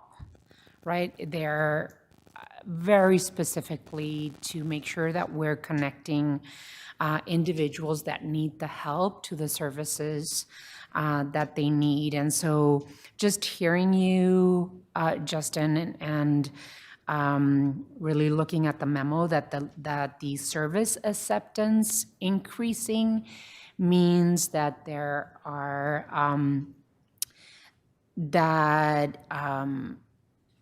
we're creating trust with community, but it's also combined with the enforcement that we're finding the individuals that are committing crime, that there are, that we have to make sure that we hold people accountable and that those are committing crimes, selling drugs, or causing harm to other unsheltered folks need to be held accountable for the trouble that they're creating for others. So I really am appreciative of the report and appreciate all of the work. I'm sorry, I jumped in. Okay. Brandy, go ahead, and if you want to add anything else and finish your Oh, yes. presentation. I will finish my last few points pretty quickly here. Honorable Mayor, members of the council, I had the opportunity to take the Vice Mayor and Supervisor Cano and Supervisor Allen on a tour de Tucson, so to speak, of our shelters last week, and we were able to tour Casa del Pueblo, which otherwise known as Amphi 8. We toured Star Village and we toured the Wildcat. So there was a lot of questions, a lot of conversation that happened. I had to keep moving people along. Come on, you guys, we got to keep going. And it was really informative and really collaborative to see our vice mayor and some of our supervisors taking this tour. There were some questions asked about our homeless work program, which is exciting. I can't wait to hear more about that. And I just thought it was great for our leadership to go there. I think that at one point, some of the clients asked if they could speak to our leadership, which they agreed to, and they really thanked them. And this was at Star Village. I mean, this was at the outdoor space. And they really thanked them for opening that, or for initiating that, because they weren't really comfortable going inside, and now they've had the opportunity to get stabilized and begin their stabilization journey toward their housing or whatever's next for them. So I just wanted to say thank you to Vice Mayor for reaching out and allowing me to host you guys. The Transition Center is something that's great. It's exciting. We have 2 employees, the Pima County Transition Center, as you all know. The city provides 2 employees there that are navigators that are able to drive and transport clients, whereas Pima County direct service staff aren't necessarily permitted to do that yet. So we do provide that service with those 2 staff members. They're expanding. They're getting ready to go 7 days a week from 7 a.m. to 1 a.m., and that's to be effective around April 1st. They're in the process of recruiting right now to fill those hours, so that's another really good thing that gives us diversion capacity. It also gives us fewer unnecessary bookings in jail. It gives us less ER visits with that transition center open, and connects people to real crisis services and gets people moved along into some case management and some stability plans. A few more things here. I'll be really quick here. Across all of our city-owned shelters, I just want to point this out. We currently have, across the 6 shelters that we operate one of and partner with the other 5 people on, we have 307 adults and children that won't sleep on the street tonight. That's our current census. That, to me, is incredible. And that just goes to show that all of this coordinated system-wide work is working, right? Small but mighty. And those are the things that we need to scale. And I think that's what Vice Mayor and the supervisors were interested in seeing. What do these low-barrier situations look like? People bringing in their pets, their property, as we've always talked about. Even at one of the congregate shelters, you can bring your partner. Your partner goes to the other bay, but you can meet in the middle and visit throughout the day and go out together and then come back and go to your respective bays. So this is working. It's not just about the beds. It's about connecting households to healthcare, case management, getting them headed towards long-term stability, right? Again, I just want to congratulate Justin and his work. 50% acceptance rate outreach deployments. I mean, incredible, right? The partnership and the collaboration and the coordination that it takes to go into this. This is heavy work. And I just want to congratulate Community Safety, Health, and Wellness, Housing First, as a whole great team of people. All of you here, thank you so much. The expansion of the Transition Center services is going to be great. I'd like to do a shout out to Kate Vesley. She's a wonderful person to work with, very creative. And I think that when necessary, enforcement is a must. As you said, Mayor Romero, consistent outreach, sustained maintenance is what drives those numbers towards acceptance of services, right? Staying out there, staying on people, saying, hey, we have a solution. The Safer Center being a good drop-off point for our core officers and our outreach staff and our encampment assessors, imperative. It's working right now. It's working, right? Community confidence is improving. Although you guys don't hear a lot about it, I know that this mayor and council get beat up a lot. We get the emails that say, thank you, Justin. Great job. We appreciate you so much. Thanks, officer, whoever it is that helped on a deployment. We're the ones that get to see those thank you emails and the gratitude that the community shows towards getting a fast response out to an encampment and handling the situation. You guys might get beat up a lot, and I'm so sorry, but we're the ones that get to see the back end result of what's happening.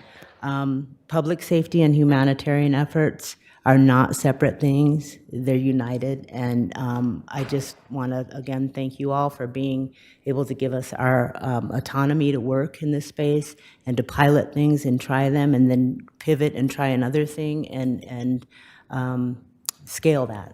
So that concludes my updates, and I'm open for questions. Thank you, Ms. Champion. Really appreciate it. And I think that's why, for me, it was so important to have these updates on a monthly basis so that we can stay on track and also inform the community. We do get the nice emails once in a while, Brandy. I have been receiving, and I've been thanked a lot by neighbors basically thanking us for the Safe City initiative, that people are seeing tangible results as we pulled everything together and coordinated and started piloting our Safe City deployments at a deeper level. We're seeing getting a lot of neighbors seeing the tangible results from it. I think it's important, and I want to thank Vice Mayor Santa Cruz for her invitation to Supervisor Cano and Supervisor Allen, taking them to the tour and personally showing how well, the low barrier shelters that we have and our safe outdoor sleeping site are managed and coordinated and operated by incredible people that work for us.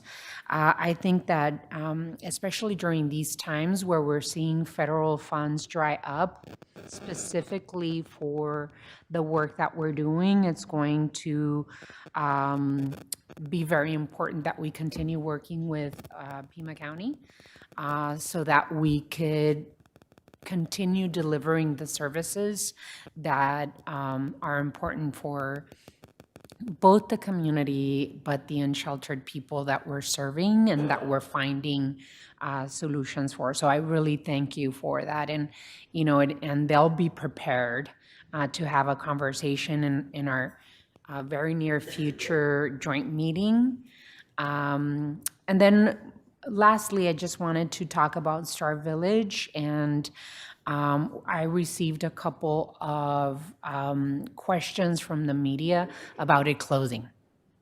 And I'm like, wait a minute, I was just there. And we talked about with the Primavera and OPCS executive directors, we talked about, hey, we need to get ourselves ready to what happens after the pilot period. And the pilot period doesn't end till October. If it is, I think October of this year. We really have to start planning now as to how we fund the continuation, and even see if OPCS and Primavera are still interested in providing these services for the most vulnerable. So I just wanted to kind of flag it and bring it to your attention and see how we're planning. And maybe this is a question for Liz or Brandy, if you'd like to respond. Honorable Mayor, council members, Liz is aware, and we are absolutely on top of it. We're discussing ways in which that can be continued. It's much needed, so absolutely. It's on our radar. Absolutely. Did you want to jump in, Liz? Thank you, Mayor. I can tell you, in speaking with Primavera, we are actively tracking the outcomes. My hope is in the Very soon, we will be able to give a very full report, both programmatically and financially. Primavera is very, very much committed to seeing this pilot through and potentially working together to identify funding if it's the decision of mayor and council to continue this. But at this point, all of the results that we are seeing in this very short time period is very positive. Any other questions, comments, Vice Mayor? I just wanted to jump in and thank you, Brandy, and your team for all the work that you're doing.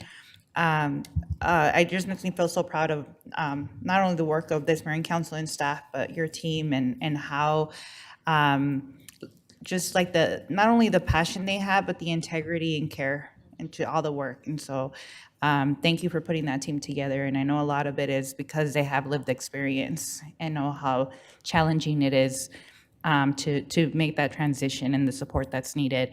And I just wanted to just share with my colleagues that, like, again, my going that extra step of bringing along our county supervisors is, what we envision for this vice mayor position, that it's uplifting, amplifying the work of the mayor and council, but also getting commitments to support our work and help invest in the work that we're doing because we know that it's working. So just again, thank you to my colleagues for the opportunity to serve as vice mayor in this position.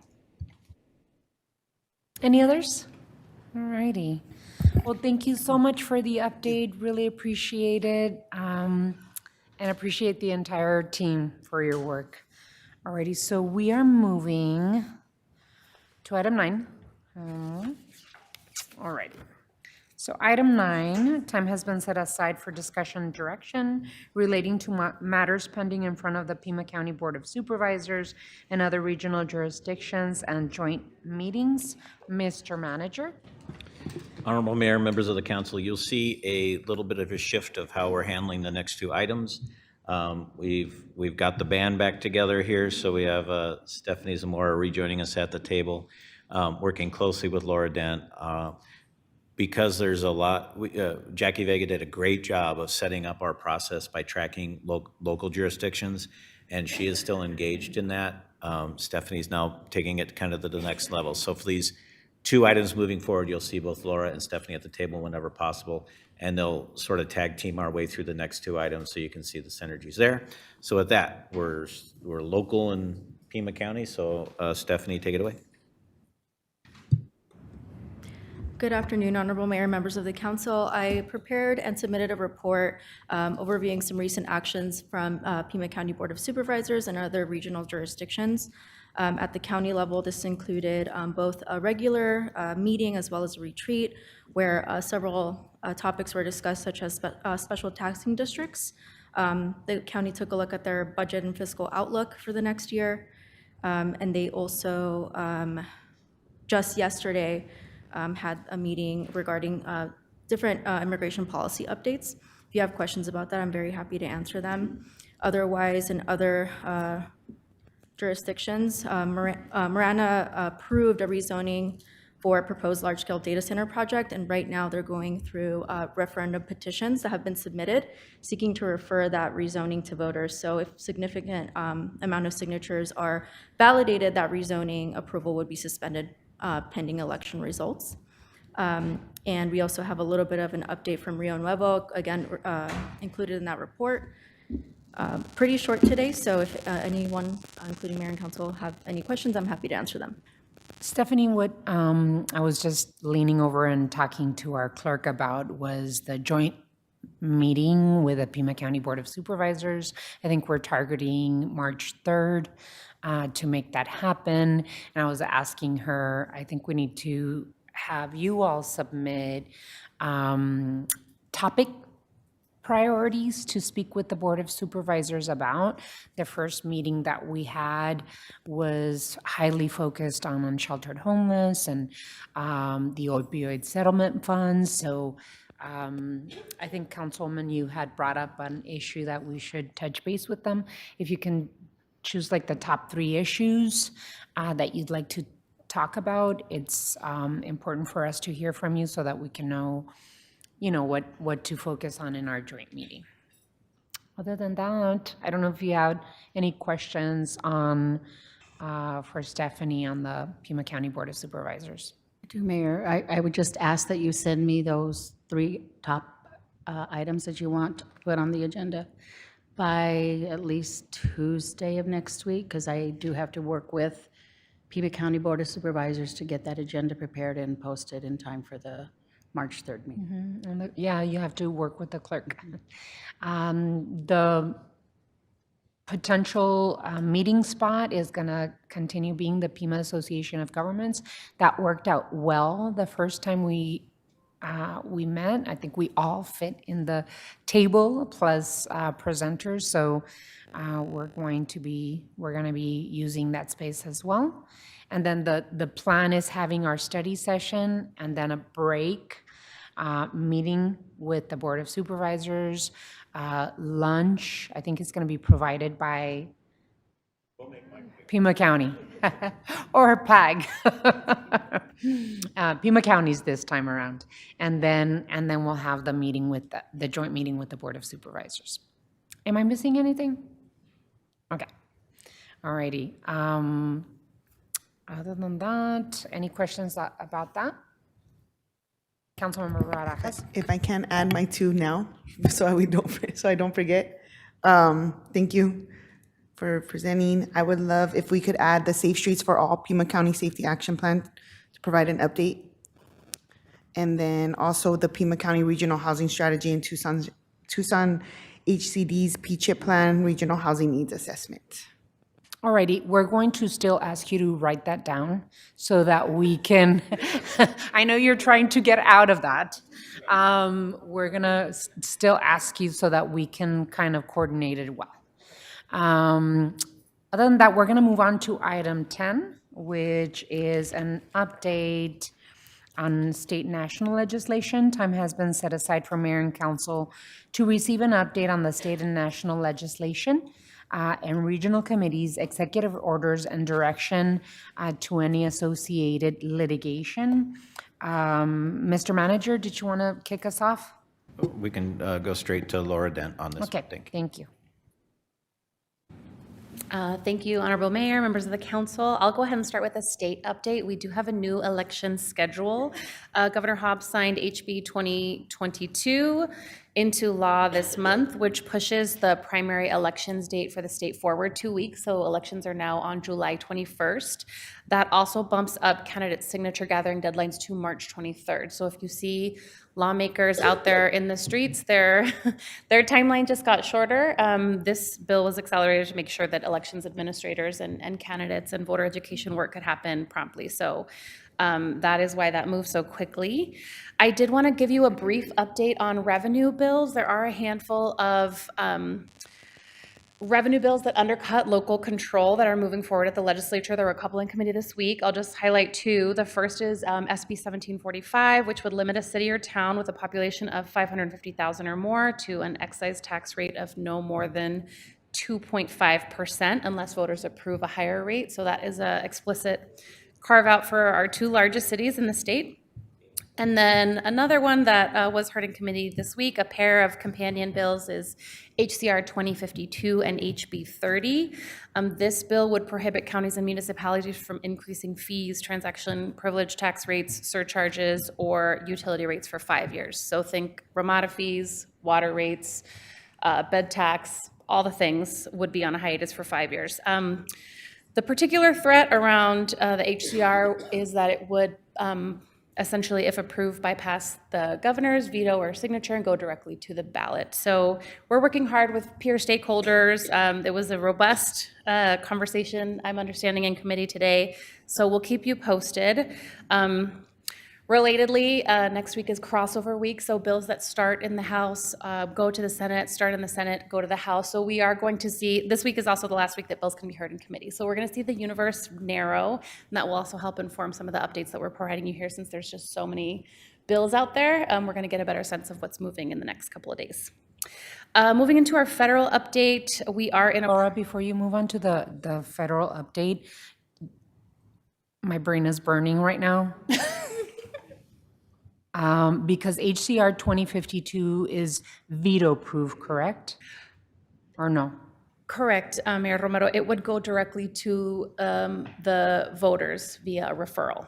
It's veto-proof then. They don't need, the governor would not be able to veto it. If it were passed, yes, And would this be scheduled for a November election? that is correct. So if this bill, if this ballot referral were to pass, the city of Tucson would not be able to have an initiative, a voter initiative? My understanding is that that would be the exemption, but there would be a full freeze of revenues and fees at this fiscal year rate for 5 years. Okay. So action couldn't be taken by local leadership. So that we would be able to have, for example, voter initiative for bonds or sales taxes through voter approval. Yeah, my understanding is that is correct. Okay. But then SB 1745 would limit cities, Tucson, Phoenix, maybe even Mesa, from having more than 2.5 sales tax percentage. Yes, I believe so. And I would like to consult with the attorney around the layering of those because I do believe there are different types of revenues and I'm not positive if that is a collective or if that refers to a basic sales tax rate, so. Okay, Vice Mayor? Yeah, I was just telling the mayor, it's just so hypocritical, right? When it's okay for them to tax us 5%, right, of the sales tax, and then the city can only do 2.5%. So I think people forget that the state taxes us the most, and we see very little in return from them. And just another example of Republicans trying to override municipal authority, and completely out of touch with our economic realities here in the city of Tucson. I know we're dealing with all the bad economic policies, from Republicans, from Doug Ducey's flat tax, the impact of tariffs, the decline in tourism because of the Trump administration's hostility towards our neighbors in Mexico and abroad.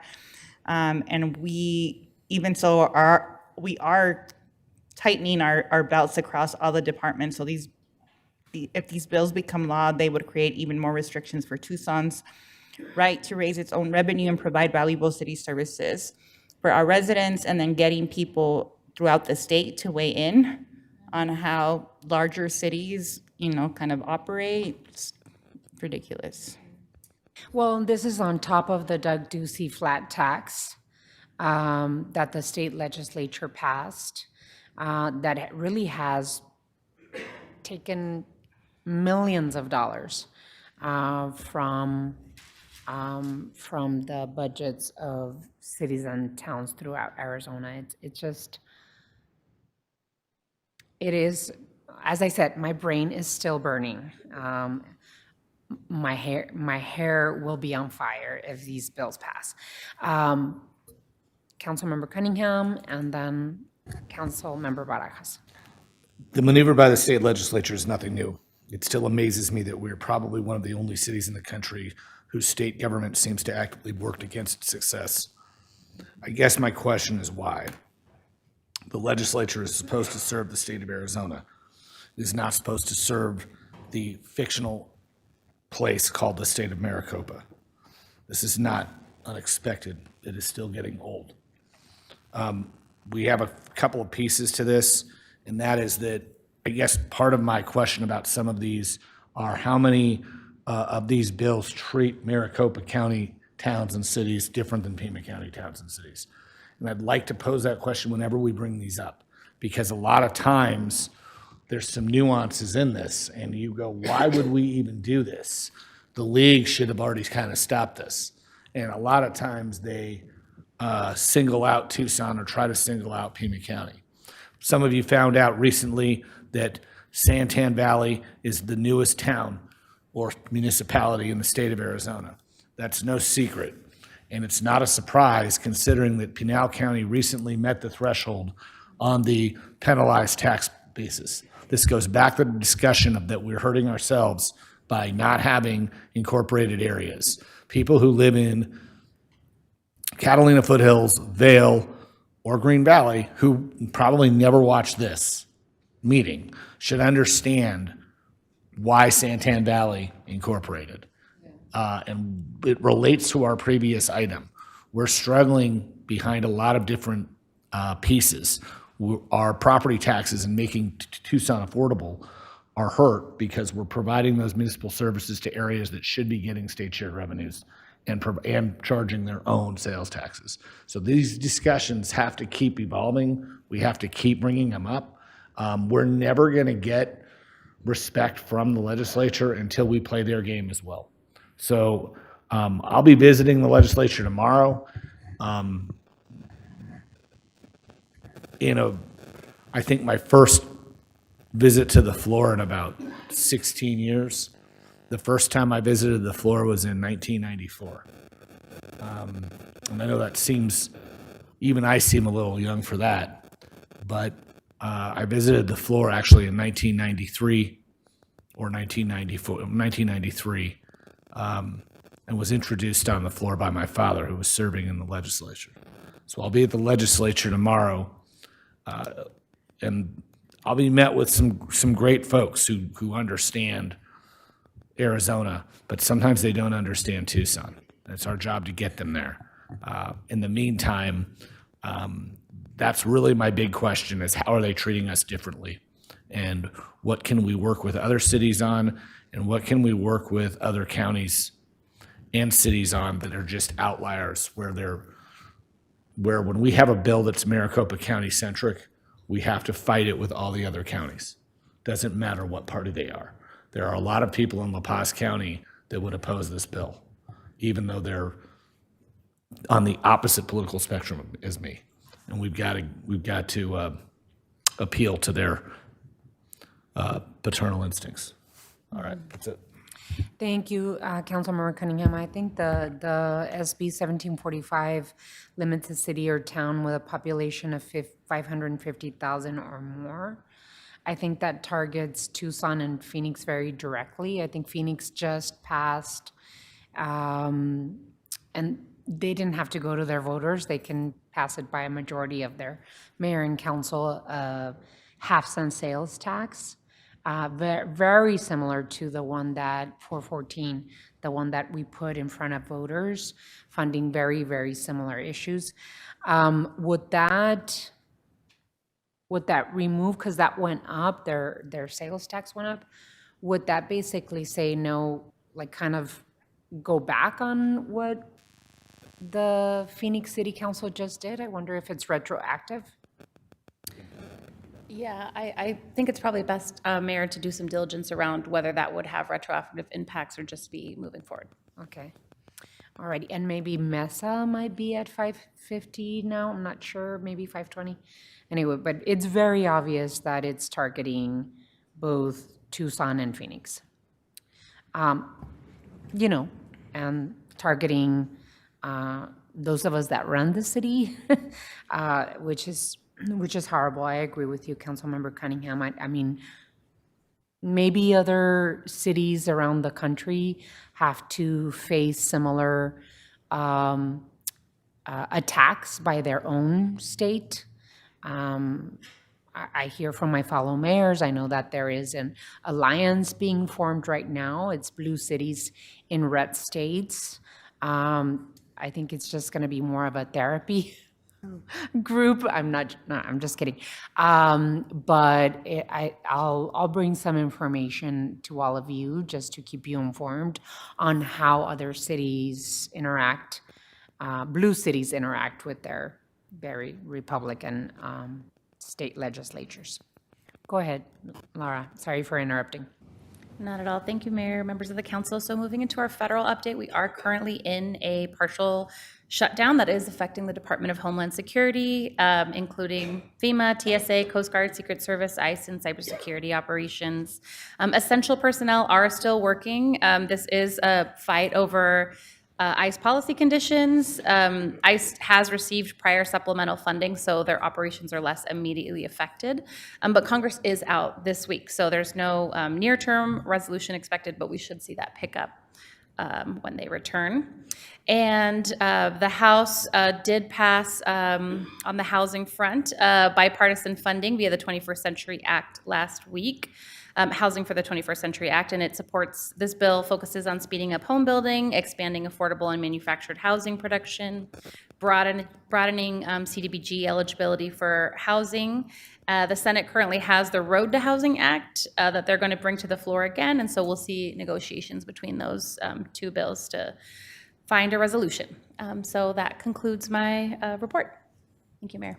Thank you, Laura. I really appreciate your report. I wanted to share a little bit of information. I spent a couple of days this weekend at the U.S. Conference of Mayors Leadership meeting that I'm part of, and we talked about extensively about the Trump administration recently proposing restricting certain federal transit funds for cities over 200,000 people that operate more than 100 buses and provide fare-free service, which would obviously include Tucson. If included, the surface transportation bill would include this provision, and it could jeopardize federal funding or force communities to reinstate fares. This is in conversation. There are not a lot of cities that have fare-free transit, and so some of the cities that have fare-free transit were there represented. I raised the issue at this weekend's conversations that we were having. I'm working with other mayors. I believe Albuquerque is instituted fare-free transit in 2023. We're going to coordinate with national municipal organizations and transit partners to push back and defend our local authority. We're making it clear that decisions about how we structure our transit systems should remain at the local level. So I'm gonna keep pushing on that end. I also wanted to share that the deadline for the 7 basin states to reach agreement on the Colorado River passed, along with Valentine's Day. We had a good conversation about negotiations, but I sent a letter outlining Tucson's position to our congressional delegation, as well as wrote a letter to members of our Arizona State delegation, just to let them know the position of the city of Tucson. We remain aligned with our state. A stable Colorado River is critical to Tucson's water security and economy. We've been talking about water all day today, so we will make sure that we keep on working on this and keep the community informed. Any questions, comments? Councilmember Barajas? I just wanted to say a few comments. I want to thank you, Laura, for helping us organize a productive program for us last week to attend Environmental Day as well as Planning Day at the state legislature. And along with Laura, we had Alma Alvarez from our Ward 5 staff, Jack Erickson, one of our Ward 5 fellows, and I traveled to Phoenix together and met with some of our legislators to share the importance of, conservation, especially in regards to water and climate action for our Southside neighborhoods, Ward 5 and Tucson overall. So thank you. You made it so effortless. Any other questions, comments, observations? Thank you so much, Laura, Stephanie. Muchas gracias. Thank you. Alrighty, so we move on to the next item, which is item 11. Does anyone have any items to remove from the consent agenda? Hearing none, we move on to item 12. Does anyone have any items for future agendas? Alrighty, hearing none, we will be adjourned. The next regularly scheduled meeting, study session item is Tuesday, March 3rd. I'm looking at the time. I'm going to give us 45 minutes, so we can return at 5:40. Can I say something real quick, Mayor? Yes, Councilmember Barajas. If anyone wants to enjoy a live performance, we have Viva Dance Studio outside City Hall. They're going to be performing what they're going to perform at the rodeo, because they're going to be the open performance as well as a Flocorico performance. Right now? Right now, at 5. Oh, perfect. 1 Alrighty. minute. Thank you so much. We'll see you at 5:40, everyone. Thank you.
exciting. Alrighty, so we're going to start with the Public Housing Authority Board of Commissioners meeting first. So we will start with roll call. Commissioner Santa Cruz. Here. Commissioner Cunningham. Here. Commissioner Dahl. Here. Commissioner Lee. Here. Commissioner Barajas. Here. Commissioner Schubert. Here. Commissioner Hawkins. Absent, excused or Absent excused. okay, because I didn't know if they were online. Absent, And- excused? Chair Romero.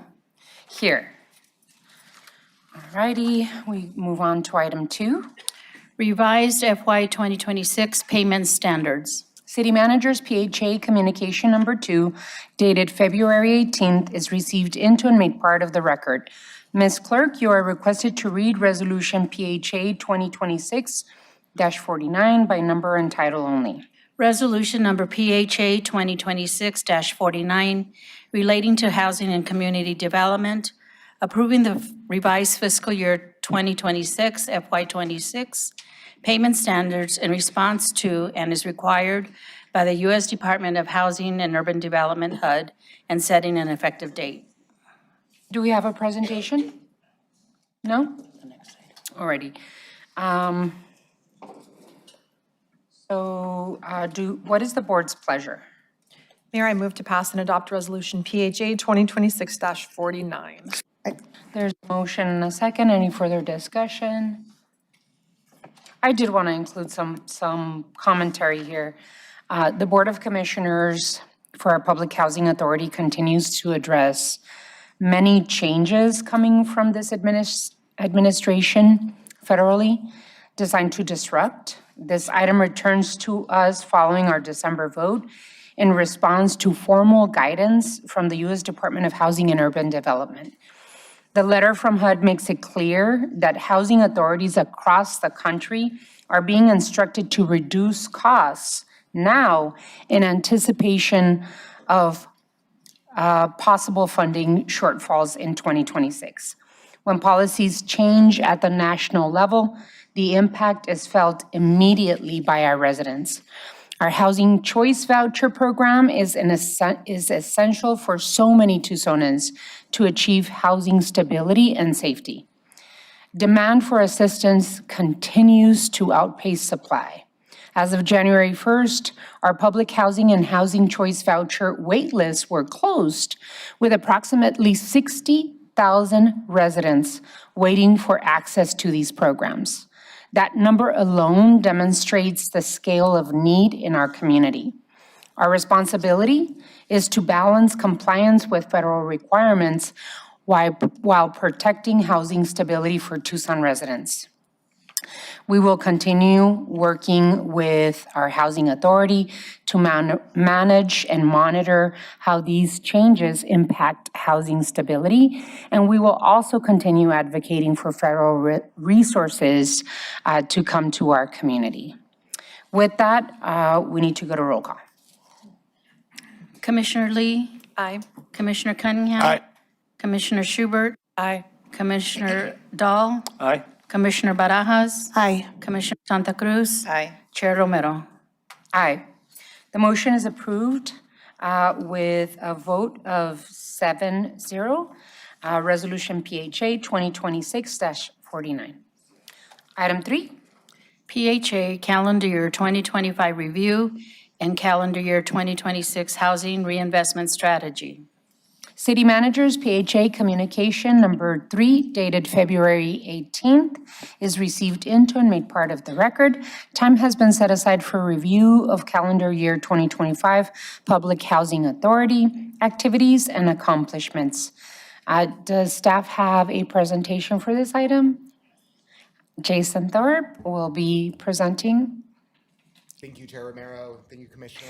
Can you make sure that you have the mic right in front of you? There we go. Thank you, Chair Romero. Thank you, Commissioners.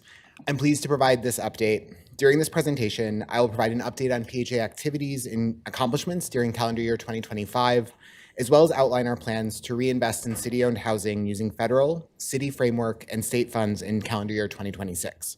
I'll be happy to take any questions at the conclusion. We'll begin with a review of activities and highlighted accomplishments from calendar year 2025.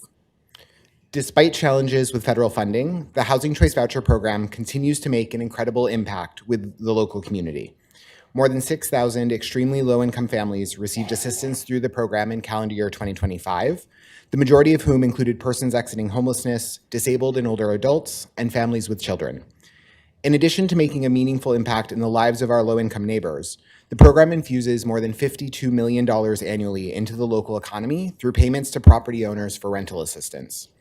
Our Family Self-Sufficiency Program provides supportive services and escrow accounts to support long-term self-sufficiency of voucher program participants. In calendar year 25, 83 households participated in that program.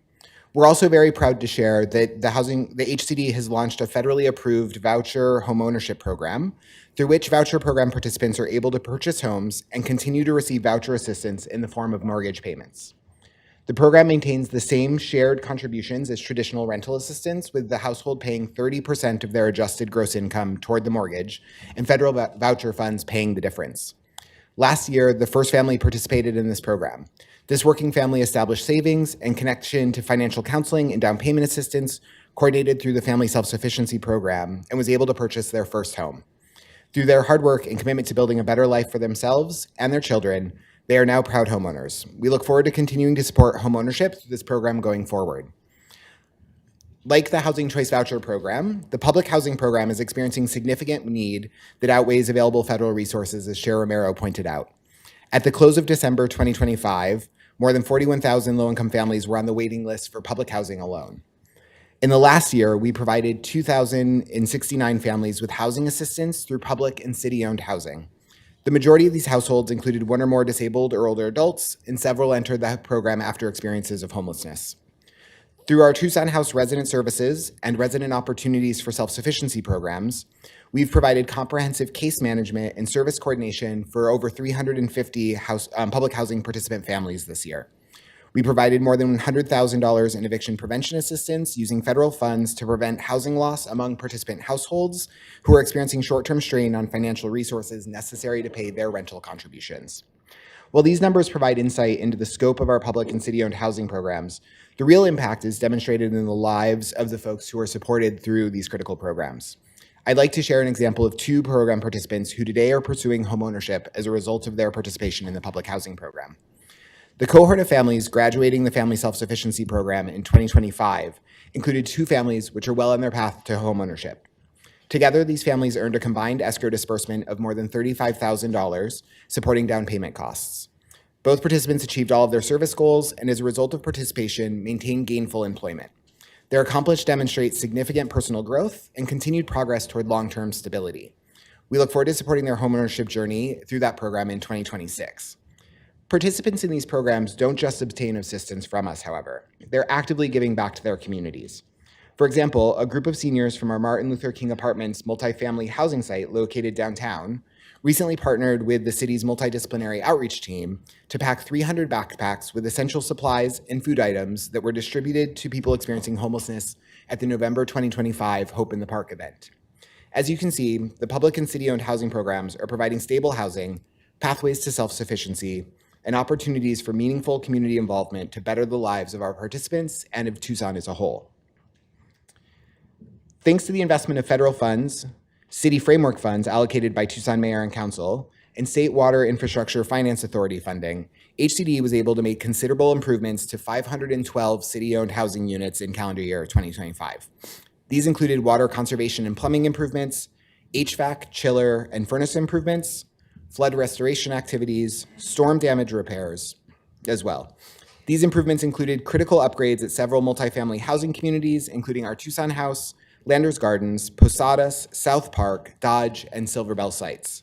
Additionally, we were able to purchase 2 new maintenance vans to improve operational efficiency and ensure our maintenance technicians have access to safe, reliable, and heat-resilient workspaces. As we've previously reported, HCD has also initiated a full redevelopment of the Tucson House and successfully transitioned that program from public housing to the voucher program with operational services provided by Gorman & Company. This will allow comprehensive improvements to the Tucson House property and increase site revenue at no additional cost to our residents.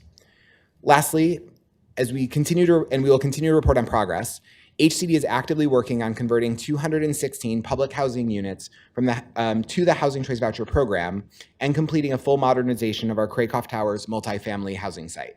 This is all part of the PHA financial stabilization and asset repositioning strategy that was approved by the Board of Commissioners in 2023, and it's been reported on annually since. And I'd like to talk a little about planned improvements in calendar year 2026.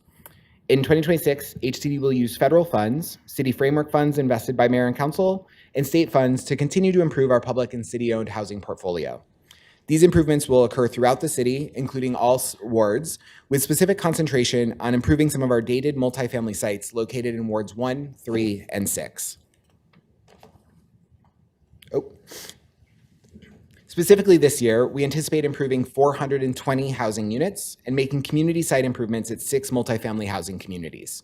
Specific improvements include large-scale redevelopment projects, HVAC improvements, installation of video security and entry controls at multiple locations to protect residents and increase safety, water main improvements, modernization of multifamily and single-family homes, and installation of water efficiency upgrades in 251 additional units. Lastly, I'll provide an overview of the PHA's current financial position and a forward look at continued cost controls and other strategies to continue financial stabilization, particularly of the Housing Choice Voucher Program.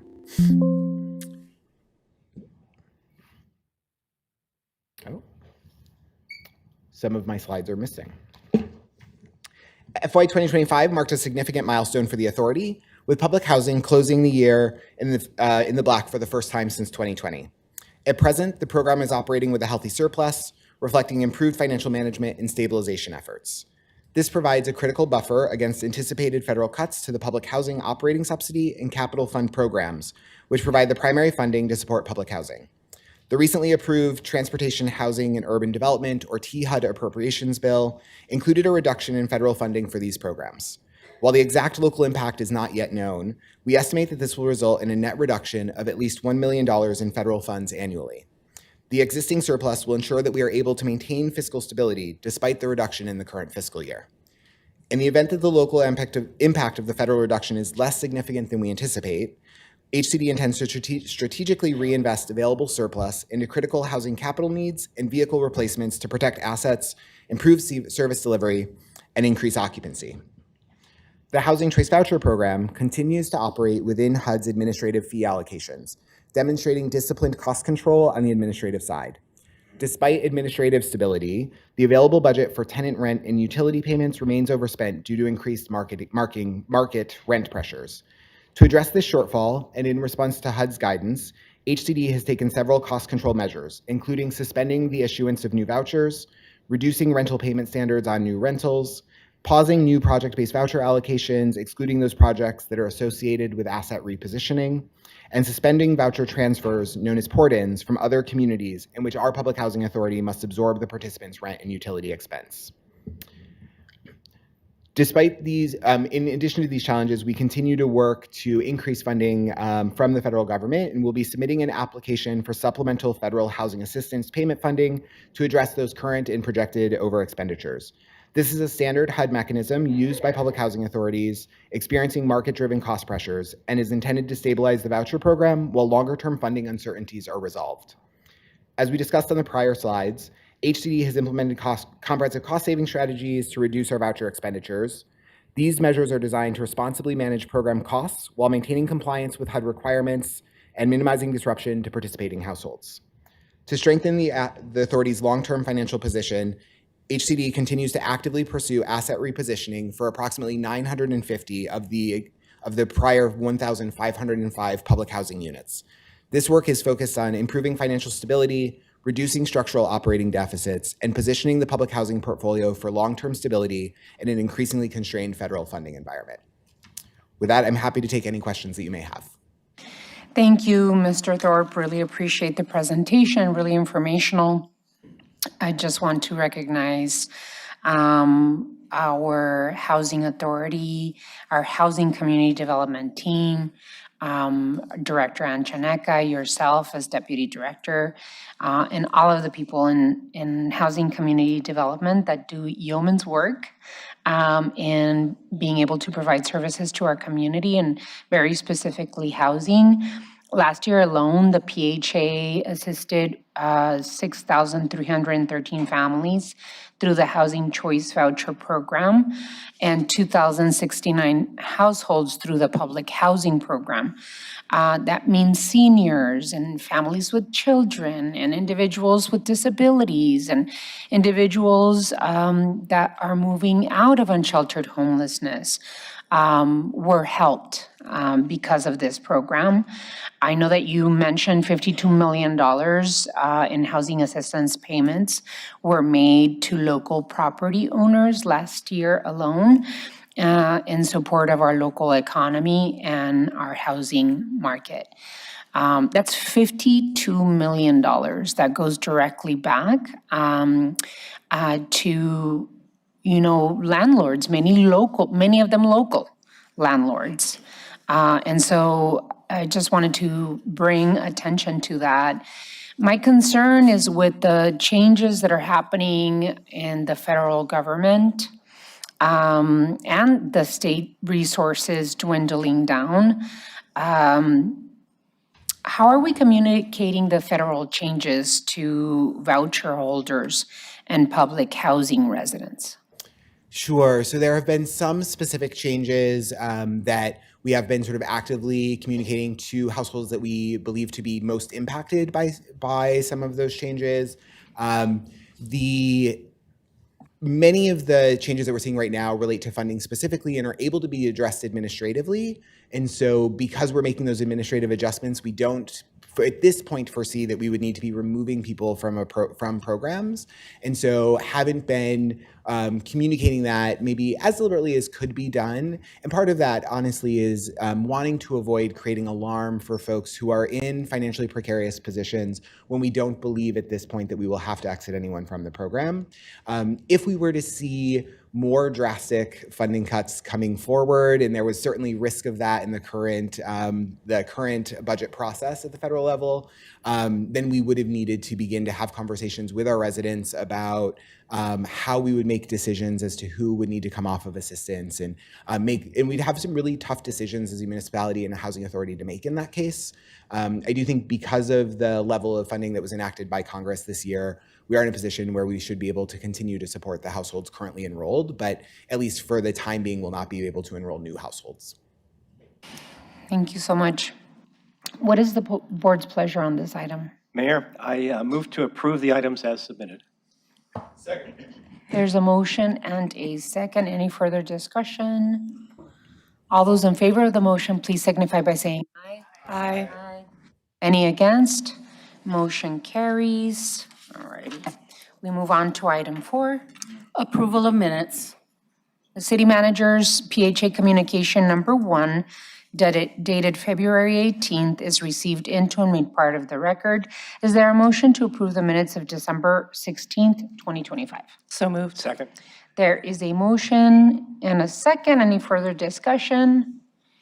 Hearing none. All those in favor of the motion, please signify by saying aye. Aye. Aye. Any against?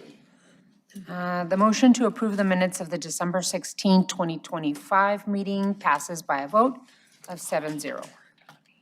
Item 5. Adjournment.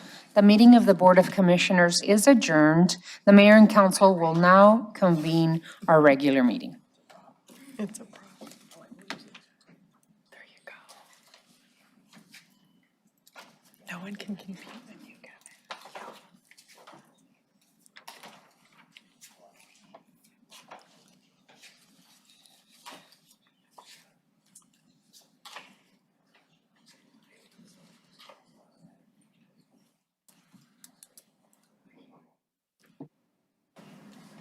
Thank you. Council will stand in session. Let's go to roll call. Vice Mayor Santa Cruz. Here. Mr. Cunningham. Here. Mr. Dahl. Here. Mrs. Lee. Here. Mrs. Barajas. Here. Ms. Schubert. Here. Mayor Romero. Here. Before we go to item 2, the city attorney will go over the rules of decorum for mayor and council meetings. Mr. Attorney. Thank you, Honorable Mayor. Arizona's open meeting laws provide that members of the public may attend and listen to the proceedings during tonight's public meeting of the Mayor and Council. Arizona law also allows the mayor and council to enforce rules and procedures for public attendance of the meeting to ensure orderly behavior and to prevent unnecessary interference with the public meeting. Here are the rules that apply. The rules require decorum and orderly conduct by the members of the audience. No person attending the meeting shall engage in conduct that disrupts or otherwise impedes the orderly conduct of the meeting, including any statements or conduct that interrupts the persons who might be addressing the mayor and council or that disrupts the discussions of the mayor and council. The mayor has the authority to ensure compliance with the rules of orderly conduct. If disorderly or disruptive conduct continues after a warning, and this is that first warning, the mayor may direct the removal of persons from the chambers and/or recess the meeting itself. If disruptive behavior makes it necessary to clear the chambers, the persons who disrupted the meeting will not be allowed to return to the chambers for the remainder of tonight's meeting. As a final note, please be aware that interfering with or preventing this lawful public meeting from being carried out in an orderly manner not only violates the rules of participation, but also violates Title 13 of the Arizona Revised Statutes. Thank you, Mr. Attorney. Item 2. Invocation, Pledge of Allegiance, presentations, and appointments to boards, committees, and commissions. Thank you, Ms. Clerk. The invocation will be given by Pastor Randy Reynolds of Community Renewal. After the invocation, I ask that everyone remain standing if you're able to do so for the Pledge of Allegiance.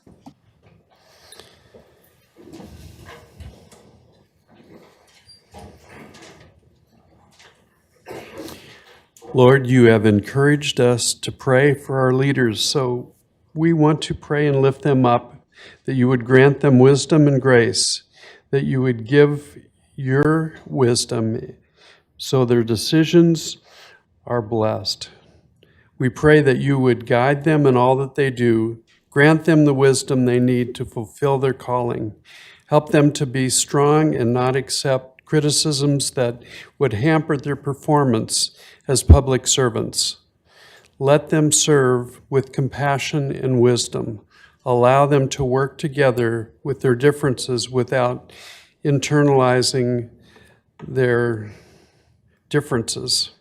Please grant them respect and listening ears and give them clarity in what they say. Lord, we do acknowledge that we're struggling with Nancy Guthrie, and we ask for your blessing on them and on their family. And we thank you for all the blessings that you have given our leaders, and we ask that your grace and goodness would be there. Amen.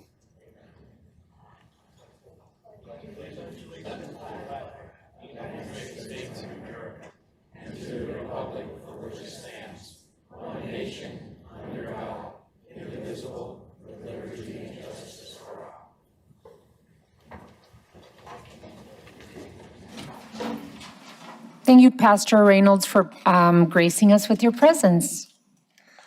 All right, item 2C. Presentations and Alrighty. proclamations. We have a couple of proclamations and presentations. And as always, my colleagues on the council are invited to come down with me to do these presentations and proclamations. Our first one is proclaiming National Engineers and Women in Engineering Week, and then it will be followed by the proclamation to celebrate the USS Tucson month in our community, and then we have a special recognition and appreciation plaque for Julie Gallego of Viva Performing Arts. So if you'd like to come with me, I'd be more than happy to have you all there.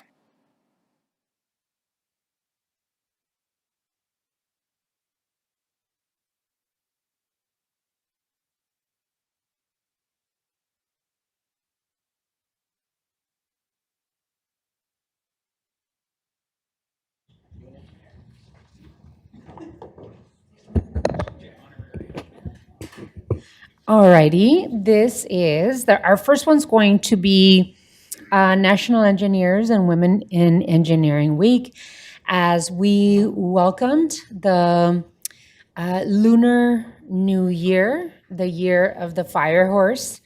We celebrated a symbol of passion, freedom, and bold action, qualities that reflect how I see women engineers. I have proudly issued this proclamation each year since 2020, and I would like to extend my sincere thanks to Ruby O'Brien Metzger and Bill Damon from ASHRAE Tucson chapter for joining us once again in the celebration.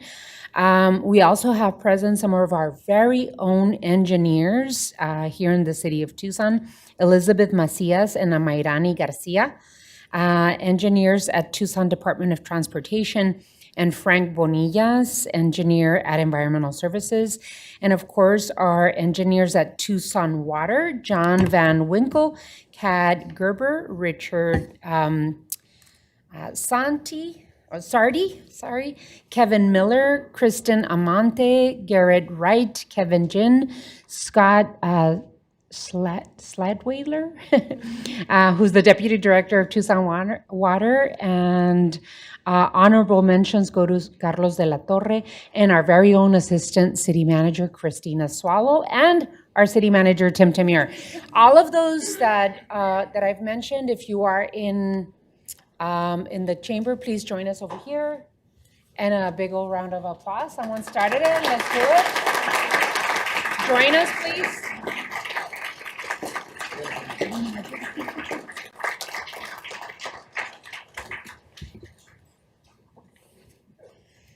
Thank you so much for joining us. All righty. So, in celebration for February 22nd through February 28th, 2026, we celebrate National Engineers and Women in Engineering Week.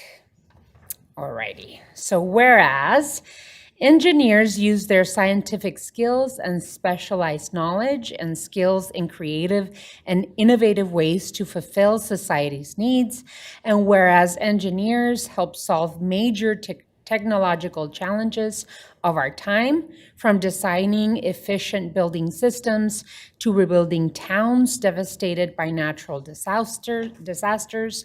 And whereas founded in 1951, National Engineers Week, or E-Week, is dedicated to ensuring a diverse and well-educated future engineering workforce by increasing understanding of and interest in engineering and technology careers. And whereas E-Week promotes recognition among parents, teachers, and students of the importance of a technical education and a high level of math, science, and technology literacy, and motivates youth to pursue engineering careers in order to provide a diverse and vigorous engineering workforce.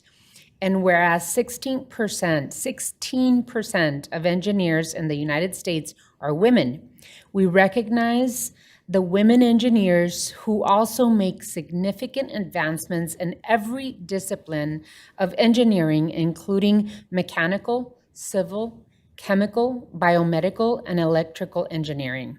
And whereas efforts are ongoing across the world to increase the number of women and girls enrolled in training and educational programs in engineering and related subjects, including computing and physics. Whereas, am I pronouncing it correctly, ASHRAE? Yeah. Whereas ASHRAE, the City of Tucson, and other professional engineering societies include women engineers who make invaluable contributions as members, acknowledges the impact of women engineers across the world. Now, therefore, I, Regina Romero, Mayor of the City of Tucson, Arizona, by virtue of the authority vested in me by the laws of the City of Tucson, do hereby proclaim February 22nd through the 28th, 2026, as National Engineers and Women in Engineering Week. In witness whereof, I have hereunto set my hand and caused the seal of the City of Tucson, Arizona, to be affixed this 18th day of February 2026. Congratulations.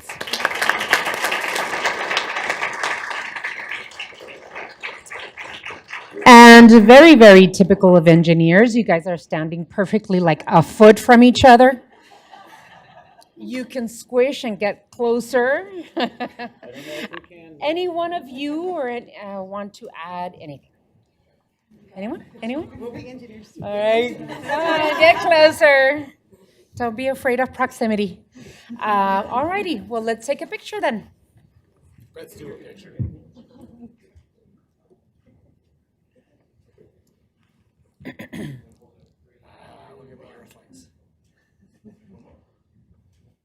Thank you. Thank you. Congratulations.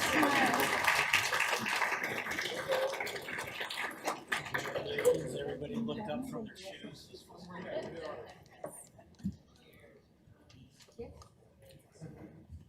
Thank you, everyone. Alrighty, so the next one is in recognition of February 2026 to be USS Tucson month. We have a special guest with us, Gary Bartlett, president of the USS Tucson 770 Club, and all of the volunteers supporting the crew and their families. So if anyone is here, and then of course, Ben Bueller Garcia, vice president of the USS Tucson 770 Club. If you brought anyone else, just join us. Here you go. Thank you so much. My goodness, thank you so much. Gift. USS Tucson, this is beautiful. Thank you so much. Well, I'm gonna wear it since the others have hats. All righty. Thank you. So, whereas the USS Tucson, commissioned on September 9th, 1995, is a submarine of the Los Angeles class, making her one of the most advanced vessels in the world and capable of operating in all ocean areas of the world. And whereas for over 30 years, USS Tucson has and will continue to provide intelligence while serving at the tip of the spear, delivering strike capability options to the joint force at, below, and beyond the surface. And whereas USS Tucson most recently returned from a 7-month deployment to the Western Pacific, representing our city's name proudly in Yokosuka, Japan, Guam, and throughout the depths of the Pacific Ocean. Whereas the crew of the USS Tucson are an example of the resolute volunteers of the American Armed Forces. And whereas the city of Tucson is proud to have such an honorable vessel named after the city of Tucson and Tucsonans alike, celebrating a great symbol of the patriotism that the USS Tucson embodies. Now, therefore, I, Regina Romero, Mayor of the City of Tucson, Arizona, do hereby proclaim the month of February 2026 as USS Tucson Month, and encourage all Tucsonans to warmly welcome USS Tucson crew members whenever you see them in our community. In witness whereof, I have hereunto set my hand and caused the seal of the city of Tucson, Arizona to be affixed this 18th day of February 2026. Congratulations. You want to say something? Thank you, Honorable Mayor Romero, members of the council. You know, there's very few cities that have an active duty Navy vessel named after them, so it's quite an honor. And as you heard, these sailors just returned from 7 months at sea, and so we really appreciate the fact that they volunteered twice, actually volunteered for the Navy and volunteered for the Submarine Corps to spend time away from their families so that we can safely spend time with ours. As you can imagine, sailing several hundred feet under the surface of the ocean is inherently dangerous. So we really respect that. And it's been a tradition since she was commissioned. If they're not at sea, they always try and visit Tucson during rodeo week. So the new commander and several of the crew members will be marching in the parade on Thursday with Tucsonans. They'll be paying a visit to Erickson Elementary School, which is their adopted elementary school to talk about math and science. They'll be visiting the pediatric patients at TMC to make them all honorary sub-commanders. And then because fire is one of the greatest threats they face below the surface of the ocean, they'll also be doing some training with their own Tucson Fire Department out their academy, amongst other things. So we really appreciate this recognition, and maybe in 2 years we'll get you another hat. Pose for a picture? Of course. I'm honored to receive this for the crew of the Tucson. I thank the Honorable Mayor for presenting this to us. 30 years is a long time for an operating submarine. She would have been decommissioned this year, but she's in such great condition, they extended her 15 years. So where I thought my job was over, I got 15 more years to take care of my crew. And I mean my crew, I commissioned her. I served 4 years on the Tucson 30 years ago. So it's just a passion for me to take care of my crew. So come out to the rodeo parade and see them, wave at them, show them, you know, how much you respect them. Thank you very much. Thank you, sir. Before you leave, we're gonna take a couple of pictures. Oh, no. Thank you.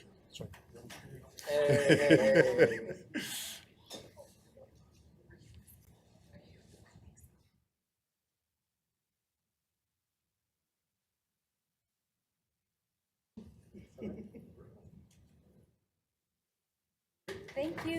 I didn't know it was National Engineers Week because I'm an engineer too, but you left out nuclear engineering. Many. All right. Me lo dejo. ¿O me lo dejo? No, you're gonna see okay. Councilmember Barajas brought the special recognition to the table, so I'm going to have her do a lot of the talking. But I wanted to add my 2 cents in terms of Julie Gallego. Thank you so much for the incredible work and really continuing a tradition in Tucson and teaching our kids about the value of their culture. And having so many amazing years and so many students under you that value and continue the tradition that you've taught them. So the folklorico and all of the bailes that you have taught so many of the young people here in Tucson will continue. And Julie Gallegos and Viva Performing Arts will definitely have a piece of history in Tucson. So thank you, Julie. Appreciate you so much. So since I'm talking at you, come and join us.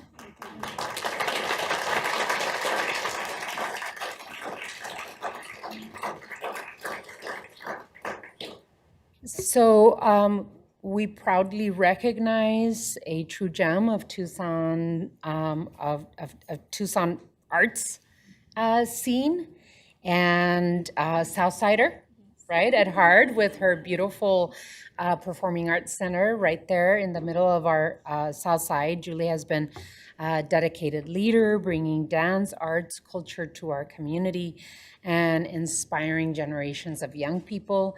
Thank you for your unwavering commitment, Julie. We're so happy, and I'm going to bring Councilmember Barajas because I know that she is going to add some few words. And then, I don't know if you have the language for this. I was hoping that maybe one of the students could help me. Okay, perfect. Thank you, Mayor. Well, thank you, Julie. Thank you, Mayor, for helping us create this opportunity today to present just such a fearless pioneer, a leader, and a beacon of cultural preservation. Let's give a round of applause before we get started to Julie Gallego Gonzalez.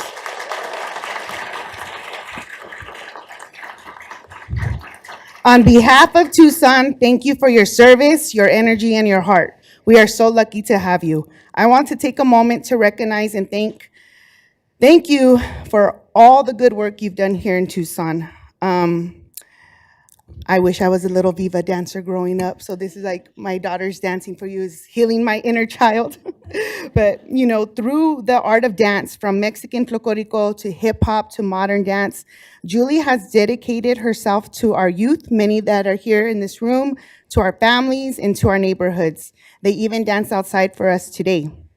She uses movement to tell our stories, to celebrate our culture, and build confidence in the next generation. Time and again, she has shown up to support, inspire, and uplift the people of our city.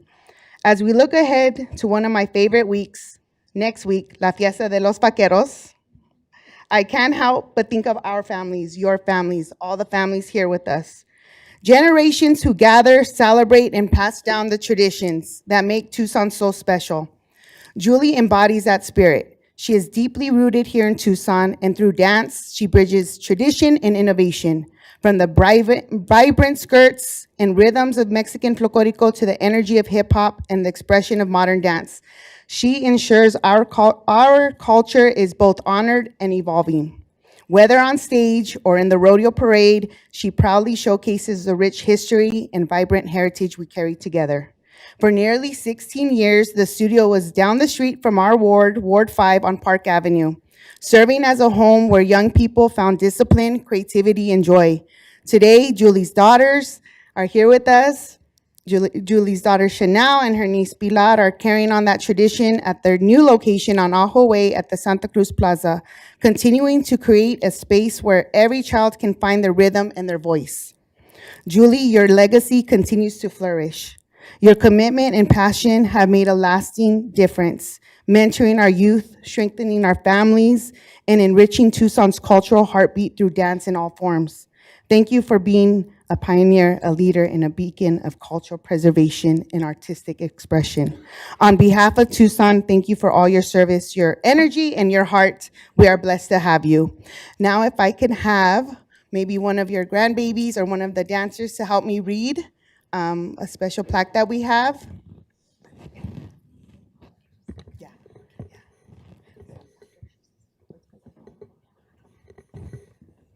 Would somebody, or you should now?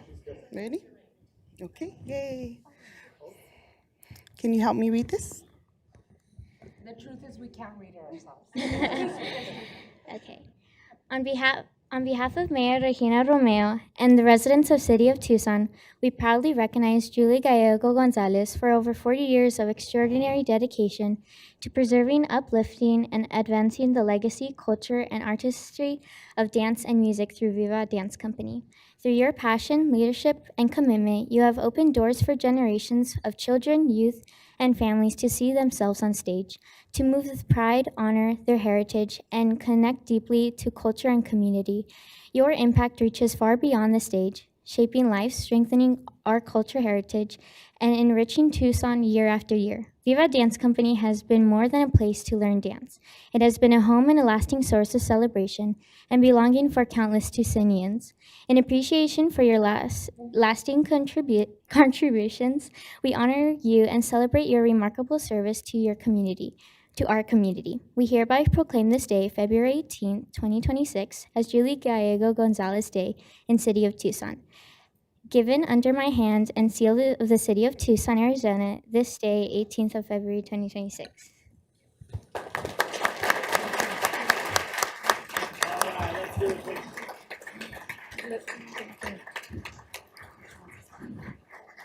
Do you want to say something?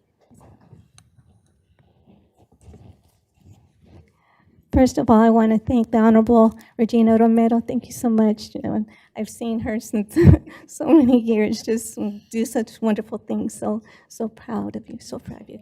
And to my Selena Barajas, thank you so much. And everyone behind this to give us this honor. I just want to say a few things about the rodeo, okay? And some of our memories from Viva Performing Arts Center. I started at St. John's Catholic School in their cafeteria, and I started in January of 1987. And then when rodeo came, which was just 1 month away, the parents got going with making costumes, and our first performance was for the rodeo festivities at St. John's, and we just loved that. And then years went going, and we just had so many wonderful relationships with the rodeo. We, of course, being in the parade, we won several of the best awards and trophies for our Hispanic culture and our costumes for being in the parade. And one year we won the overall Marshall Award for overall trophy. And so we were so excited for that.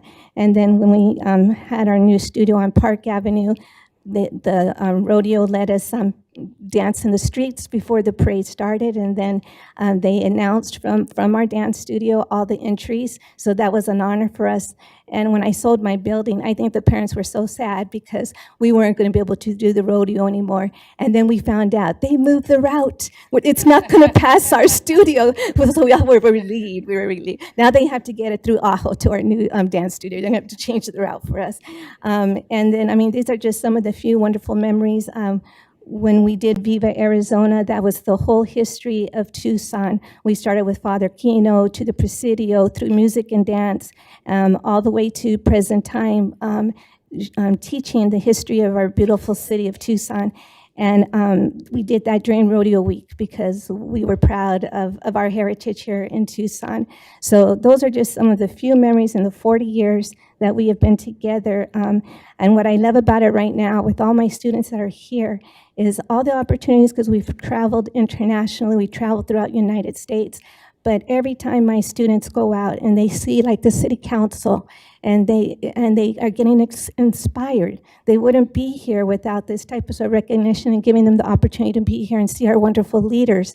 And I just wish that I would be here for many years to see them grow up. And because I already know my dancers are now 50 years old and they have done amazing things. They've gone off to be ambassadors of goodwill, just like my dancers are here today.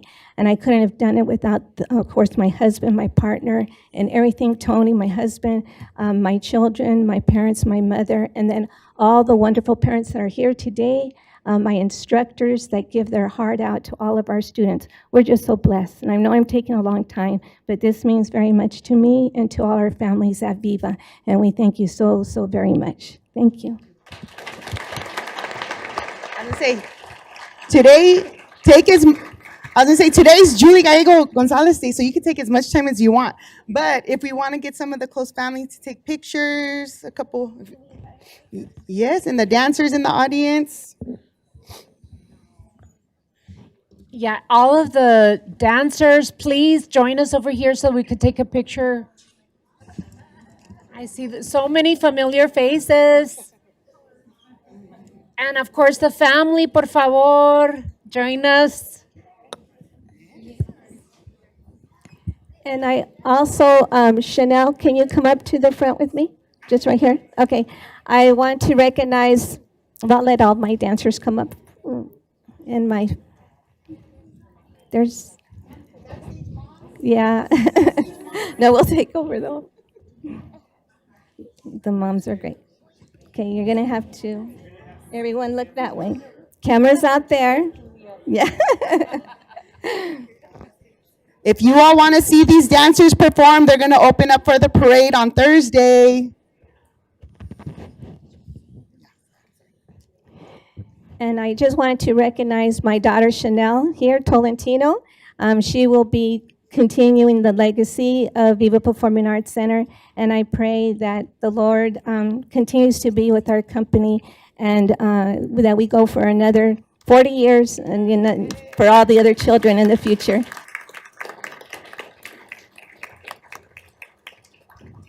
Alrighty, we're gonna see straight over there. And then at the count of 3, we're gonna say Viva.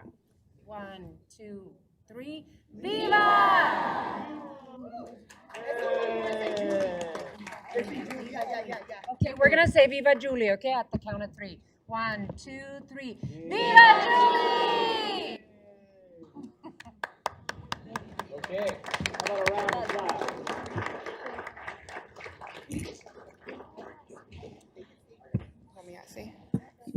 You all could walk out quietly, or you could stay for the meeting.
If it's okay, we're going to start while people exit the chamber.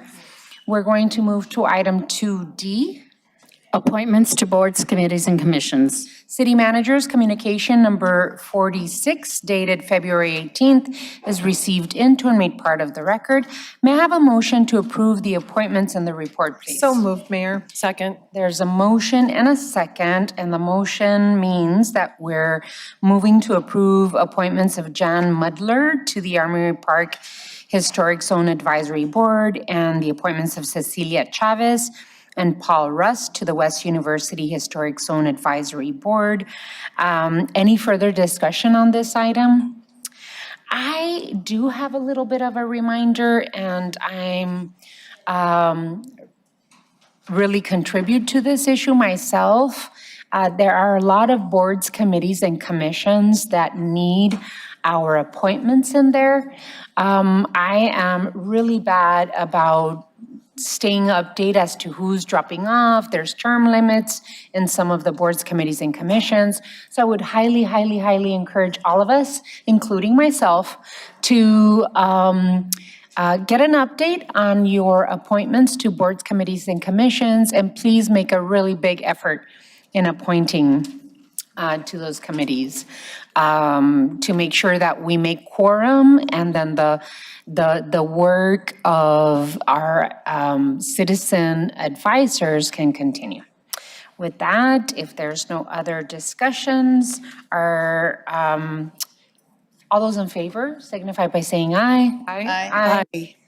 Any opposed? Motion carries. Are there any personal appointments to be made at this time? Seeing none, we move on to item 3. Mayor, council report, summary of current events. City Manager's Communication Number 47, dated February 18th, is received into and made part of the record. This time has been scheduled to allow members of the mayor and council to report on current events. These are to be current event of activities within the community, not position statements on policy issues. Does any council member have anything to report at this time? We'll start with Councilmember Schubert and then down the line. Councilmember. Thank you, Honorable Mayor and Council. Thanks to everybody who's in attendance tonight. I'm going to start off my current event report with more serious items, and then it'll end on a positive note. But I am going to start with a traffic violence update at the start of my current event reports to reflect the fact that street safety is a major priority for the people across Tucson. And this is in the hopes that maybe sometime we come to these meetings and I don't have any to report.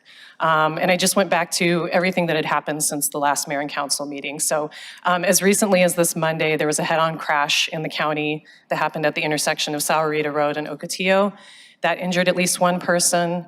On Friday, February 13th, 2 pedestrians were killed in 2 separate hit-and-run crashes that were not related to each other.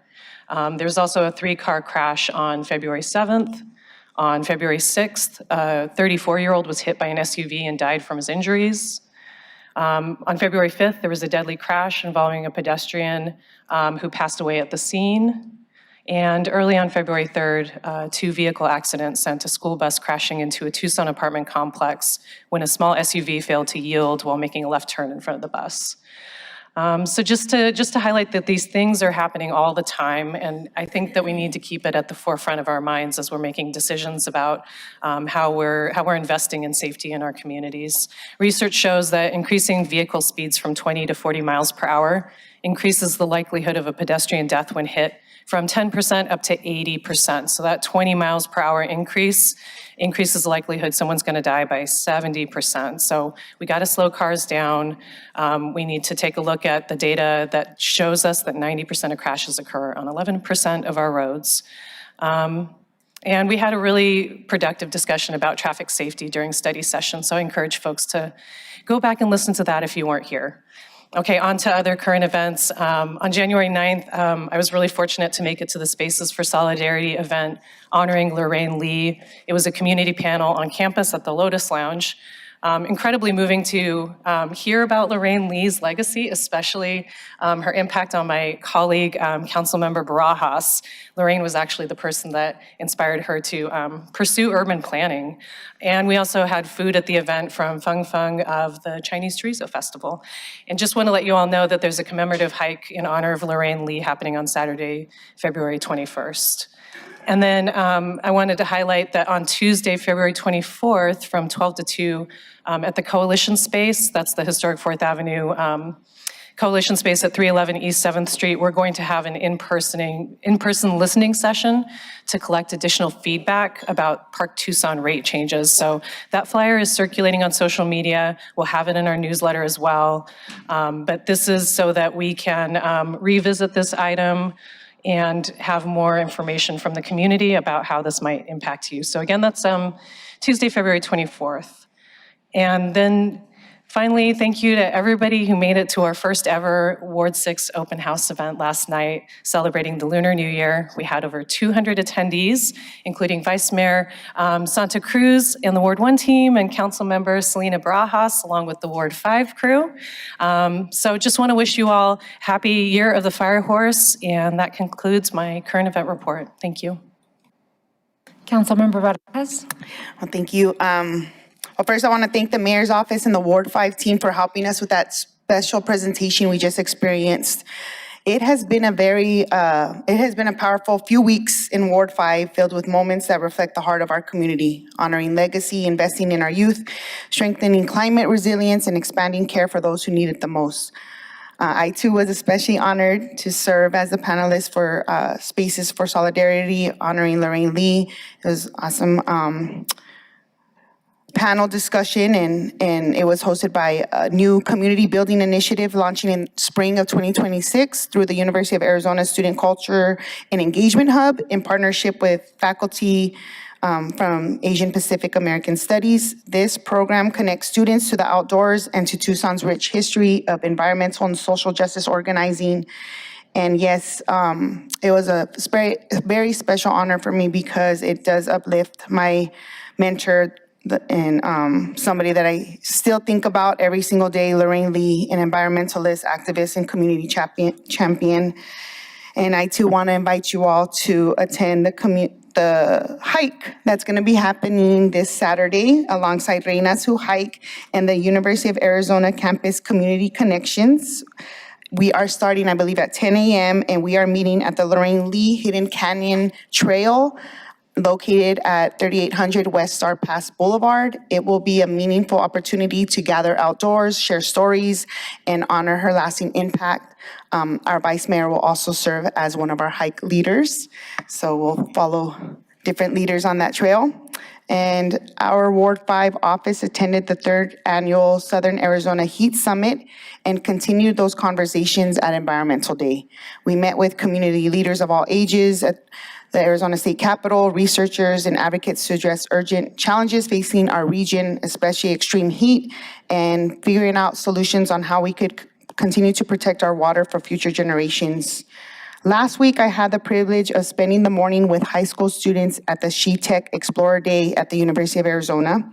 This event brought together organizations, different schools, industry, and government to inspire our young people to pursue STEM degrees and career pathways.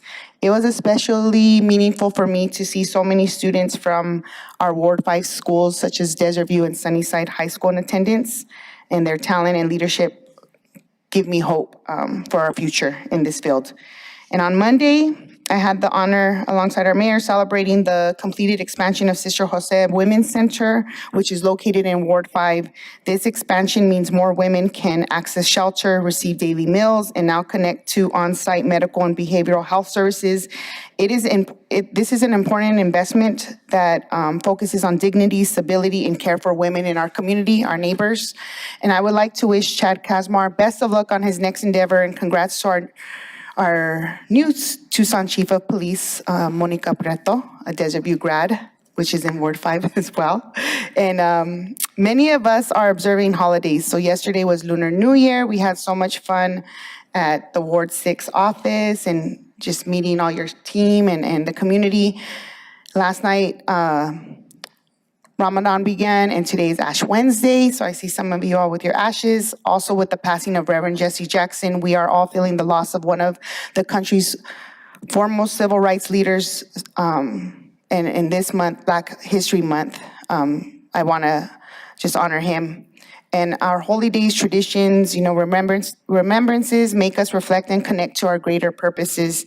They are incredible ways to connect with our neighbors and communities. And lastly, a quick reminder, our Ward 5 Fiesta is tomorrow.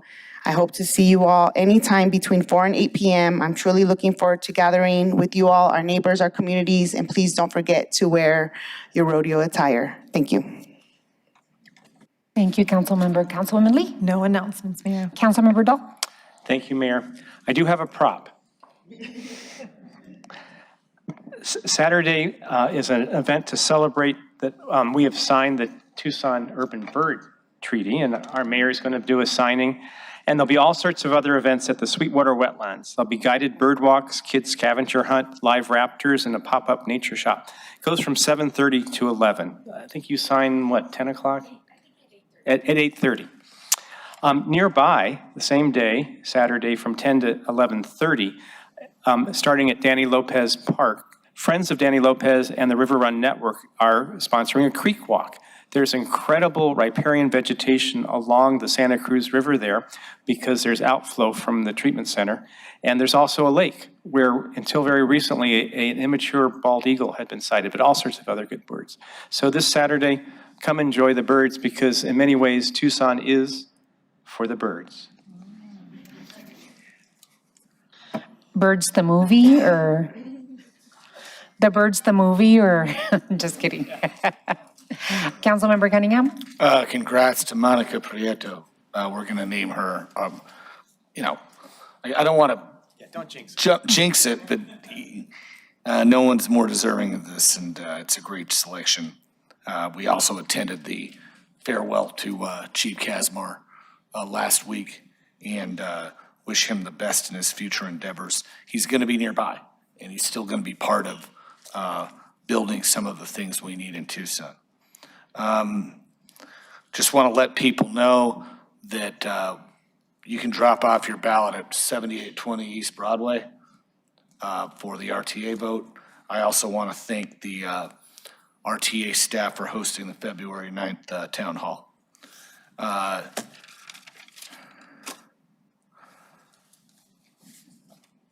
So the big one today is I'm really excited for Saguaro High School. They're the Ward 2 high school. About 95% of their students are my constituents. And they are one of two teams locally to make the state open championship along with Tucson High. We have another employee whose son plays for Tucson High. So it's really cool to have those two schools participate. Saguaro High School actually plays tonight, so I can't give a big announcement about their game. But I'm really happy for them, for Coach Henry, and for what they've accomplished, because that school 7 years ago was down to under 1,000 students, and we're now at about 12 to I think we're almost to 1,400 students at this point. I got to check that. And I think a lot of that has to do with some of the work that the city did in interacting with that school. There's 120 kids in the guitar orchestra, and that's what happens when a city and a local public high school actually work together. And it's hopefully a model we can duplicate in every ward. So congratulations for Saguaro. Their girls team is also in state. I don't want to leave them out, but I think it's exciting when we have a community come together, one section of town come together for a group of kids, and so that's exciting. Thank you. Vice Mayor? Hi, thank you, Mayor. I too wanted to give Councilmember Barajas the thanks for the recognition to a Southside giant. It's a really big deal to see our Southside families and children here at City Hall. It's not something we see often. So thank you for being that bridge from our communities into City Hall. I also had the opportunity, I look forward to attending your open house tomorrow. Had the opportunity to attend Councilmember Schubert's open house, and thank you for such a sweet event and allowing us the opportunity to engage with Ward 6 neighbors. Last week, I'm sure as many of you had the pleasure of participating in Love of Reading Week. I got to visit with Ms. Ayon's 4th grade class at Douglas Elementary School and spending time with students at Davis Romero Bilingual.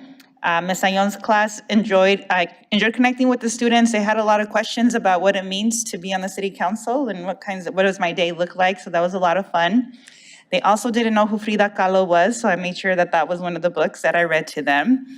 But then at Davis Romero, it was great. Every kid there knew who Frida Kahlo was, and I think that's so much because of the bilingual, bicultural education that our students get there. So I had the opportunity to read to them in Spanish, and when I left, one of the teachers was like, a lot of the kids here knew you. And I was like, yeah, because I ride bikes with them.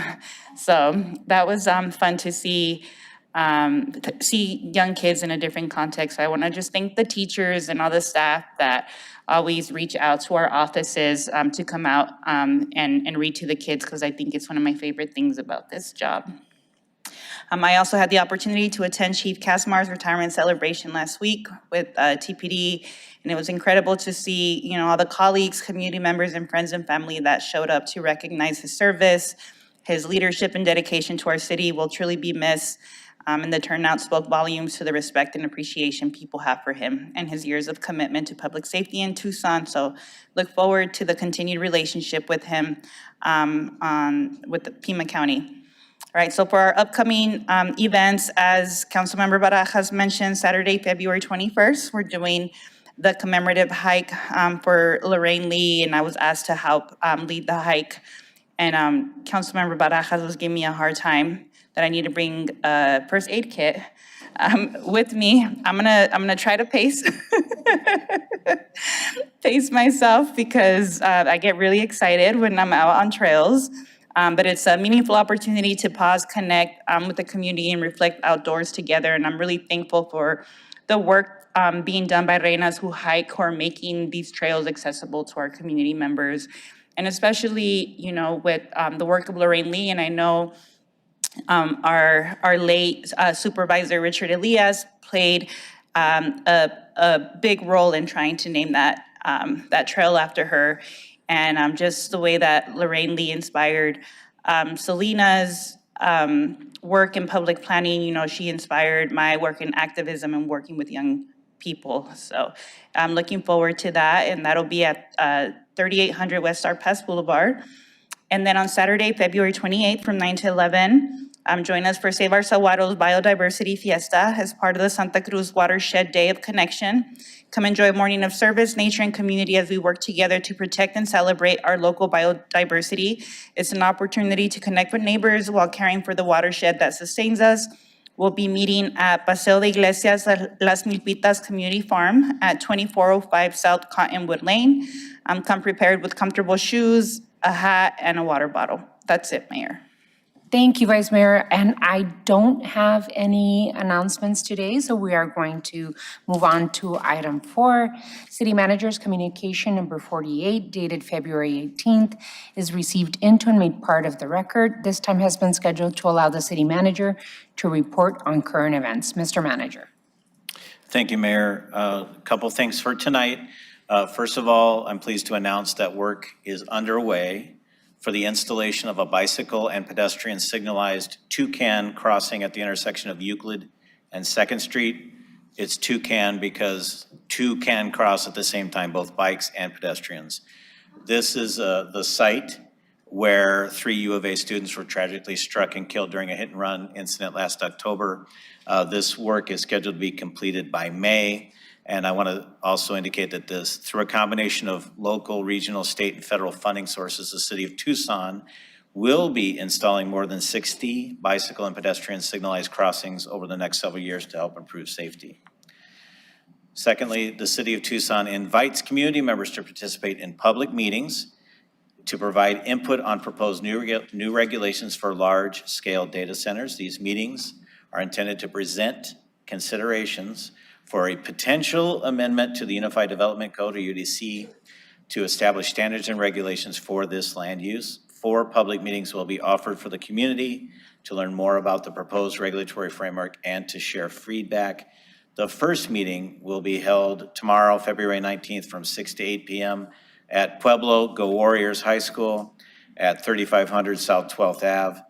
The proposed code amendment was initiated by Mayor and Council during the August 6th study session when you all directed city staff to develop regulations for large-scale data centers.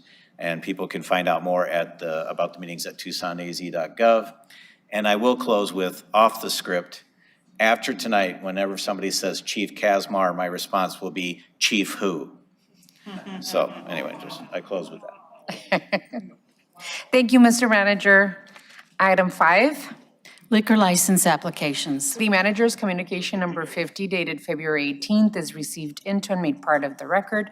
Ms. Clerk, please read the liquor license agenda. Your Honor, on the evening's agenda, we have 5 applications for new licenses and 7 special event applications. All applications are in compliance with city requirements with the exception of item 5B3, the taco spot, which needs a mitigation plan filed with PDSD, and item 5C5, 4th Avenue Merchants Association, which has a written opposition filed for that event. So appropriate motion would be to forward items 5B1, 5B2, 5B4, 5B5, 5C1 through 5C4, 5C6, and 5C7 to the State Liquor Board with a recommendation of approval. May I have a motion, please?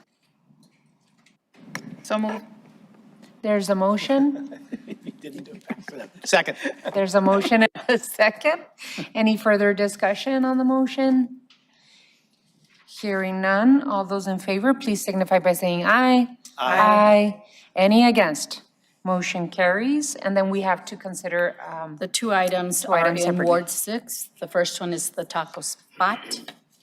Okay, Councilmember Schubert? Usually Can I ask a you question? could lead, about you it? could absolutely Okay. lead, whatever you need to. Yeah, I was really curious about the taco spot. I don't know if this goes to staff or to you, Roy, specifically, but I'm curious about the option for conditional opposition. It's my understanding that the applicant is not in compliance because there's no liquor mitigation plan that has triggered a hearing with the liquor board. So if they complete that required liquor mitigation plan before the hearing, can we withdraw the opposition and allow them to move forward? Or how does that, how do we proceed? Honorable Mayor, members of council, Councilmember Schuler, that's correct. You can withdraw that upon the applicant meeting the condition. So once the condition is met, then the denial would be, so it'd be a conditional denial. So the denial would be removed after the condition is met. Okay, and my understanding is that the applicant is here. Just want to sort out the best plan of action.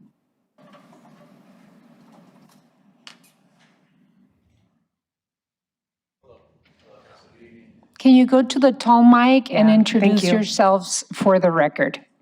Hello, good evening. Hi, Council. My name is Carlos Araujo from the Taco Spot Tucson, down the street. Nice to meet you guys. I'm the owner.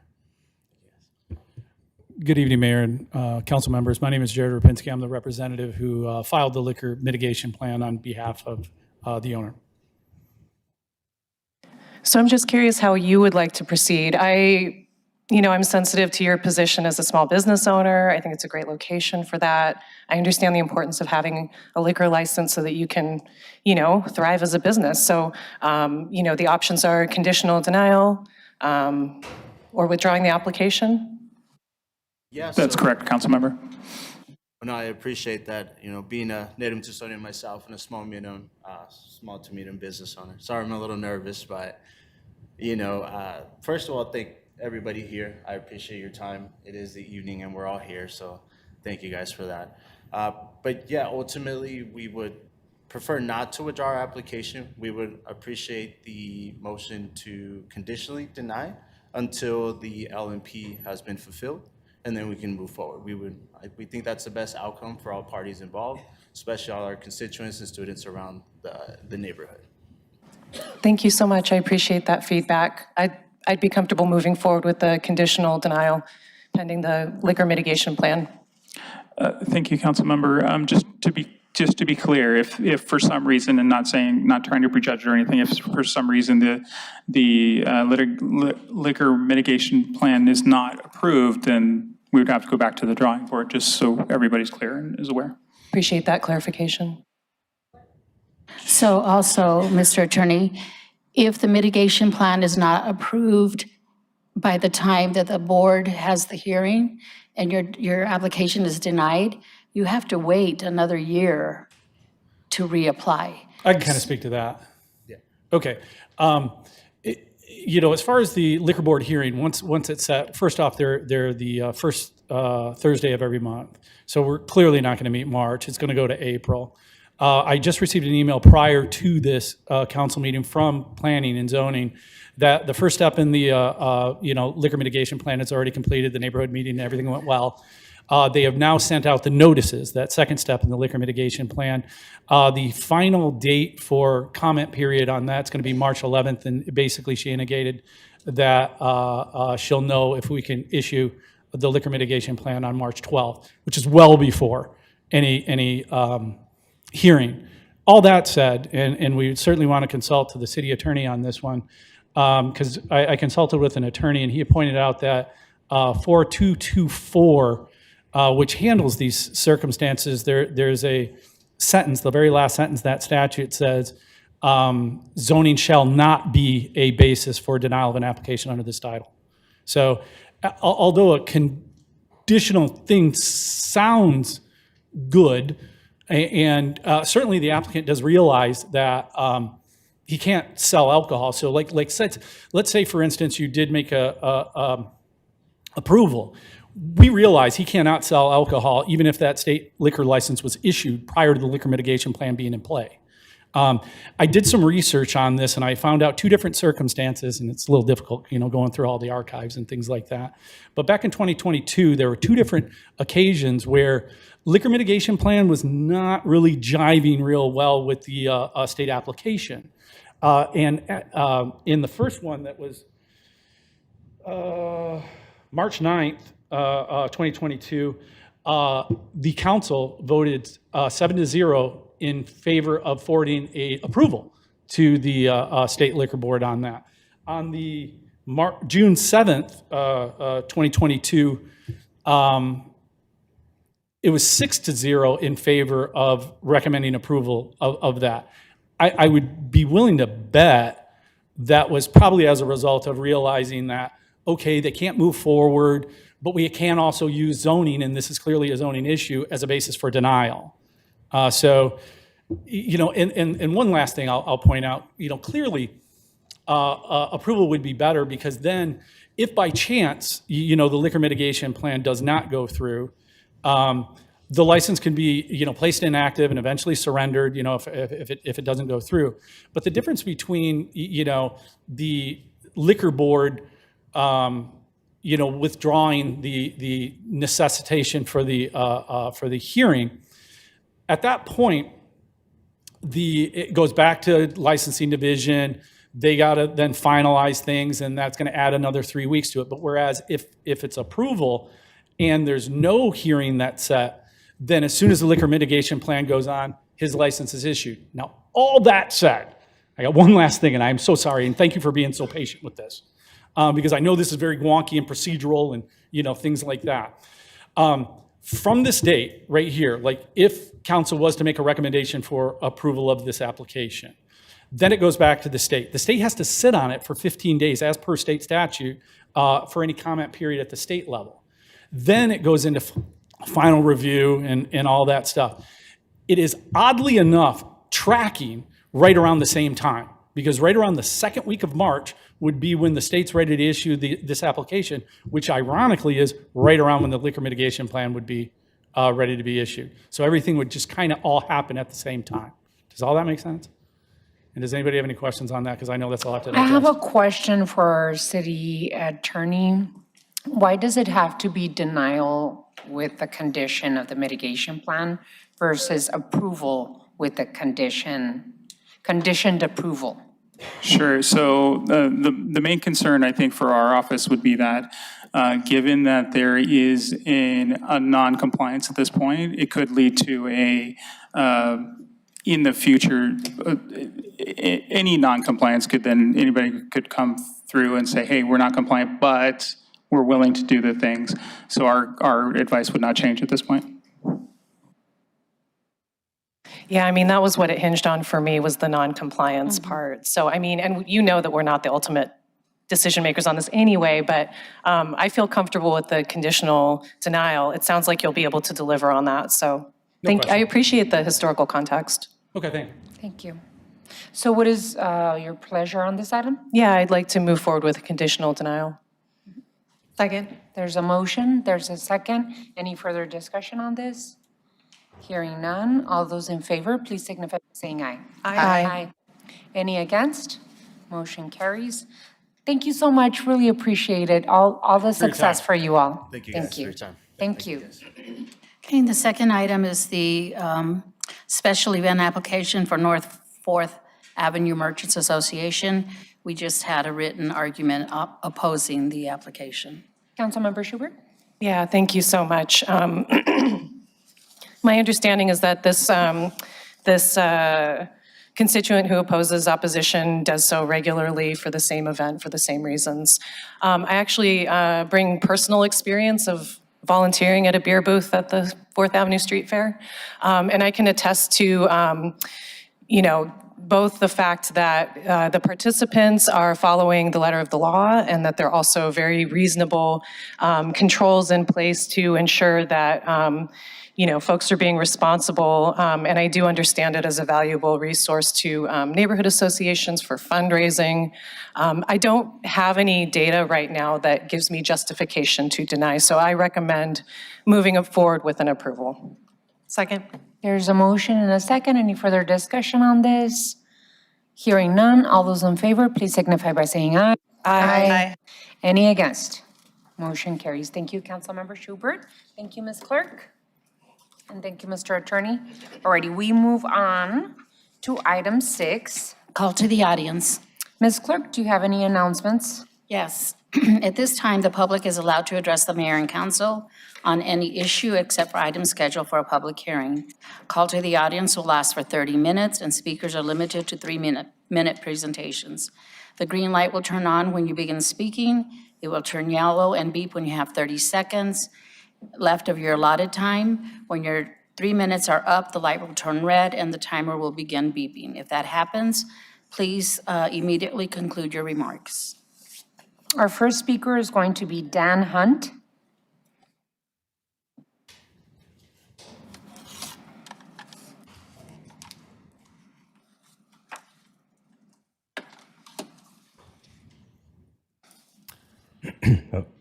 Good evening, Mayor and Council. Two things I believe in that you can support that have a huge impact for citizens of Tucson. Free fares for transit and public power. First, free fares. For me personally, I don't need public transit to be free, but many people do. For many people, the bus is all they've got to get to work, run errands, and go to the doctor. I want it to be free for them. I want it to be free to encourage more ridership, which reduces congestion, encourages ridership, reduces congestion, and air pollution. I want public transit to be free today to also benefit future generations of Tucsonans. Second, public power. I recently read an article about the current economic state being described as a boom session. It's the blending of phrases booming economy and economic recession, and describes how the rich are riding high on the stock market while the poor and middle class are suffering more than ever. The Canadian-owned corporation TEP is one prime example of the boom session. They are experiencing record profits and huge bonuses for C-suites, while half of their customers are forced to decide between paying for medication, groceries, or their electric bill because TEP Corporation jacked up the rates by 14%. In contrast, public power, as stated in the name, is for the public, not for corporations. It offers an alternative to price gouging and is for the people of Tucson. We don't have to accept the status quo of a foreign-owned corporation focused on profits and stock value. Let's consider an alternative and give power back to the people with public power. Thank you. Thank you. Armando Valencia.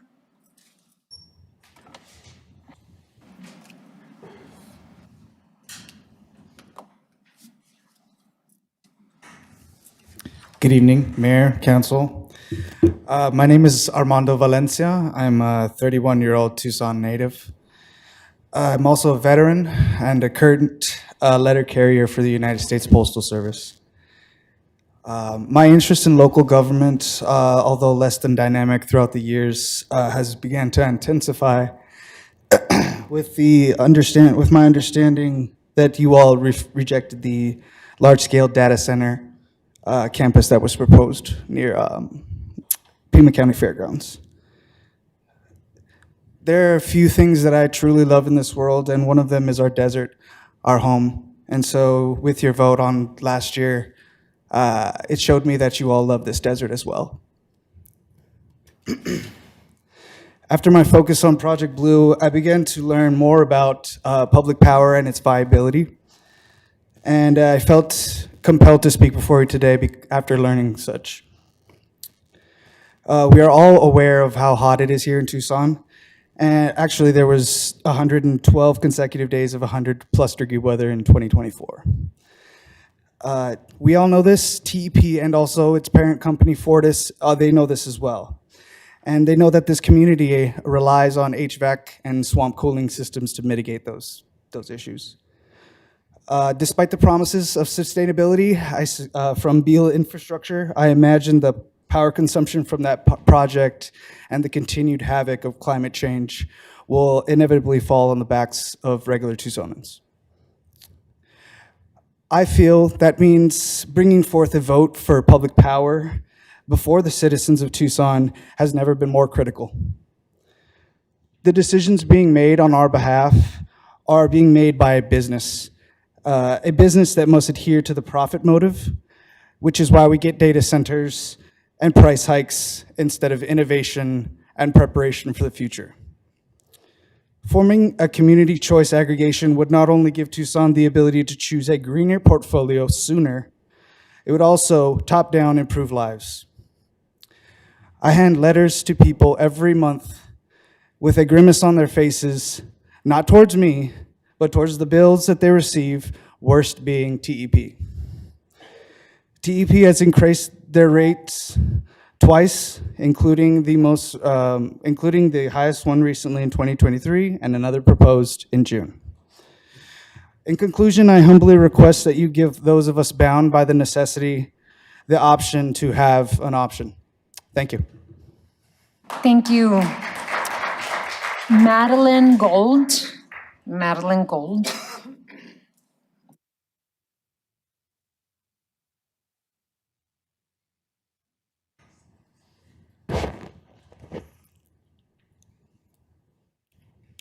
Change my glasses here.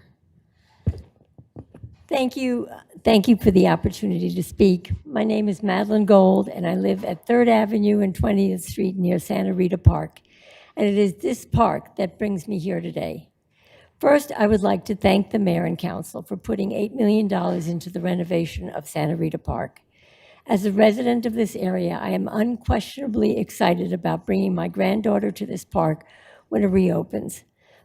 But I am not just here to speak as a resident or a grandmother, but I am also here representing the Friends of Santa Rita Park, a newly formed organization committed to bringing the activities and events to the park that we know are critical to making that park a vital resource for our community. But many people are worried that the renovated park will not survive. It is with this in mind that I share our great disappointment in your action at the last council meeting to eliminate all permitting for the distribution of prepackaged food in city parks. We believe this action will basically give a free hand to encourage the return of large numbers of unhoused individuals into the park and thereby jeopardize the community's willingness to use the park. No permitting process abdicates oversight. Santa Rita Park has a long and wonderful history. For decades, it was a well-used park and a valuable recreational resource for swimming, ball games, community picnics, and playgrounds. But for many years, there have been no children, no families wandering the park, and most ball teams have long since migrated to other safer parks or closed down. The park has been taken over by the unhoused and unfortunately also drug traffic and gun violence. I recently heard one mother tell me that they needed to show up hours before ball games in order to clean up the park of needles and poop, as well as clean the bathrooms so that the children could use them. There is no question that we believe and that we all want to see a humane and effective way to assist the unhoused. We also know that the issue of unhoused in city parks is just not true. It's not true with just Santa Rita Park. But Santa Rita Park is different. Until the park was closed for renovation, the city basically abandoned the park. We thank the Council Barajas for efforts to delay the action on permitting the ordinance to order and allow broader representation to speak on the ordinance. That did not happen. The ordinance passed, and it is now a done deal. Do I have more time, or No, ma'am, you have 2 seconds. 2 seconds. You don't have any time anymore. I'm sorry. You have to come to a conclusion. Okay. Anyway, we hope that the city really takes the responsibility for seeing that there's oversight of this park, and that opening day is not just the end of the city's responsibility. It is the beginning. Thank you, ma'am. Thank you so much. Our next speaker is Mary O'Donoghue.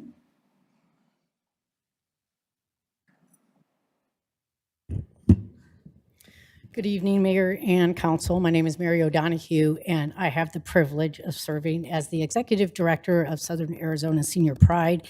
We are a nonprofit that provides supportive services and healthy aging programs for older LGBTQI+ community members in our region. First, I want to express our gratitude for your persistent advocacy at the PAG RTA meetings.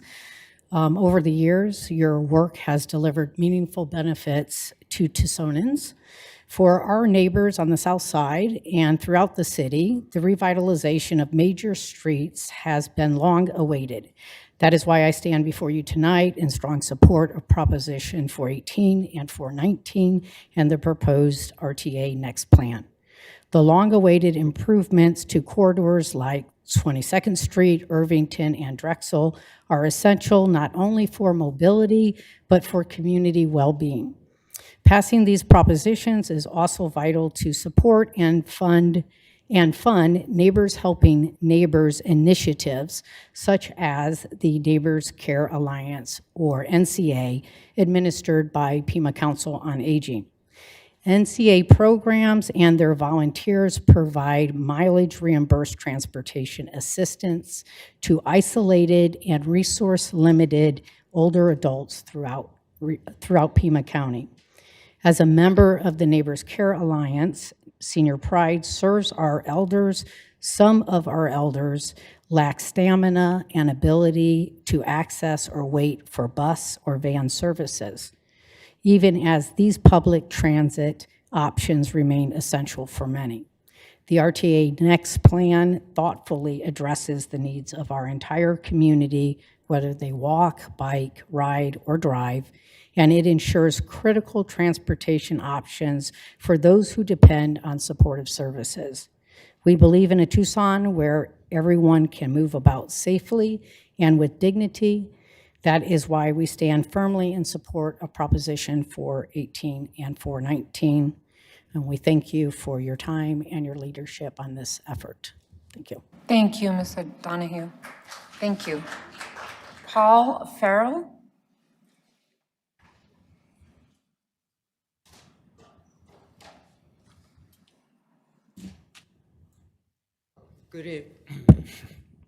Good evening, everyone. My name is Paul Farrell, and I'm a resident of Tucson, and I'm speaking on my own behalf tonight. I'm here to ask our mayor to change the city's policy on sharing personal private information with the federal government. Now, under normal circumstances, sharing information with state and federal agencies is essential to having an efficient, functioning city government. But today, we're not living under normal circumstances. You see, back on September 25th, Trump declared a war on domestic terrorism when he issued a presidential memorandum titled Countering Domestic Terrorism and Organized Political Violence. This memorandum is not just another midnight tweet from Donald Trump. This document is published in the Federal Register, and Donald Trump is the author. Trump, in this passage, writes about the ideology that promotes organized political violence. Quote, common threads animating this violent conduct include anti-Americanism, anti-capitalism, anti-Christianity, extremism on migration, race, gender, and hostility towards those who hold traditional American views on family, religion, and morality. Well, a few weeks later, Pam Bondi, our Attorney General, followed up this memorandum with one of her own. This memorandum is a war plan to fight domestic terrorism, and the plan targets nonprofits and political activists. I don't have enough time to go into all the details of this plan, but I can give you a rough outline. Bondi wants to get the FBI to compile a list of domestic terrorists. Then the Department of Justice will, quote, investigate the matter from the past 5 years that involved potential acts of domestic terrorism. Bondi provides also a long list of misdemeanors like picketing, parading, and trespassing. She recommends that prosecutors should seek all applicable enhancements, including the terrorism enhancement.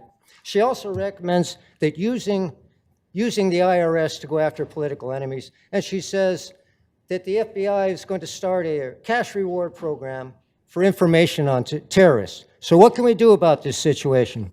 Well, Bondi's plan relies on cooperation from state and governments and city mayors. Let's not cooperate.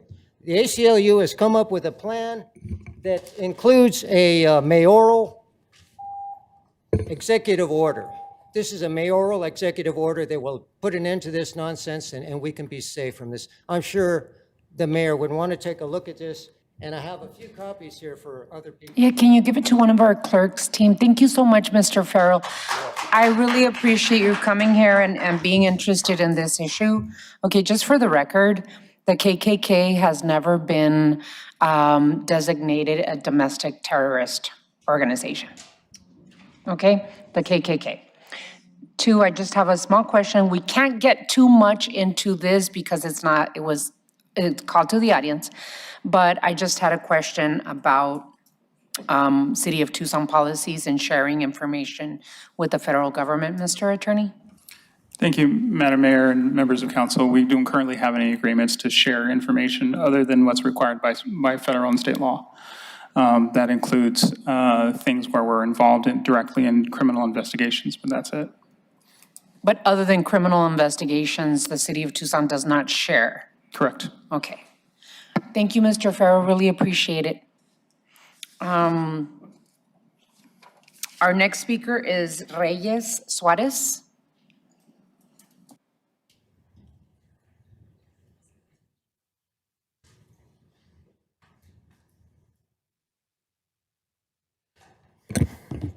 Good evening, Mayor and City Council.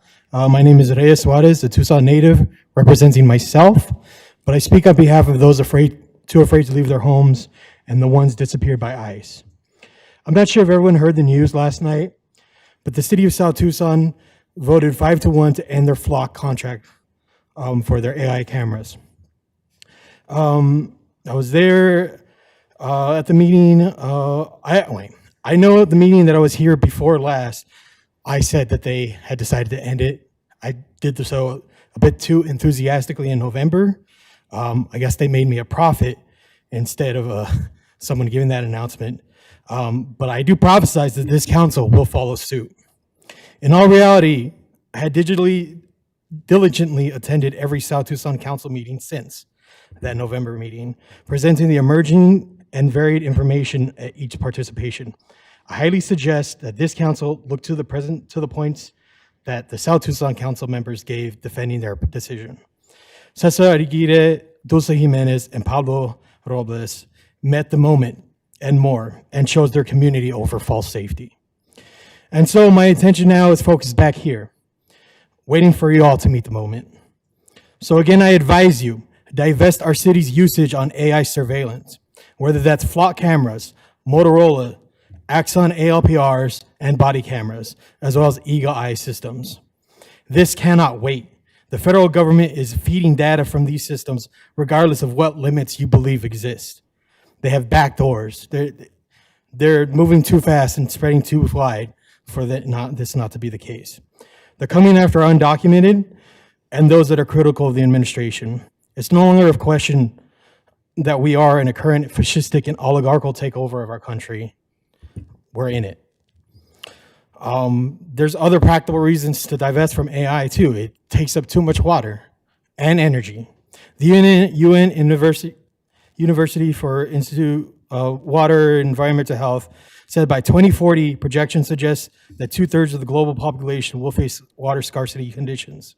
If global temperatures rise 2%, up to 3 billion people will experience chronic freshwater scarcity. That'll send refugees flooding to our area. This is going to affect everyone all over the globe. We can't drag our feet on this. You need to move on this now. It's past time to be the leaders that we need, not just the ones forced on us. It's the year of the fire horse, Rocinante. Time to get moving and melt ice. Thank you. Victoria DeVasta.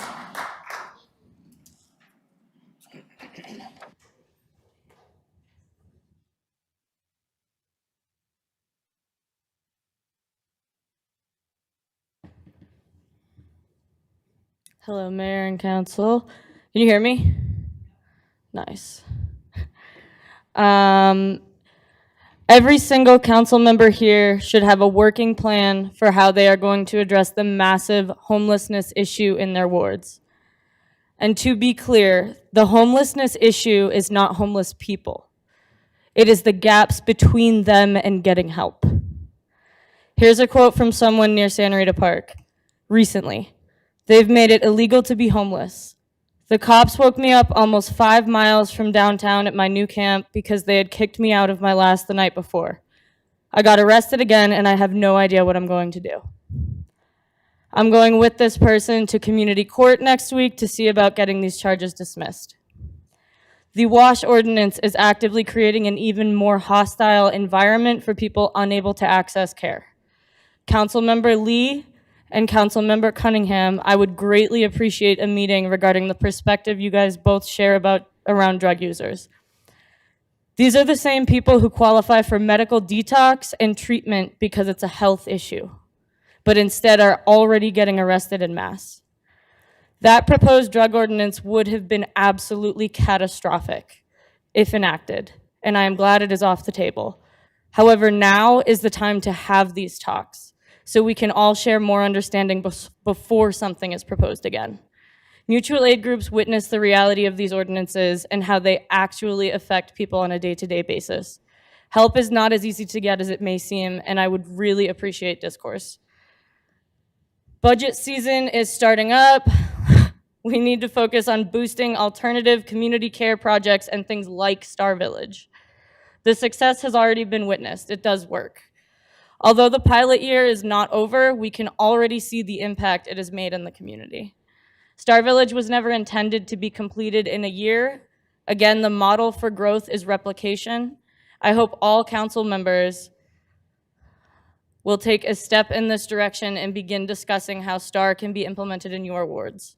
Additionally, I'd like to encourage the city to come up with a plan to encourage larger nonprofits, faith-based groups, and agencies to participate in similar models.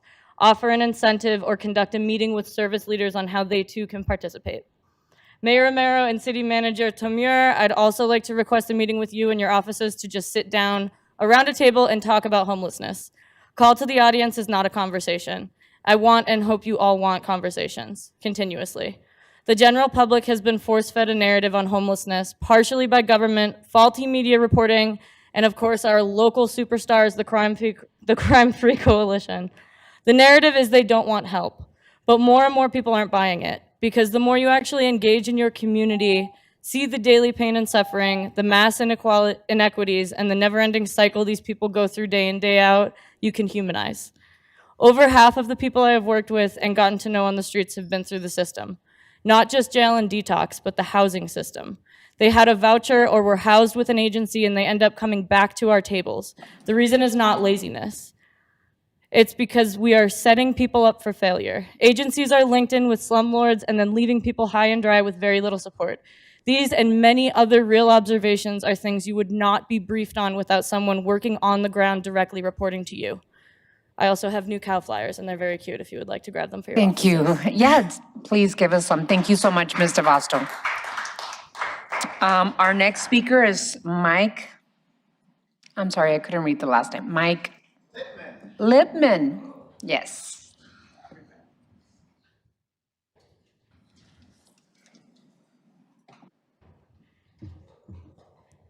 Hello. Nice to see you again, or for the first time, some of you. As you just heard, my name is Mike Lipman. I'm speaking very much on my own behalf at this point. I'm very glad that you just heard about the domestic terrorism and the issues about it and the ACLU. So I'm coming here in the hopes that if things go south with this, I'm going to mitigate the punishment that might be coming my way. I am very much a thought criminal, and I have to confess this to you. I'm a thought criminal because I have taught over 9,000 college students. I've taught 1984, which I know has been banned in some places in America. I have taught Plato's Symposium, which has recently been banned in Texas and does not comply with definitions of terrorist or domestic terrorism and gender identity. I just finished this afternoon tutoring a kid in Oedipus Rex, which does not fit traditional family values. I basically have been teaching a long time, and much of what I have done would be considered domestic terrorism under this rule. I have been a proud, but not card-carrying, because I didn't know there was a card, member of anti-fascists since I first saw Raiders of the Lost Ark in the 80s. I have been dedicated to this cause my entire life.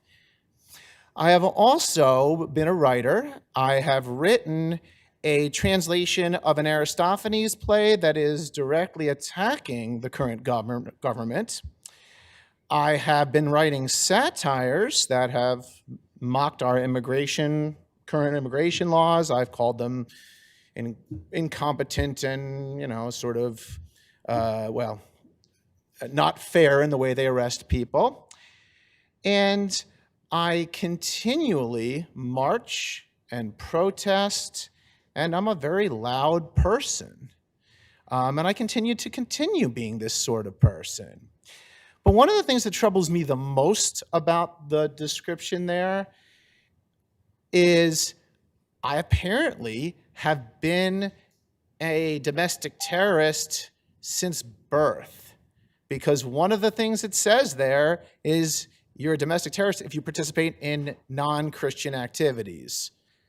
And I'm Jewish, and I've been doing that since a few days after I was born when they did the snip.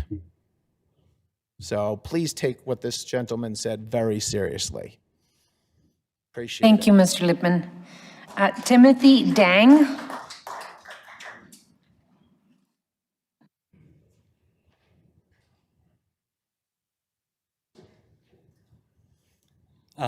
Good evening, Mayor, Council. My name is Timothy Dong. I'm a Tucson resident. I'm speaking on my own behalf. And we'll see what becomes of this because two prior speakers have addressed some of it. And perhaps Mr. Lusk has affected what it means as well. So the president created this national security memorandum that's known as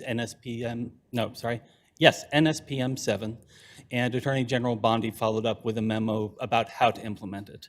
The memos outline aggressive tactics such as informants and bounties, using organized crime tools like RICO, coordination across all federal agencies like the IRS.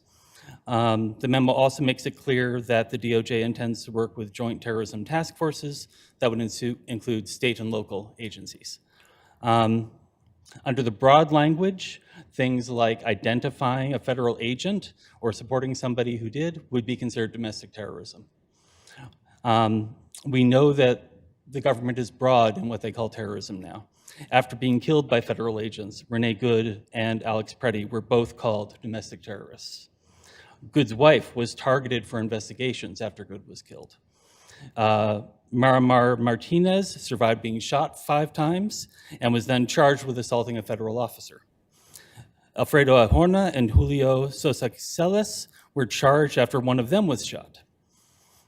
Alejandro Orellana was charged for providing protective gear to protesters. All of these were determined to be false or charges were dropped. But they happened and the investigations happened.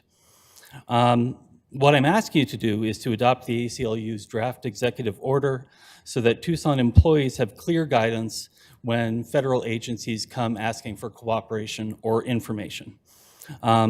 If policy is not clear, and perhaps policy is clear, but when policy is not clear, the staff would be having to navigate complex constitutional and ethical issues on their own. The order provides a framework before Tucson residents or nonprofits are caught up in politically driven investigations. Councilmember Barajas already has links to relevant documents, so she can share them so you can read them, and I would encourage you to figure out how to act on them, whether that is passing the ordinance or whether that is just assuring us that the ordinance already describes City of Tucson policy. Thank you. Thank you. We're going to call JP Salvatierra, and then our last speaker is going to be Shay Howell.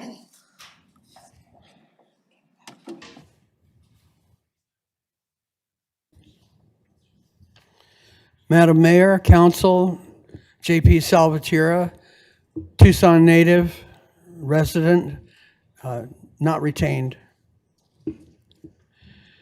I say no to another RTA failed logic and coercion scheme. We as a community are faced with several important tasks that cannot be adequately resolved by passing RTA Next Props 418 and 419. Waiting through 5 more new presidential administrations over an RTA Next 20-year cycle constitutes an impossible assumption of taxpayer risk. Without concern for inner-city traffic, pedestrian and bike safety, connectivity, as primary cohesive cost benefits, RTA Next magnifies profit-driven stakeholder, contractor, developer, special interests when the public pays for subsidies that are new rural developmental infrastructure. Move Tucson, though, is the city-paid $500,000 analysis template for fully formed and cohesive inner-city future plans. I don't understand this skewed plan to dominate every open road project possible to scare us into accepting RTA Next as the only cure. The feds are adamant about saying that potholes are not covered under RTA Next. The smart option for another proven 10-year well-managed proposition like 411 that will more thoroughly address inner-city transportation, traffic, pedestrian, and bike-friendly corridors without underfunding or cost overruns. Together, we can stop runaway foreign proxy-driven profiteering. When the next financial crisis adjustment occurs, we can invest in safe, low-interest municipal bond funding to complement a state, city, and county master IGA. Please help us adopt a prudent plan for the future after RTA next fails. Thank you, JP. And our last speaker is Shay Howell. Shay Howell.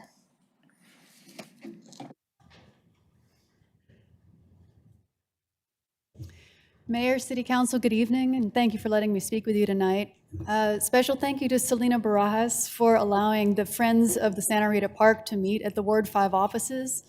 I'm here to oppose the recent passage of the prepackaged food distribution ban.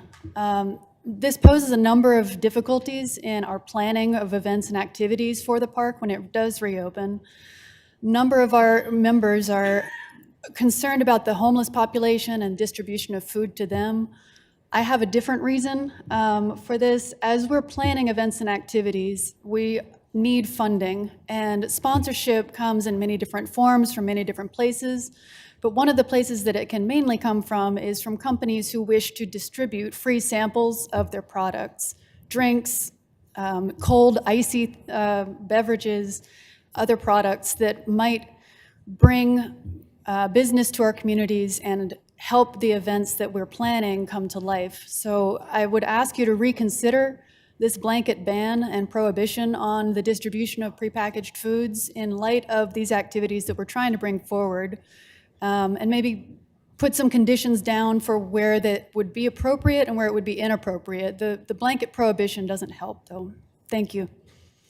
Thank you, Ms. Howell. And that will be our last speaker. We ran out of time 10 minutes ago. But thank you all so much for coming to speak at call to the audience, to your mayor and council. Item 7. Consent agenda items A through J. Reports from the city manager on the consent agenda are received into and made part of the record. Ms. Clerk, you are requested to read the consent agenda.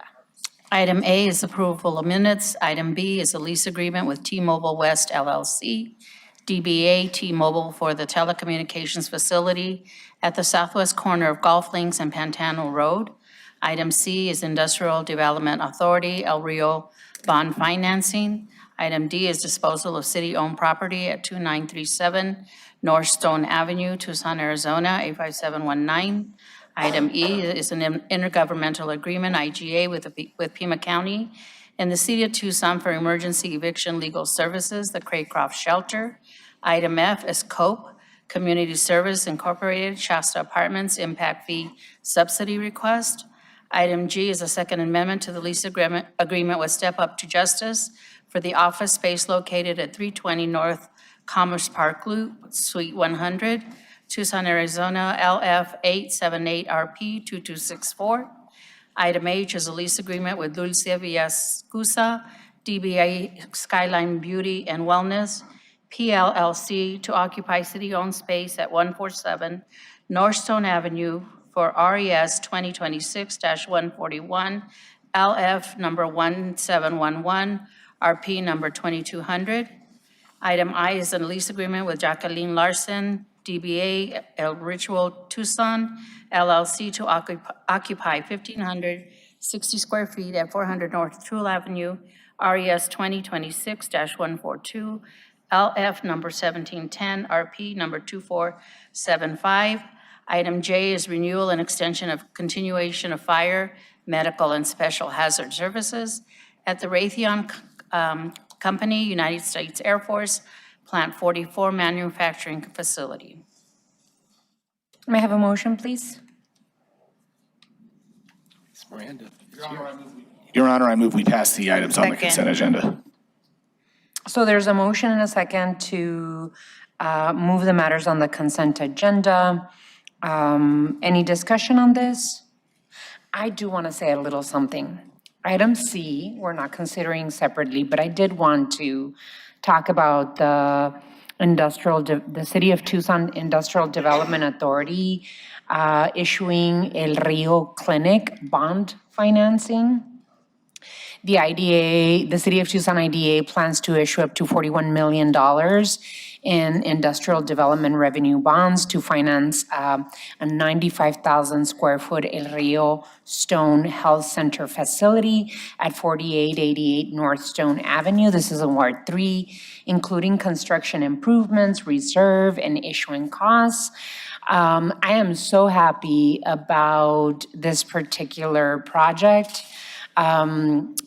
And the work that the City of Tucson IDA is doing is really adding to the health and wellness and safety of our city. The City of Tucson IDA is a project that I have carried with me since I was on the council side of the equation, working in collaboration with Mayor Rothschild to appoint individuals to the City of Tucson IDA that really wanted to look outside of the box that the City of Tucson IDA had created for itself. And thanks to the work that we've done together, we have seen such incredible benefits from the City of Tucson IDA, including the purchase of a building and the creation of a small business center where our small business program is housed. So I just wanted to kind of bring attention to this because, again, this $41 million that the IDA is issuing is putting to work a building that had been empty for at least 10 years. So really happy about this, and I just wanted to give the board of the IDA kudos, and kudos to you all for having a hand in really creating an amazing, innovative board at the City of Tucson IDA. With that, I believe we need a roll call. Mr. Cunningham? Aye. Mrs. Barajas? Aye. Mrs. Lee? Aye. Ms. Schubert? Aye. Mr. Dahl? Aye. Vice Mayor Santa Cruz? Aye. Mayor Romero? Aye. The items on the consent agenda are approved by a vote of 7-0. Item 8. Appointment of new Tucson Police Chief, Monica Prieto. City Manager's Communication Number 40, dated February 8th, is received into and made part of the record. Ms. Clerk, you are requested to read Ordinance 12232 by number and title only. Ordinance number 12232, relating to the Tucson Police Department, approving the appointment of Monica Prieto as the Chief of Police for the City of Tucson, approving appointment agreement, and declaring an emergency. What is the council's pleasure? Councilmember Cunningham.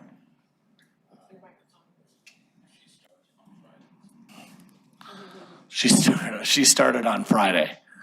Your Honor, I'd be honored to move if I could to appoint Monica Prieto as our next police chief. Second.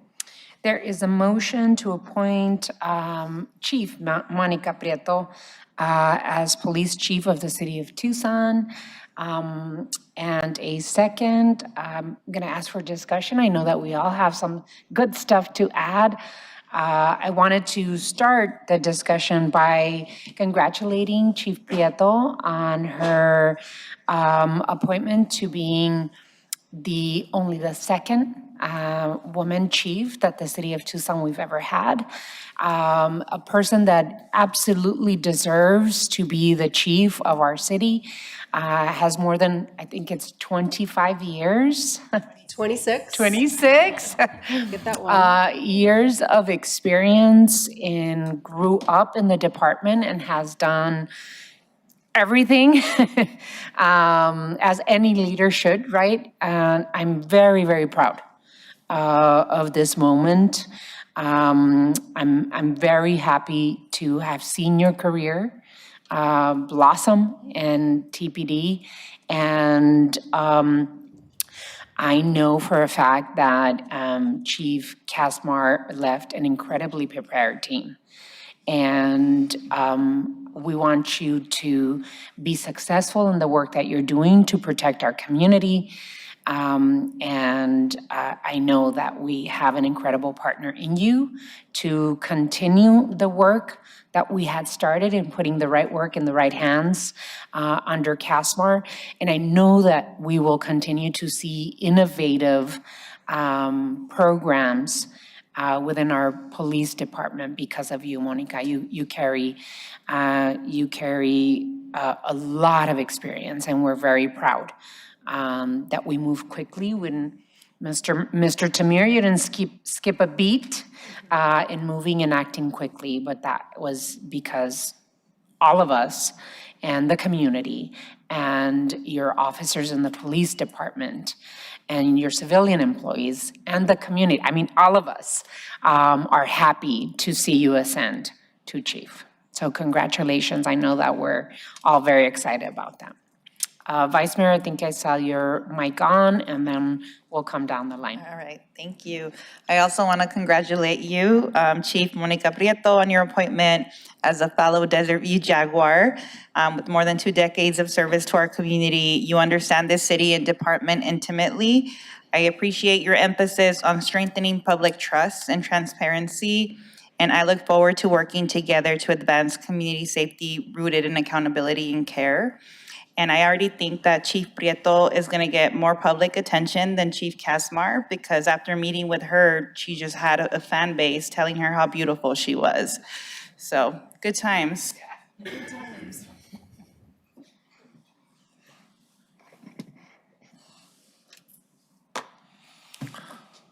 Congratulations, you're up to this task. There's no one else that we would have considered at this point. You've got a heavy load, and I know it's fun. You don't normally, I keep it light, but we've already had our discussion about that. So whatever you need, we're here to support you, build the vision you have for this police department. And you're lucky because you've got a great group of people working for you. And I'm really looking forward to what you bring and what your vision entails to improve what we have. We're one of the best departments in the country doing more with less, and now we're going to do more with more. So thank you. Congratulations, Chief, and condolences. It's not one of the easiest jobs in the world, and I know that the stress level will take a toll. And thank you, family, for letting her do this and supporting her in this, because she will continue to need support. Look forward to working with you. I am so proud of the Tucson Police Department. You know, there's people who made mistakes, but overall, I would compare ours to any other in the country, and we would come up that much farther in the values that I think are important.